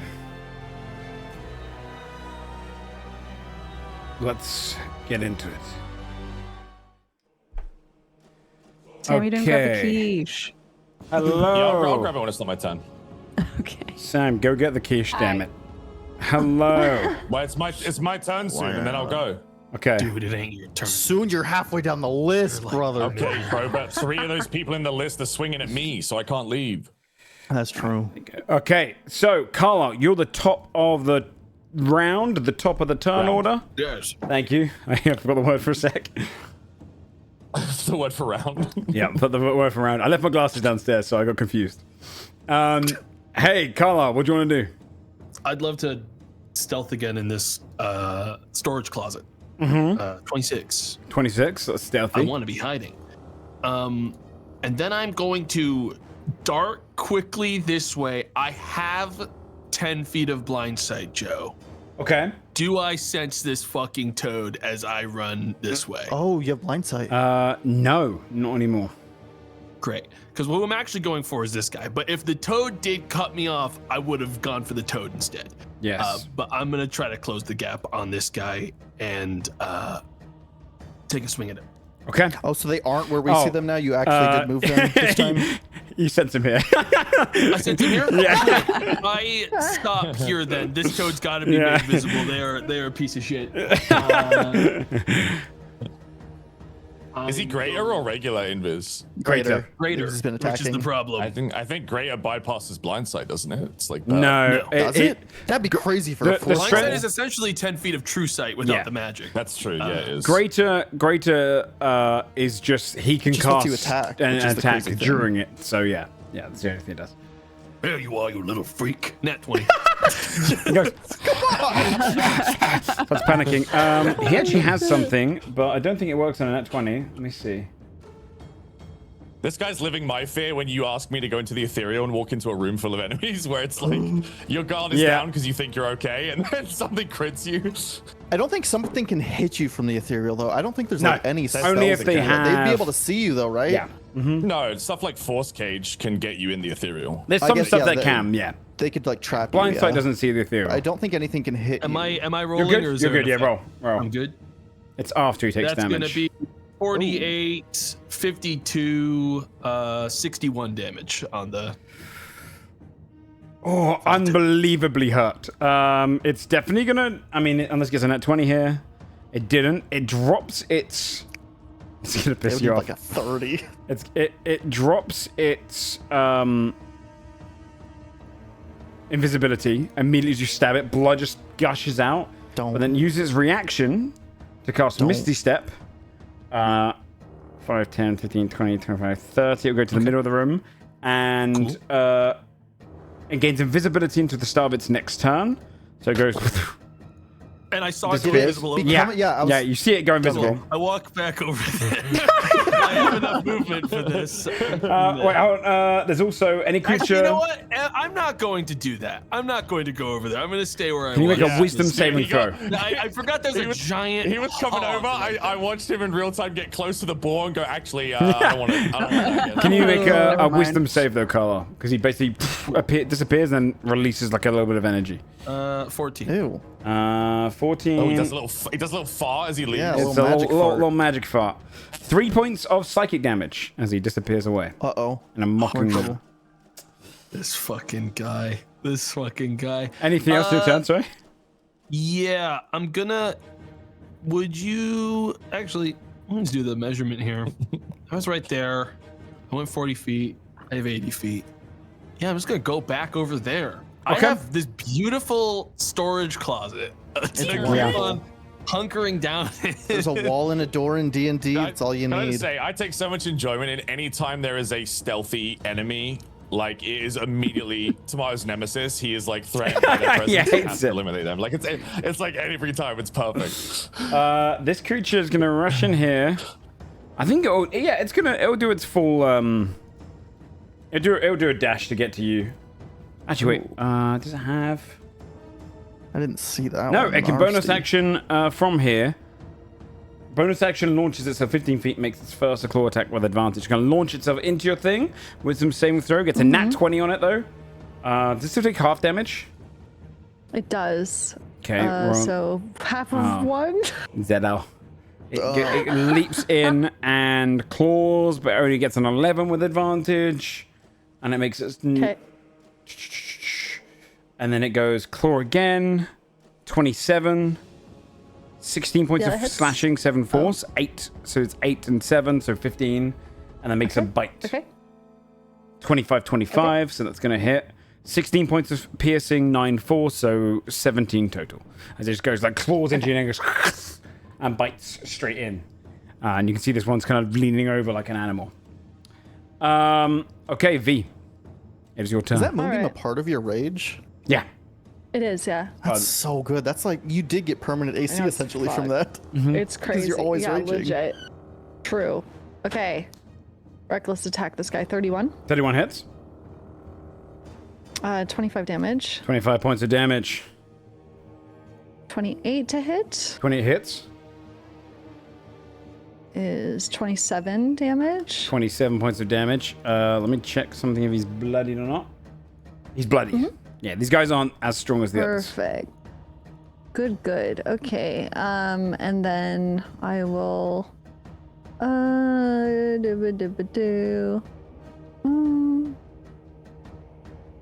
Yeah, I'll use my Clotted Tendril on him as well. Okay. Or 2d6 necrotic damage. That's 6 extra damage there.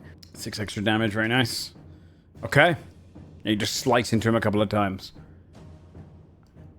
All right. Is that the end of your turn? Yeah, I think so. All right. This crawler is going to 5, 10, 15, 20. Go towards you, Morgaine. It's going to hit 3 times. 17, 12, and 17. All misses, right? Yep. A parry. 15. It's going to have 5, 10. It's use its bonus action to disengage and dash. That's part of the same bonus action. So it goes 5, 10, 15, 20, 25, 30, 35, 40. Huh? Was that good to my impression? 50. Yeah. You can just make it to here. Retroactively, yes. Now that I know. And heal for 120. I gets another perfect roll again. This can't be, man. 32 minus. Dude. Your dice are weighted. I know, yeah, it's crazy. Wait, He healed for did he 32. get 20 to recharge? Holy, Yeah. Oh, he Yeah, hit max. this is the second time he's done that. We gotta get rid of this weird rat guy. Like something's up. What the fuck? He rushes in, heals up. He actually just had enough movement to get there as well. All right, the fiend test subject is this one. It's gonna go. I'll see what you got. Please hit me. Don't make me do anything. Did you say that out loud? Actually, he's gonna do. He's gonna little fucker to you. You should say out loud. You should say out loud. I think so. He's gonna run forward, and you hear him bark out this. Goes. Grovel. Can you make a wisdom saving throw as he casts command on you? He can't be doing this. I was just complimenting this. I fucking hate command, actually. Wait, this spell sucks. They need to nerf it again. I can't believe he did the exact thing that you were talking about. That's a nat 20. Oh shit! Yeah, you've probably been around TAC enough that you built this natural resistance to it. You're like, hey, I know that one, man. That's a cool one. Wait a minute.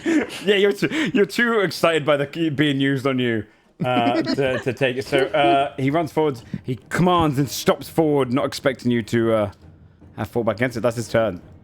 Morgaine. I realized I have something that I've like literally hardly ever used that you gave me that is very good for shits like this. So I'm gonna use it. Oh shit. I am going to. Where is it? I'm going to awaken mind.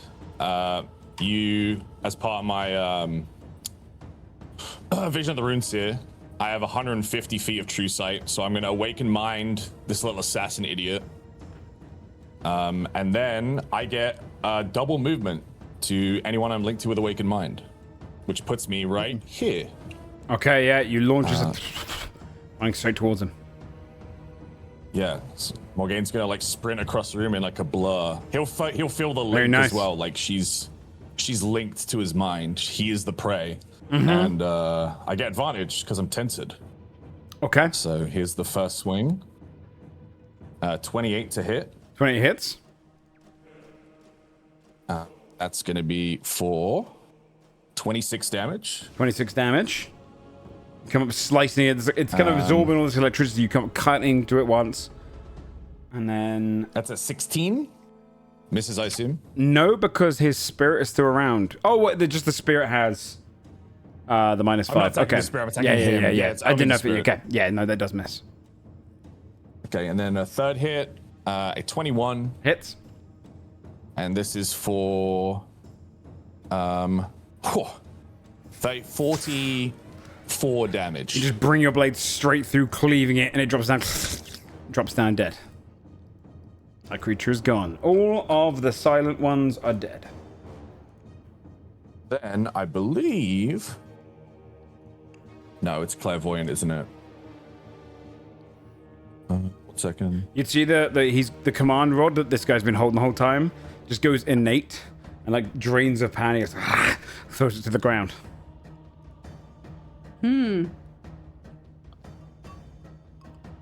Yeah, it's clairvoyant, not awakened mind. Okay.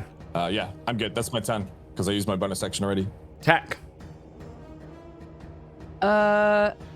We just have the frog wherever he is, the boar, and the like main dude. And then the creatures running after us that escaped. Carlisle call out the frog is down there. Yeah. He saw him disappear over there. So vague area over there.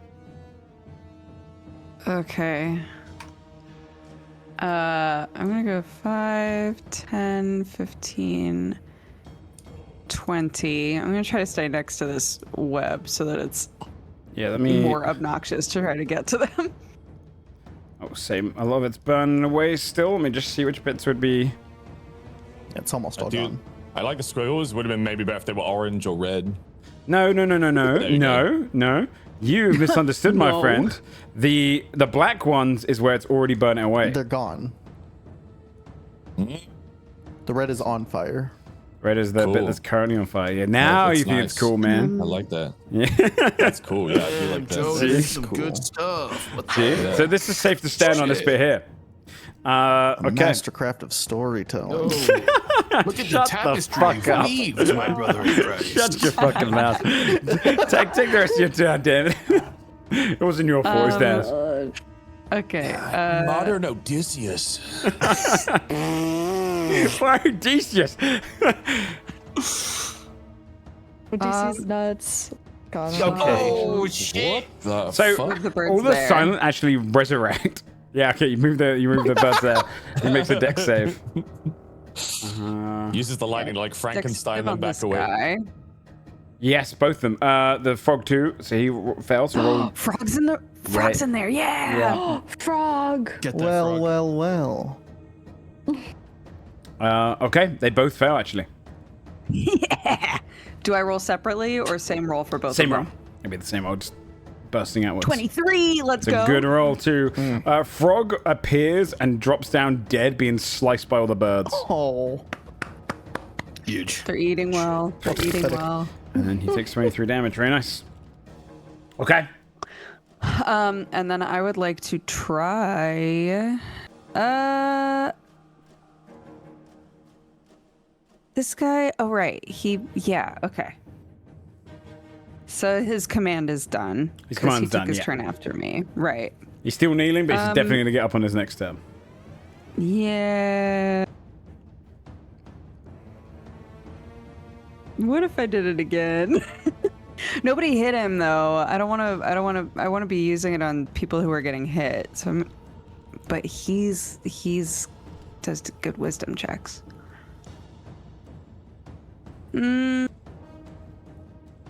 I'll cast it on this guy. I'd like to try to command him to kneel. Which guy are you looking at? Sorry, the dude next to the V. Dude right next to V. Okay, yeah, got it. Wisdom check, please. Wisdom check. Let's see this guy. 10.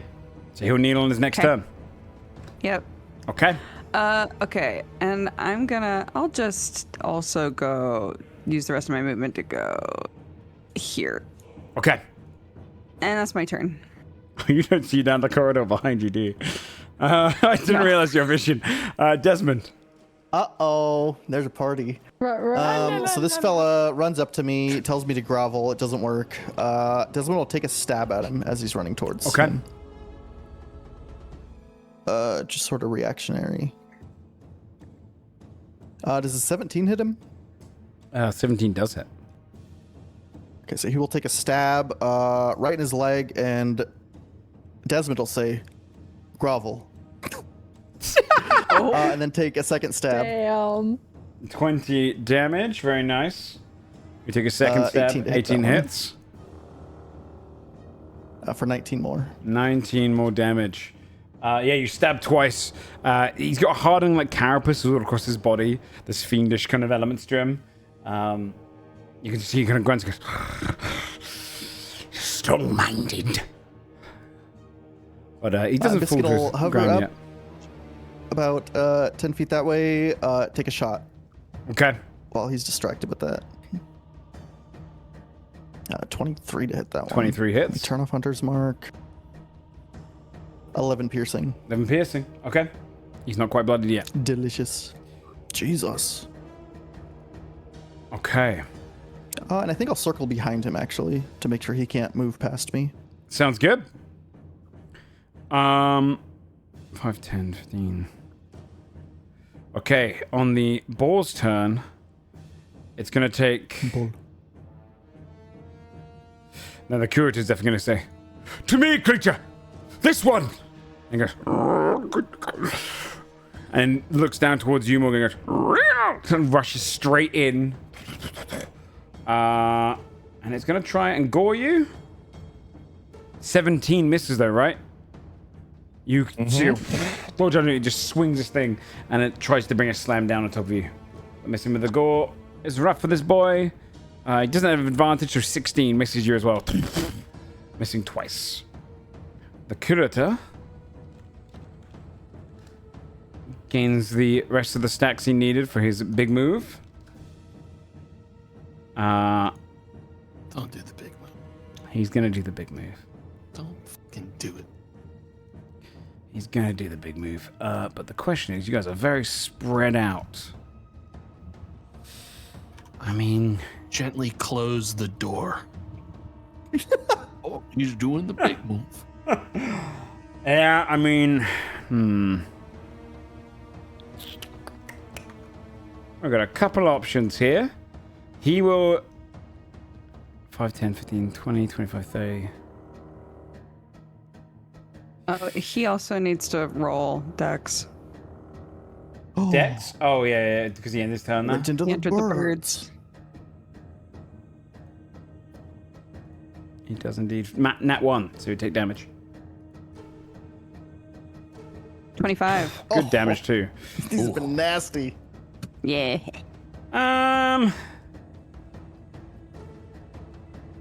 Yeah, okay. This guy's gonna move to here. He's gonna shoot straight down through you, Morgaine. Do I get an attack of op for that? Good point. He's not actually gonna leave your range then. He's gonna move here. He's gonna step right up Sounds to you. Good. Push it into you. Actually helps him out more if he's closer, so 50 there. How do I make it so my... Okay, 50 from there, and then... That's how. Doing a cone? And then... Oh, you're bouncing off the tower. I see. Yeah, it can hit both of you. It's more range. Okay, he's going to do it to you, Morgaine. It's going to bounce straight into V. He goes... shoots his lightning forward. Can you make a Constitution saving throw? Spell or is it just not an ability? A spell. Him absorbing lightning from here and then unleashing it, so it's just an ability. Con save, please. For both V and Morgan. 25. 25 is more than enough. Was this dex save, did you say? Con. Oh, The lightning goes through you. That's a lot. Oh, 23. 23, you are good. Do you have advantage on con saves? Yes. Okay, then it is going to only do half damage, 24 points of damage. halved for me because I'm resistant to. Yeah, lightning. so you would take 12 points. 12. And then he is going to go 60 feet. He'll TP down here. Appears in this one. Okay, that's his turn. Where's my turn order? There it is. It's 24, sorry? 24, damage? yeah. Okay. Okay. The infested one is going to rush up here. Take the attack opportunity if you have it. Desmond.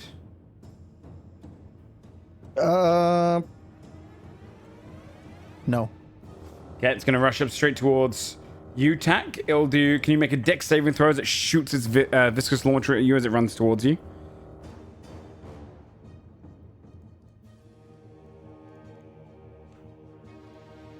Uh, 19 is 19's one good. after another. Sorry. Yeah, 19. You don't take half damage with this guy, so he shoots it, you dodge out of the way, and you see the acid hit against the ground. Then he's going to do a blotted tendril against you, which is a swing, 23. It's going to be... charisma save. Charisma save, yep, absolutely. 18? Fails. Failed, okay. Then he misses that attack. Can he attack you again afterwards? Yeah. Okay. 14. That's going to miss, right? So he yeah. pulls himself back before doing that and then swings with his gnawing leg. You see a lot of teeth on his leg, and they miss as well. That's our tank. Very good. Carlisle. Is anyone else bloodied but Morgaine right now? No. Not me, no. Cool. Carlisle's gonna go try to help Morgaine then, because I also need to heal myself anyway. So I'm gonna get in there. Get over there with Morgaine. I am going to bonus action attack this guy. An offhand swing. Okay. That's only an 18, so that would... I could... 18 hits. 18 hits this guy. I Yeah. was going to raise it. That's fine by me, though. Yeah, I'm going to improve this one. So that'll only be 24 damage. 24. It's looking hurt, though. It's nearly dead. You see it's kind of looming over you, blood dripping down it. Okay. Can you make a dex save? 5. He's prone. Falls back on its back, kind of almost a bit woozy from you stabbing it. Okay. Cool. When I closed in, if I can mix up the order of this so I can actually use my disengage move after this, I would have used my action to triage Morgaine. You'd heal for 46 more. Holy shit. Okay. And then I would disengage away from this fucking creature. I don't want to be in the splash catch zone the if smoke. nothing takes a swing. All right. On the monster's turn, it's going to kneel down in front of you. It technically ends its turn in your range, so it will make the save, V. Nat 20, so it takes half damage.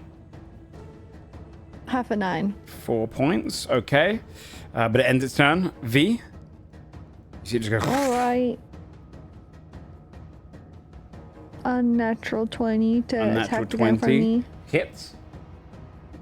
Okay, that's 27 damage. 27 is enough to kill him. You slice him upwards, and he's dead. All right. There's only a few left. Okay, I will use my Misty Step and my movement to get over to this fucker. Okay. Okay, so D10 from the Radiant, 2 damage. Okay. In that one. So, yeah, he doesn't expect you, sees you coming. Sees you enter into his range. He'll take the damage. Okay. 33 to hit. 33 does hit. Okay. That is 29 damage. 29 damage. And then I get a bonus attack from dropping an enemy to 0 HP. You do. So 24. That hits. That is 26, I believe. 26, yeah, 26 He's damage. bloodied. As you come in, you slice against him twice. He goes, Good.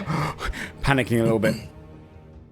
Good. Okay, and then I will expend 2 hit dice and give him some extra damage there. And make him bleed. So 11 extra damage, and now he is bleeding. Very nice. 6 damage each turn, and I will heal for 6 damage every time he takes that damage. Nice. So. Very nice. Okay, yeah. You slice him in, and then you see him step back in, like, fall against the coil for a second. Okay? Awesome. Very nice. The test subject Fiend as against you, Desmond. Yeah. And he is... yeah, he'll put... He's gonna... Okay, so he's gonna do. He's gonna say,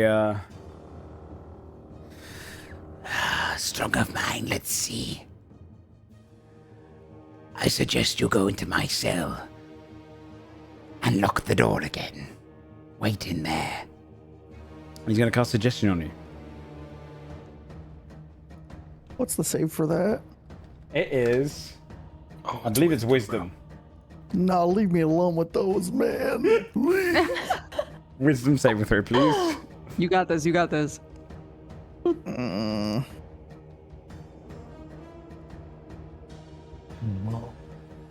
don't even think a Flash of Genius will save that. Dude, it's happening. You're gonna have to have something bad happen in the game. Yeah, I mean, I might as well make it a 15 just in case, but... 15 fails. Yeah. Next turn, you're gonna do a Suggestion. You see him smirk as he sees it goes through. Morgaine. Fucked up that he's so smug about it. I'll focus on the big oaf in front Go of me. for it. You have advantage because he is Oh wait, prone. I have advantage on this. I forgot. I have Mind Guard Crowd on. Oh, okay. Roll again. I need to remember I have this. I forgot I brought it. Does a 16 save? No. No, it doesn't. It's one under. Just leave me. Dude, there's no worse feeling than realizing you have advantage and it does nothing for. Yeah, having everyone rewind a couple seconds just to change. Yeah. Guys, wait, hang on. Oh, guys, look. Check this out. Everybody Look how much more I can biff it. Check this out. It's messed up, man. First swing on the big boar guy is a nat 20. Okay. Yeah, I'll smite him. Okay.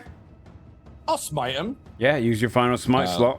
Oh, no, you got 2. I'm queuing up all the damage. No, this is my final one. I have 3 slots. Bam. Oh. Oh. So 66. That's all the damage. 76. 86. 90. 98 damage. He had 9 health remaining, dude. Okay? So you just push your blade into it, and you just see viscera burst everywhere. Like parts. The head just goes flying off. You utterly obliterate this creature. Nice. Yeah, nice. Yeah. Drawing it back in. And then I'll step through the ethereal to this guy. Okay. You see what? You don't know what you're doing. You're destroying our hope. Good. First swing. That's a nat 20. Yeah, that hits. You gotta quit it. Holy fuck. That's gonna be 18, 27, 32, 42, 48. 48 points of damage. Yeah, you slice him, he falls back into the coil, panicking. Next one is only a 17. Misses. No, his armor, his AC lowers when he's bloodied because he had an electrical harness on that was giving him more AC, and that's broken. Nice. That's not good for him because that's not good for another him. 24. 24 points of And then my damage. final swing is another nat 20. Okay. What is That's happening? 3 in a turn. Holy fuck. 31, 42, 48. Do you want to describe how you kill him? So I don't think I'm gonna kill him. I think I'm gonna change that damage to psychic on that last swing. Okay. And just basically like have him just lose consciousness, like just wipe out his. We want to his mind, question this basically. fuck. Yeah, we're gonna save him for later. Draw out. He just falls down into the ground. I rolls. think she would go to draw back the final swing and say, "I'm not done with you," and the blade of the scythe would change color, and then she would just slice through him, and there'd be no wound, but he would just collapse. Okay. He's technically brought down to 1 HP and he's unconscious. Okay. Nice. Only a couple of enemies remain then. Check him, piece. Dude, I've never crit this much in my life. Yeah, it's crazy. Tack. You see this massive, like, infested creature, loads of beings inside of it, loads of all kind of bugs almost looking through, attacking you. What do you want to do against him? If you want to do anything against him at all. Is everything else dead? It's these two. That's it. You don't know where the second one is. I don't know where this is. Yeah, I was gonna say. Okay, I will. Who is near me? I can't see anyone. I have no idea. Okay, great. I'm gonna take out my mockingbird. Okay. And hold on, let me check the songs. I need the one that lets me disengage. I activate Song of Mischief. Mm-hmm. And I would like to attack. Chugga chugga. 18? 18 hits. Okay. I do 17 piercing damage. 17 piercing damage, okay. And I can move without provoking an opportunity of attack. And I get 10 extra feet of movement. Very nice. 10, Okay. 15, 20, 25, 30, 35, 40. I guess I'll come down here. I still don't see anybody. I see these guys down here. Okay. And I will...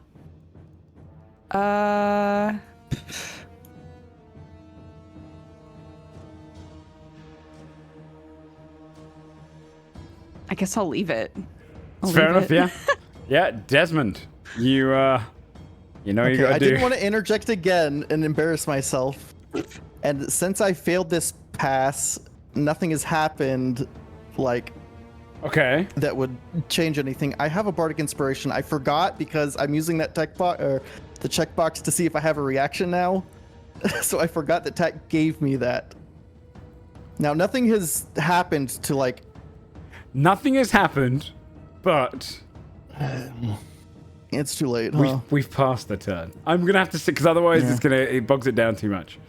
Yeah, you've got to remember your resources. I decided to use my inspiration box to see if I have a reaction ready now. So now I don't know what I have. Dude, get in the damn box. You gotta get in the box. Get in the box. Get in the box, man. We're about done here. Put yourself in jail now. I can't lock myself because they broke down the gates, didn't they?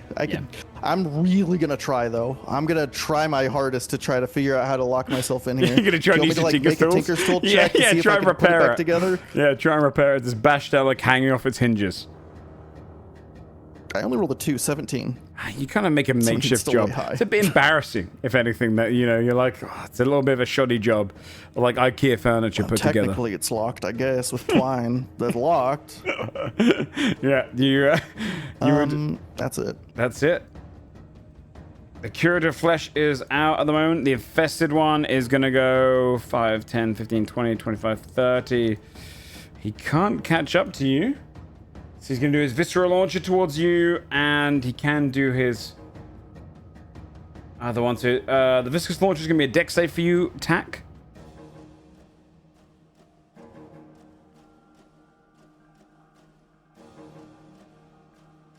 $18 is more than enough. You dodge out the way, and then he's going to do his blotted tendril, but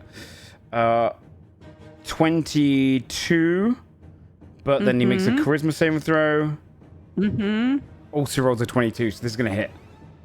Okay. He's no longer beguiled by me. Yeah, he distracted by the moment. 16 points of bludgeoning damage and 8 necrotic, and you're grappled.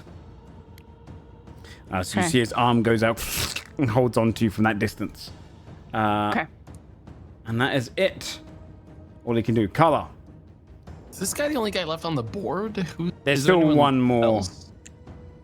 I elsewhere. don't know where that guy is. Still the one who commanded me. Whoever's with Desmond, wherever Desmond is. Desmond's in jail. He's making fun of me, spitting on me in my cell. No. I'm gonna throw my dagger at him. Okay. On the one in front of me. 20 to hit. 20 hits. Cool. I'm gonna put a cunning strike into this one for. That's gonna be 37 damage. 37. He's bloodied. And I also make a dex save. Dex save as well. 21. So I'm assuming successful. He is successful on that for sure. Okay. Yeah, I mean, my dagger is embedded in his chest and he's bloodied, and I know we're about to finish the fight. I'm gonna hang back. I mean, actually, you know what? How hard are you, Tech? How hurt am I? Yeah, I'm okay. I'm at you. I'm at 72 out of 110. I'm gonna move next to you, so if something happens, I can try to help or take the hit. Then V. I will. Oh wait, I can't. Oh, you got something else? I steady aimed. Oh yeah, of course. You can't move. Can't move. Come here. Okay. Then it'd be V's turn. All right, I moved to here. I'm gonna use my clawed tendril to get me the rest of the way to pull myself to nat 20. Yeah, so 4d6. Is that right? Waste. Is it? Yeah. Well, no, it's all right. That's pretty good. 11 damage. 11 damage. I'll Yeah. pull myself to him. He makes the wisdom save. From my attacks. He gets a nat 20. He take half damage. Okay. 27. 27 hits.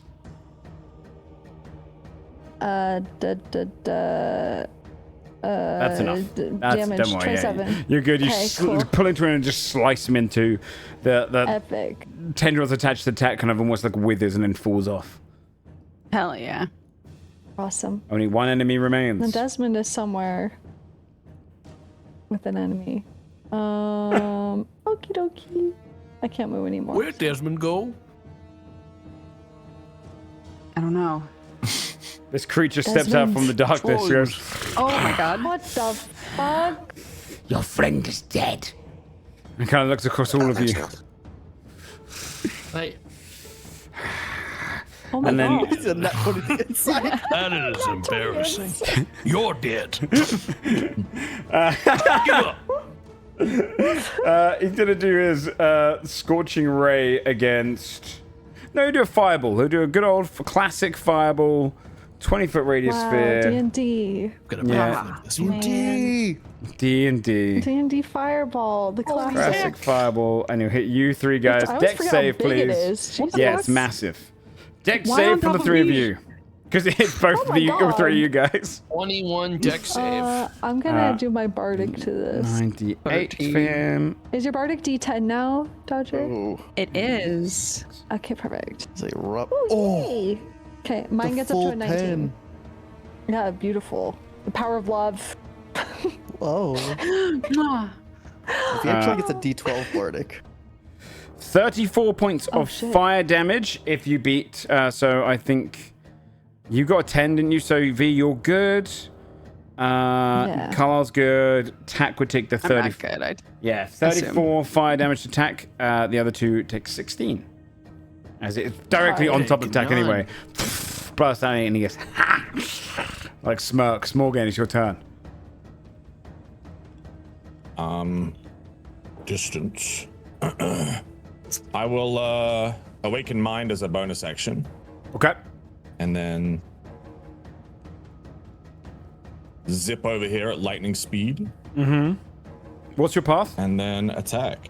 Actually, no, this would have been burnt away. I was Straight. going to be a cheeky bastard, but that's burnt away now. Bro was trying to actually get you with the fucking web. The turn one web, that's crazy. Give me the way if you want to, man. No, but it technically burnt away because I didn't do it on Desmond's turn.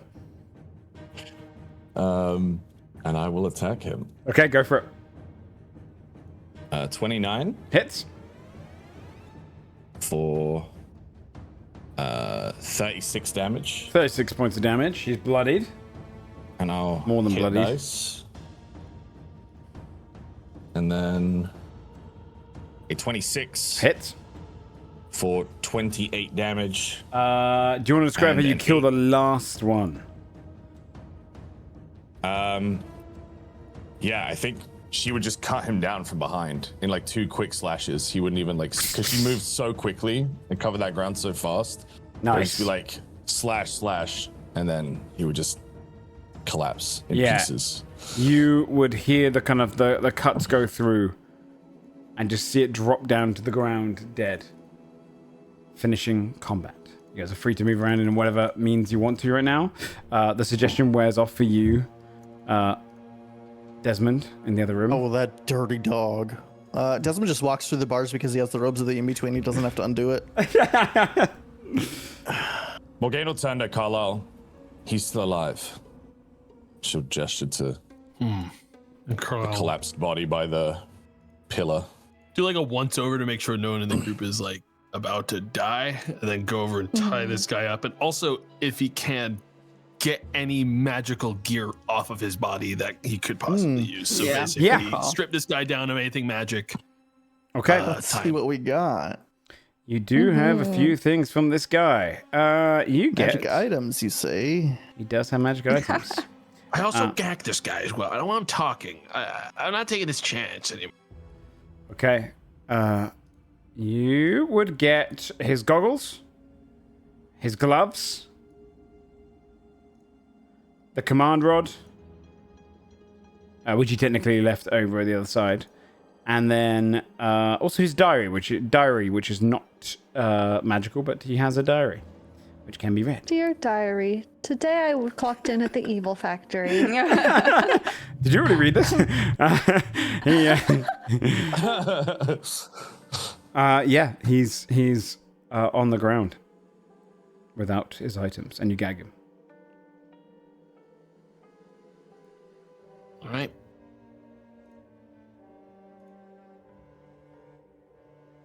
Should we read the diary first so then we can know what we don't need to ask him? Probably. Yeah. We might think some makes sense. shit.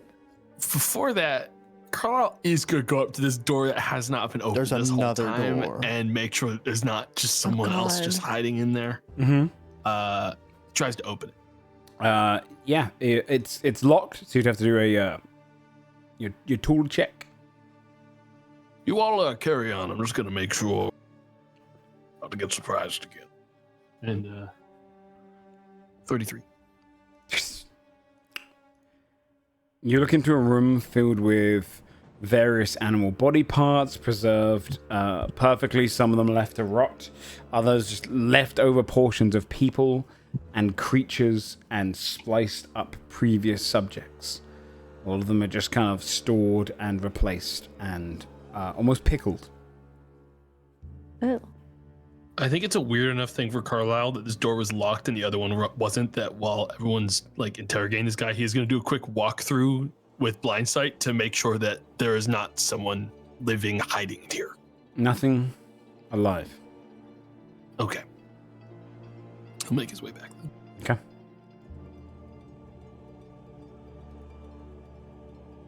You'd... This guy is still unconscious, right? Yeah. He's still unconscious right now. Do you want to read his diary first, or you wait until he wakes up? Mm-hmm. Yeah, let's read it. Oh, read it in front of him. Yeah. Read all the funny voices and mock him.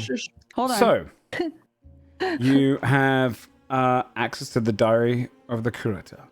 It's a decent chunk, but these you can start from the top. Some good information in here. Shane, you like reading. Bro likes to, yeah. You could take it. You could do it day by day if you want. Each have a different day. Oh, there is 5 paragraphs here also, and 5 of us, There you as it seems to be. Okay. First Oh my goodness. Rail 481. Well, you should read the top bit first. found this diary. Wait a minute. Wait a Explanation minute. paragraph. Hold your horses. All right, who's reading the beginning? I'm reading. I'm not reading that one, guys. I signed up for First Victorum Rail 481. I'll read it. The diary begins with the curator's studies in the alchemy guilds of the Bay of Progress. He seems to be from Starclock, and he learned under Wesker 1/2. He decided to travel to Winterfair to learn from the grand city of Omen, a place where magical science is surpassing all. He ends this section of the diary with his wonder of the city, but acknowledgement that he can no longer write about what he learns there. If they discovered a diary, they would kill him for trying to steal the secrets. Then the diary entry comes in 15 years after, these following 4 entries being the most important. Thank you. First Victorum Rail 481. I found this diary lodged between some of my supplies packing. I am finally You can't do that, dude. You can't do that, dude. I'm vetoing. I'm vetoing. Okay, you take 1d20 every time. 1d20 psychic damage. There is no way you're doing that, dude. 19. Okay, fine. I won't do and that's real life. Joe. Oh my god. Do you know what? Time in Winterfair was fascinating. I'm taking away. World. You now lose your veto to reading the recap. If you do that voice, you lose a veto. I'll never back down, mother. You lose your veto. Go ahead. No, I haven't read it yet. I'll do it. Please, Joe. You can't ruin it, man. I've farmed all the rage out of you I could possibly find right now. Terrible. I found this diary lodged between one of my supplies when unpacking. I'm finally here, a life of darkness and discovery, studying a being so otherworldly that it would make your skin crawl all the way in the Fae. My time in Winterfair was fascinating. Alchemy is one subsection of a greater world. They needed me here. My work will create a new species of people, one fueled by godly powers, would-be deities who grant their gifts too willingly. I see their flaws here. They have allowed me to bring my silent ones with me. These creatures have never seen the land of Hyloma, knowing only the devastation of Kelligar Woods. For now, I build our lab in the ziggurat they have provided, but in 2 weeks, I'll see the creature. Who's next? I'll go. 23rd Victorum. Shut up, Shayne. 482. My God. Sorry. Sorry. Just over a year since I arrived, I was not prepared for what I might have found here in these absent halls. The creature they refer to as nightmares is something you would never be able to truly describe. It has no basic anatomy and instead grows almost like a mycelium. Mycelium? Can't remember. Mycelium colony? Yeah, mycelium colony. It is weak from all the probing by the clergy, who keep an ever-watchful eye over me. But I have made immense discoveries as to what is keeping it weakened. When it drains creatures of their dreams, it takes all of them and has to filter out the ones with trauma to feast upon. The sacs that hang off of it, that I have developed new methods for extracting from, are less pustules and more egg-like. They quite literally would keep growing till they hatch infant spawns of the creature. What the fuck? The greed of these clergymen has never allowed that to manifest yet. But what happens if it does? What happens if this creature does gain strength? I have been training a new beast, molded of both bat and dragon blood. It is small now, but in the coming years it will grow. Perhaps it will be enough to protect me in dire times. Yeah, about that. Yeah, oopsie. 14th Ord, Amra 494. I do not remember what it is like to sleep properly anymore.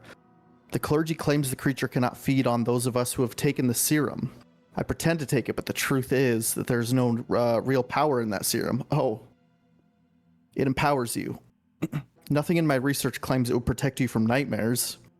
Does the creature choose not to feed on the clergy willingly? Why would it allow itself to starve for so long, letting them feed? Does it hope for a delicious meal from their minds one day in the future? Is it even consciously aware of what it is doing? I must develop a weakness for the creature, a failsafe, if it ever continues to grow. What is it waiting for? The serum doesn't do anything. Yeah, what the fuck? So it's willingly choosing not to feed from them, though. Why? Yeah. That is super weird. All right, Sam, that's you. What? I understand now. It doesn't change a thing, but it's terrifying all the same. My research must benefit the world. I refuse to die down here in the darkness of the unknown, only to be discovered 1,000 years by now by people who see my work as ancient. I plan to leave when it happens, if it happens. It no longer feeds on me. There's plenty else to eat. Now I have to question, did it feed more on me before to get me to create my creatures faster? To give it an alternate food source? I put nothing past it now. I've been testing weaknesses against it, and it's folly to think there's something that might harm it naturally. It's grown without equal. It feasts anew. However, I have created some concoctions that might help. My sweet amber. Feast upon pain, worldless god, and know that it was I who made you undone. Damn. Would have been crazy if his voice was. Shut the fuck up. It was I. Couldn't let that happen. Also, the fact that Nightmares has eggs that could. Yeah, there's little nightmares running Any around. nightmares? Creatures? No, Like, if it they says had let that it he's never grow? been allowed to actually like grow an egg propagate. fully. That's freaky. So the moment you like finish reading that, you see him stirring. And he flicks, he starts to squint his eyes with his glasses kind of like broken. He looks up. What was the guy? Kind of looks around.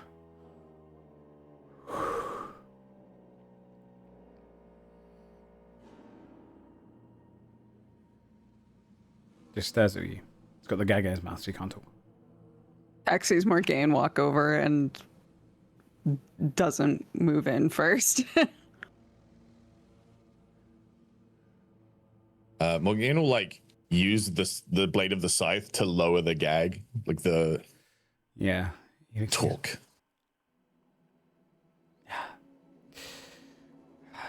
Ouch for one.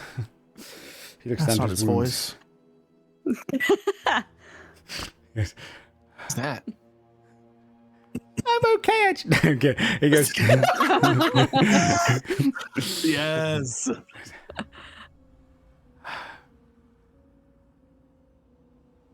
What do you want to know?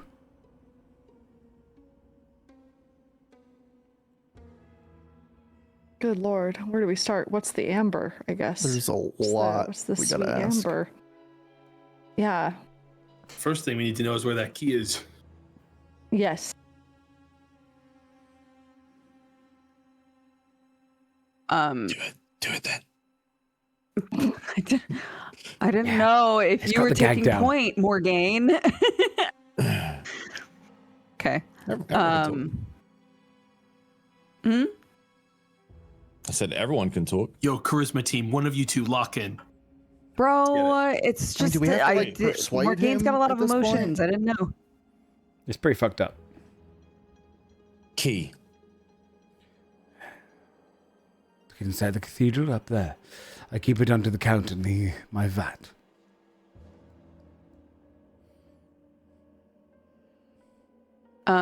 Tak will kind of like flip through the diary. You mentioned something called amber. What is that? Ah, that's why you're down here. He looks towards the kind of large vat container he was standing in front of. Bubbling kind of viscous fluid. It is something I've been developing. What is it made of? Various compounds and creatures and beings and power and deities and condensed matter, along with this dream spell turned into a material form, processed and pushed through. You want the entire ingredients list? Not particularly. No offense, but it might be beyond all of you. And I mean that not as an insult, but it took me years to develop it. As a failsafe. Yeah, you've been down here a long time, it seems like. Yes. Decades, I believe. And in that time, you said these eggs that Nightmare is creating, they've never fully hatched. They've never fully grown. No. When I came Do you here... want them to? No, absolutely not. We don't ever want that, but the question really you should be asking is, the whole time, this clergy has believed that they are the reason they've never hatched. If you've read my diary, then you might know as much as I do. Nightmares is okay with them not hatching. The falsehood of promises of power. It's interesting, isn't it? How easily a god plays back with us as we play God with it.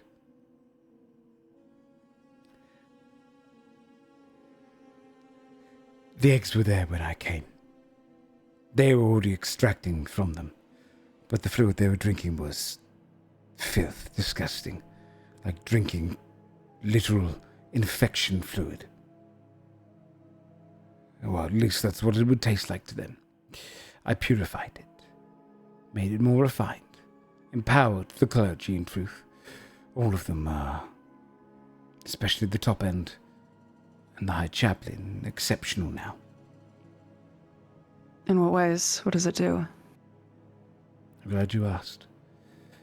Well, the simple answer is by connecting a patron with having clergy members reach out to patrons via dreams or even physically if we can. By connecting the two of them, we create a tether. I then allow nightmares to feed upon the tether, drawing in power from a deity so far away, even on other planes, all connected via dreams. Then, as the egg sacs grow, they are filled with said power. Almost imagine like a hamster storing away food in its cheeks, but on a to put in a much politer form than what it actually does. We extract that.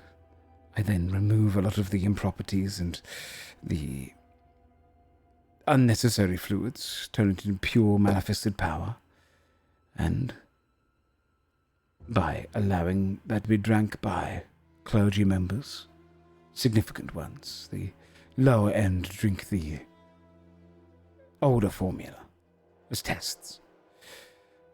The greater ones drink the fluids I give them or inject it, and they will start to manifest properties of the gods that they stole from, taking God's powers and revitalizing it into potions. Take that, Guild of Alchemists. Take that, Crimson Flask. So they know what they're drinking. No. They purchased my services for an immeasurable amount. They've been doing this far before I got here. Just those that did before I got here have had seen changes, similar to what you saw of my creatures that you so unceremoniously killed. The lesser of their councils have died over the years. Only the High Chaplain remains with his deformities.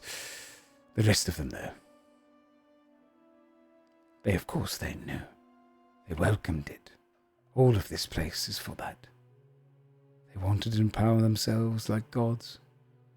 I've allowed them to do it. Apparently Nightmares has allowed them to do it, and they felt the whole time Nightmares has been their pet. Like they have drained it of all its power, its strength, but it's a lie. Well, theoretically it's a lie. What about justice? You never experimented with justice. Of course we did. Justice was... In what way? I do not know the origin of the creature, but it was a corrupted being. They had it imprisoned down below when I first arrived. Or at least into the later portions of it. It was corrupted by nightmares. They found, in fact, part of the reason they survived for so long is due to Justice's presence. When they first tried to drain the creature and drink the fluids, only the High Chaplain was really surviving. It was such dark, tainted matter. It would warp and destroy the minds of lesser beings, but the High Chaplain is beyond. An incredible being, to be fair. The others would die, turn into monsters, creatures, aberrations. When Justice was corrupted, and nightmares finally fed upon him,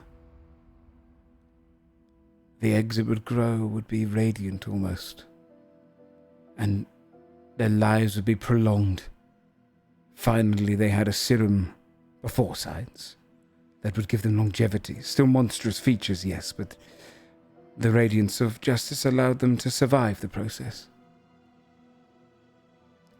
When I arrived, the High Chaplain purged the rest of those lesser beings. He didn't trust that justice would always be around, needed a new solution, something more permanent. Less of a risk to him, allows me to give him the greatest of the serums, the purest of it. Justice was a prisoner when I was here. Just another one of these creatures to be fed upon. But he got out and came back. Why would he come back then? That is a question for the High Chaplain, not me. I'm not privy to such conversations, though when it got out, there was a great panic. Many of the creatures that nightmares would feed upon got out. That is when many of the clergy died. It suddenly fed upon them. The creatures we keep down here, the ones that the list are given, the clergy come to me with a select list of creatures that they have searched for. And I prepare solutions so that when those creatures are captured and brought down here on the false pretense that they are evil, or some, of course. Of course, the creatures we test on, many are evil. Many are cruel. Many do not care for mortals. They would be brought down here, and I would simply be the one to create serums to be tested upon them. Justice escaping wasn't the only issue. It was all of the other greater beings that escaped with it, the things that it was feeding upon, that helped create the clergy's strengths. It's only recently that we've started to see some of those monsters returned, and then very, very recently, whatever justice brought down most recently has been different. Oh. Hard to say. More powerful.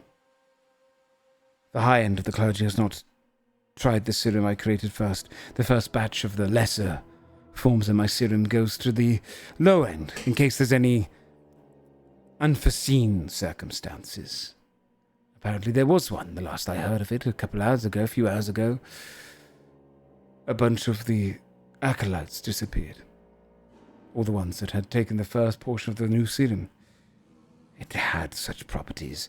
It usually takes me months to develop a creature's power and condense it. That one was much quicker. As if nightmares knew what it was feeding upon, knew exactly what to extract and pump into those sacs. Curious, isn't it? There it is, the spark of curiosity in all of you. You understand now. We're dealing with gods.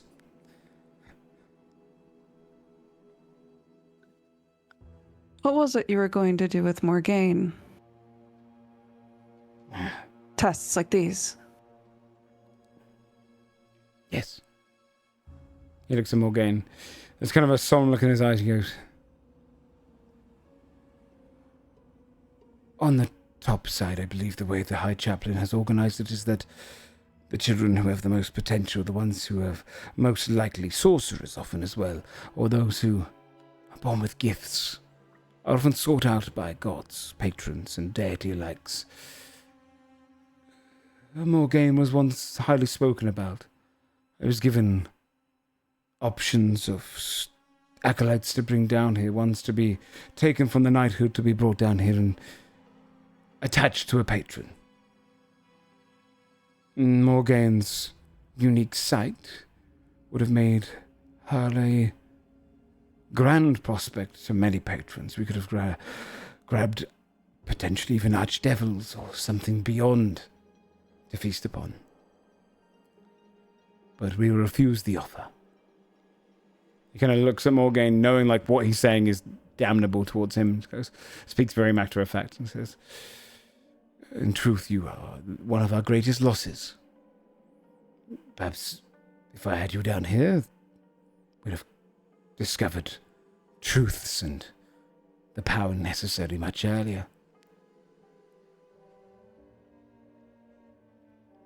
At what cost? Your sacrifice. As You saw with some of the others, the ones that look more like creatures than anything else. You sacrifice your body, part of your mind, your gift, to draw in a patron worthy to be drained. It is a cruel thing. We'll get a look at the group. Do we have any other questions for him?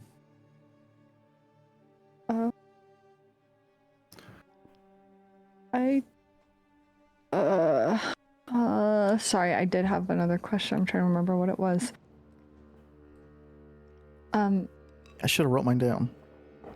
Yeah, you willingly do all of this, but in your diary, you create a failsafe. You do not ally yourself with this creature gaining power. I ally You myself. fear it. You'd be a fool not to. Seeing that thing had changed my entire perspective. The things I'd seen in Winterfell were nightmarish. But that nightmares is fitting of its own name. I ally myself with none of the clergy, nor do I ally myself with the creature. I ally myself with science and discovery. As cruel as it might be, I hope for my learnings and my teachings and my findings to be immortalized. I do not look to extend my own life, but the lives of my research can live on forever. The idea of siphoning gods and deities is a science that I discovered. Nightmares was a means to my end. But when I discovered that the creature was well aware of what was happening to it, when I realized the serum was not blocking out any of the dreams or nightmares of the creature, that it was consciously giving up power for some reason, I needed to make an escape. My serum is my failsafe. Whilst the clergy get slaughtered by it, whilst my failsafes fight back against it, I leave. Well, he looks down at his wounds. Plan? I won't leave now. How did I plan what? To use the amber That's what I was you going to ask. You. created. I'm glad you asked. It can be consumed. Or it can be embodied into creatures as well.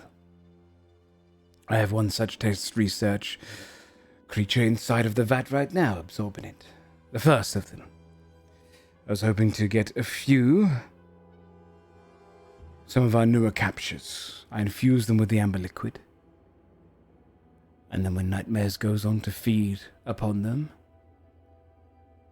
they would be pleasant in their dream with it, able to fight and hurt Nightmares, weaken it, so that its physical form can be hurt as well.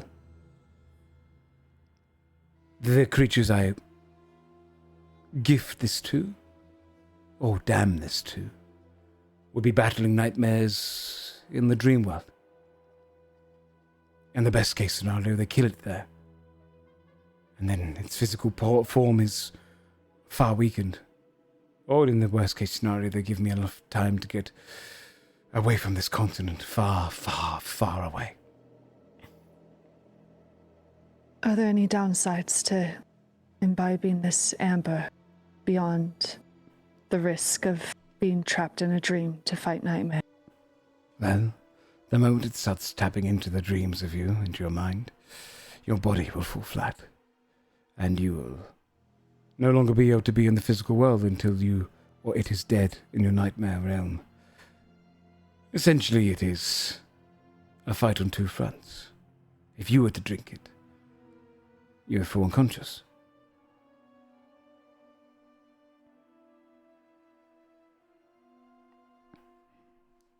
All right, that's all my questions. Yeah, Tech will look at Morgaine. He looks up to you, Morgaine. It is only fitting. The only thing we have in common is just as my patron no longer gives me his power willingly. Interesting. Justice was your patron.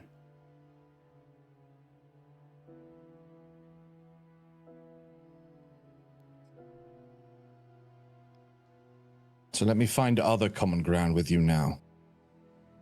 Your coldness, your selfishness, your lack of mercy. Our order dies tonight. Starting with you. She'll cut him down. He closes his eyes and just silently drops down, dead.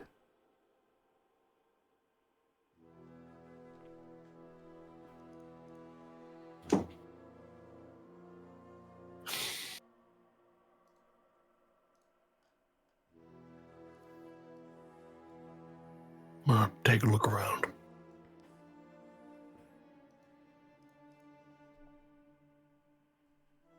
Well, all these people in the back of class are laughing it up or whatever.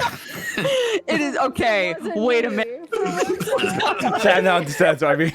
Crazy. I'm sorry. Shane was I had diabolical to. in group chat. He was diabolical.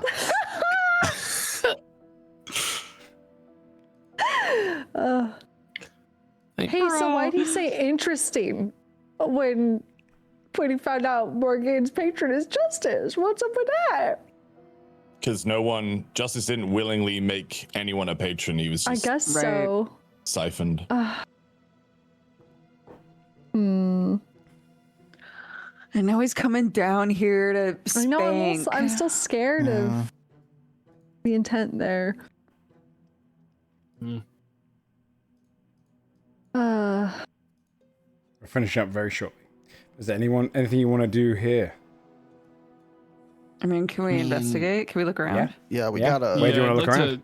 Also, this liquid, this soup. I'd like to search both of these rooms and take a look at that liquid. He did say there was somebody in there as well. We gotta see what that's about.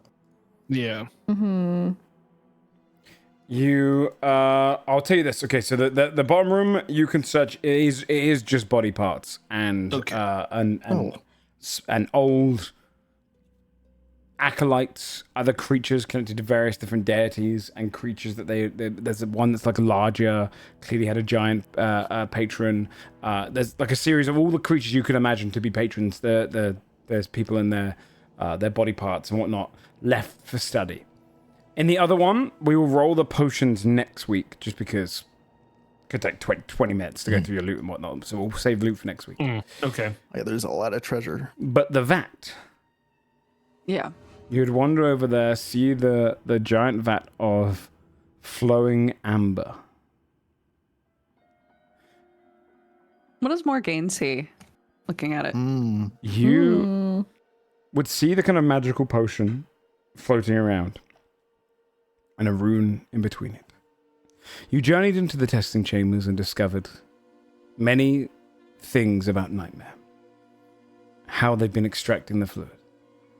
How they've been dealing with it. All of the various acolytes, once children grown and catered to patrons just to siphon power for those of the higher end of the clergy. But the doctor's failsafe, the curator's failsafe, this amber fluid, a means of fighting nightmares on his own field. One of his first, if not the first, creature to be imbibed by it, floats in the center of the fluid. You would see a half-living, half-dead rune. It's almost like a dying rune, Morgaine. Rotting. Okay. For the rest of you floating there, unconscious, attached with apparatus to keep it breathing inside, despite not needing it necessarily. You see a body of an elven face of kind of almost like sufficient beauty. But as the body goes down, naked, you can see flesh, skin, and then the flesh is rotten and gone. And the legs are replaced by these bony, fleshless ones that kind of float ever so slightly off the ground. You see this half-human, half-undead creature floating there. Morgaine, you would be familiar with this. This is Celis Aradin. A half-lich. The half-lich. once on the same portions of the floor of gloom, the same portion where they kept Selendai, Abigail. They once kept this archmage. He floats there in the water, in the amber fluid. And his eyes open and look at all of you. We'll find out what his deal is next week. Because we are at the... We just toss like a blanket on that and leave it there, guys. Yes, you can. You can indeed. We'll figure this out on our own, actually. We'll come back next week, though. Drink that. To see what his deal is. And what exactly this amber fluid is, and what treasure you got, what potions you've got. And you'd also be able to walk up there and find the second key. I mean, both parts able to go towards the cathedral. And you have one free long rest still. But of course, time is a-ticking as Justice makes his way down. So we'll see what happens next time. So let's do some shout-outs. Thanks, everyone, for playing. I know it was a long combat-y one. Dreadful's going to have a lot of combats, a lot of monsters down here, in both the figurative and literal sense. Let's start off with you, Shaney boy. What can people find you? Hi, I'm Shayne. I'm at ShayneHawke. That's my Twitch. I've done 3 streams of my Final Fantasy XIV lore through. After these 3 streams, we're about 0.25% of the way through all the quests. So at this rate, it's going to take about a bazillion streams, maybe like 3 years of this. I'm not going to give up. We're going to keep going. Yeah, wait. This. Does that make it 12 streams per percentage?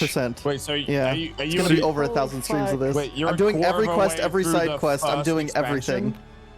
I'm doing every quest and every side quest. There's about 4,000 quests. He means it's 1,200 streams that he needs to do to get... You've lost your damn mind, man. There's no way... Yeah... That's crazy. There's a lot of quests in this game. If you think about every have a Minecraft quest of every... They're gonna stop playing. 4,400 quests. Yeah, and I've done about 100. It's about 0.25% of the way through. Bro. Goddamn. No way. There's some of those quests were written like that. Devs were in the back and were like, "Hey man, we need them to kill 20 bulls. Just come up with a reason to do that." The reason it takes so long is I'm not just skipping through and doing the quests. I'm reading. I'm taking notes. I'm reading it. Fully following what's happening through every You're gonna quest. be the most knowledgeable person about Final Fantasy. It's been so fun. I love it. I love the story so far. It's good. All right, Are you still in the first expansion? Oh yeah. Oh yeah. Yeah. Okay, dude. Check back in on that in 20 by a country mile. It's the first one. If you think this story's good now, you're gonna love it, honey. Yeah, you're gonna have a good time. Well, Shayne's shout's gonna be the same thing until the end of campaign 3. Yeah, I'm now. I guess I'm a Final Fantasy 14 streamer for the foreseeable future. Exclusively, just make a sign and hold it up. With how many quests you got left to go? Yeah, Bree. Twitch.tv/BreeBun. I don't think I'm gonna be here next week for okay. So, yes. Okay, we'll work out. I know. Tomato. No, not one. Twitch.tv/tomato. Okay, he got told you off. made fun of his voice, man. No, it's good. Yeah, I did. What I if, did. No, what if he got to do the voice? Joe What if you can do He actually no thank you'd me, voice? which was crazy. Anyways, I don't want to do a shout out. Thanks, guys. Good. You know what? Good. Okay. You're not allowed to do shouts anymore to Sam. Good. I didn't want to do it anyways. Twitch.tv/Dexbonus. Oh my gosh. Cute. Whoa. Yeah, Dodger, it was your birthday this week. You didn't use birthday inspiration. I forgot I got one. It was maybe the biggest combat one. Yeah, I forgot to say. I mean, there's lots of... You can have it next week. There's a lot of combat still. Next episode, there's still a lot of combat down here. So, you guys are... Okay. You're good. Just remember it from this time. You're good. Dodger, what can people find you doing? Twitch.tv/Strippin, obviously. Cute. All right. There's a Patreon if you want to see behind the scenes stuff. Go through a bunch of these stat blocks. You'll get to see all the cool shit behind the scenes, and then talk about this post episode stuff, some big revelations and whatnot to find on the Patreon. Otherwise, we'll be back next episode for 116 as they finally have the keys to unlock the cathedral and head inside to confront the High Chaplain before going finally down toward nightmares. We'll see you guys next episode. catch you then. Thanks everyone for watching, and thanks everyone for playing. Bye-bye. Bye. All right, bye.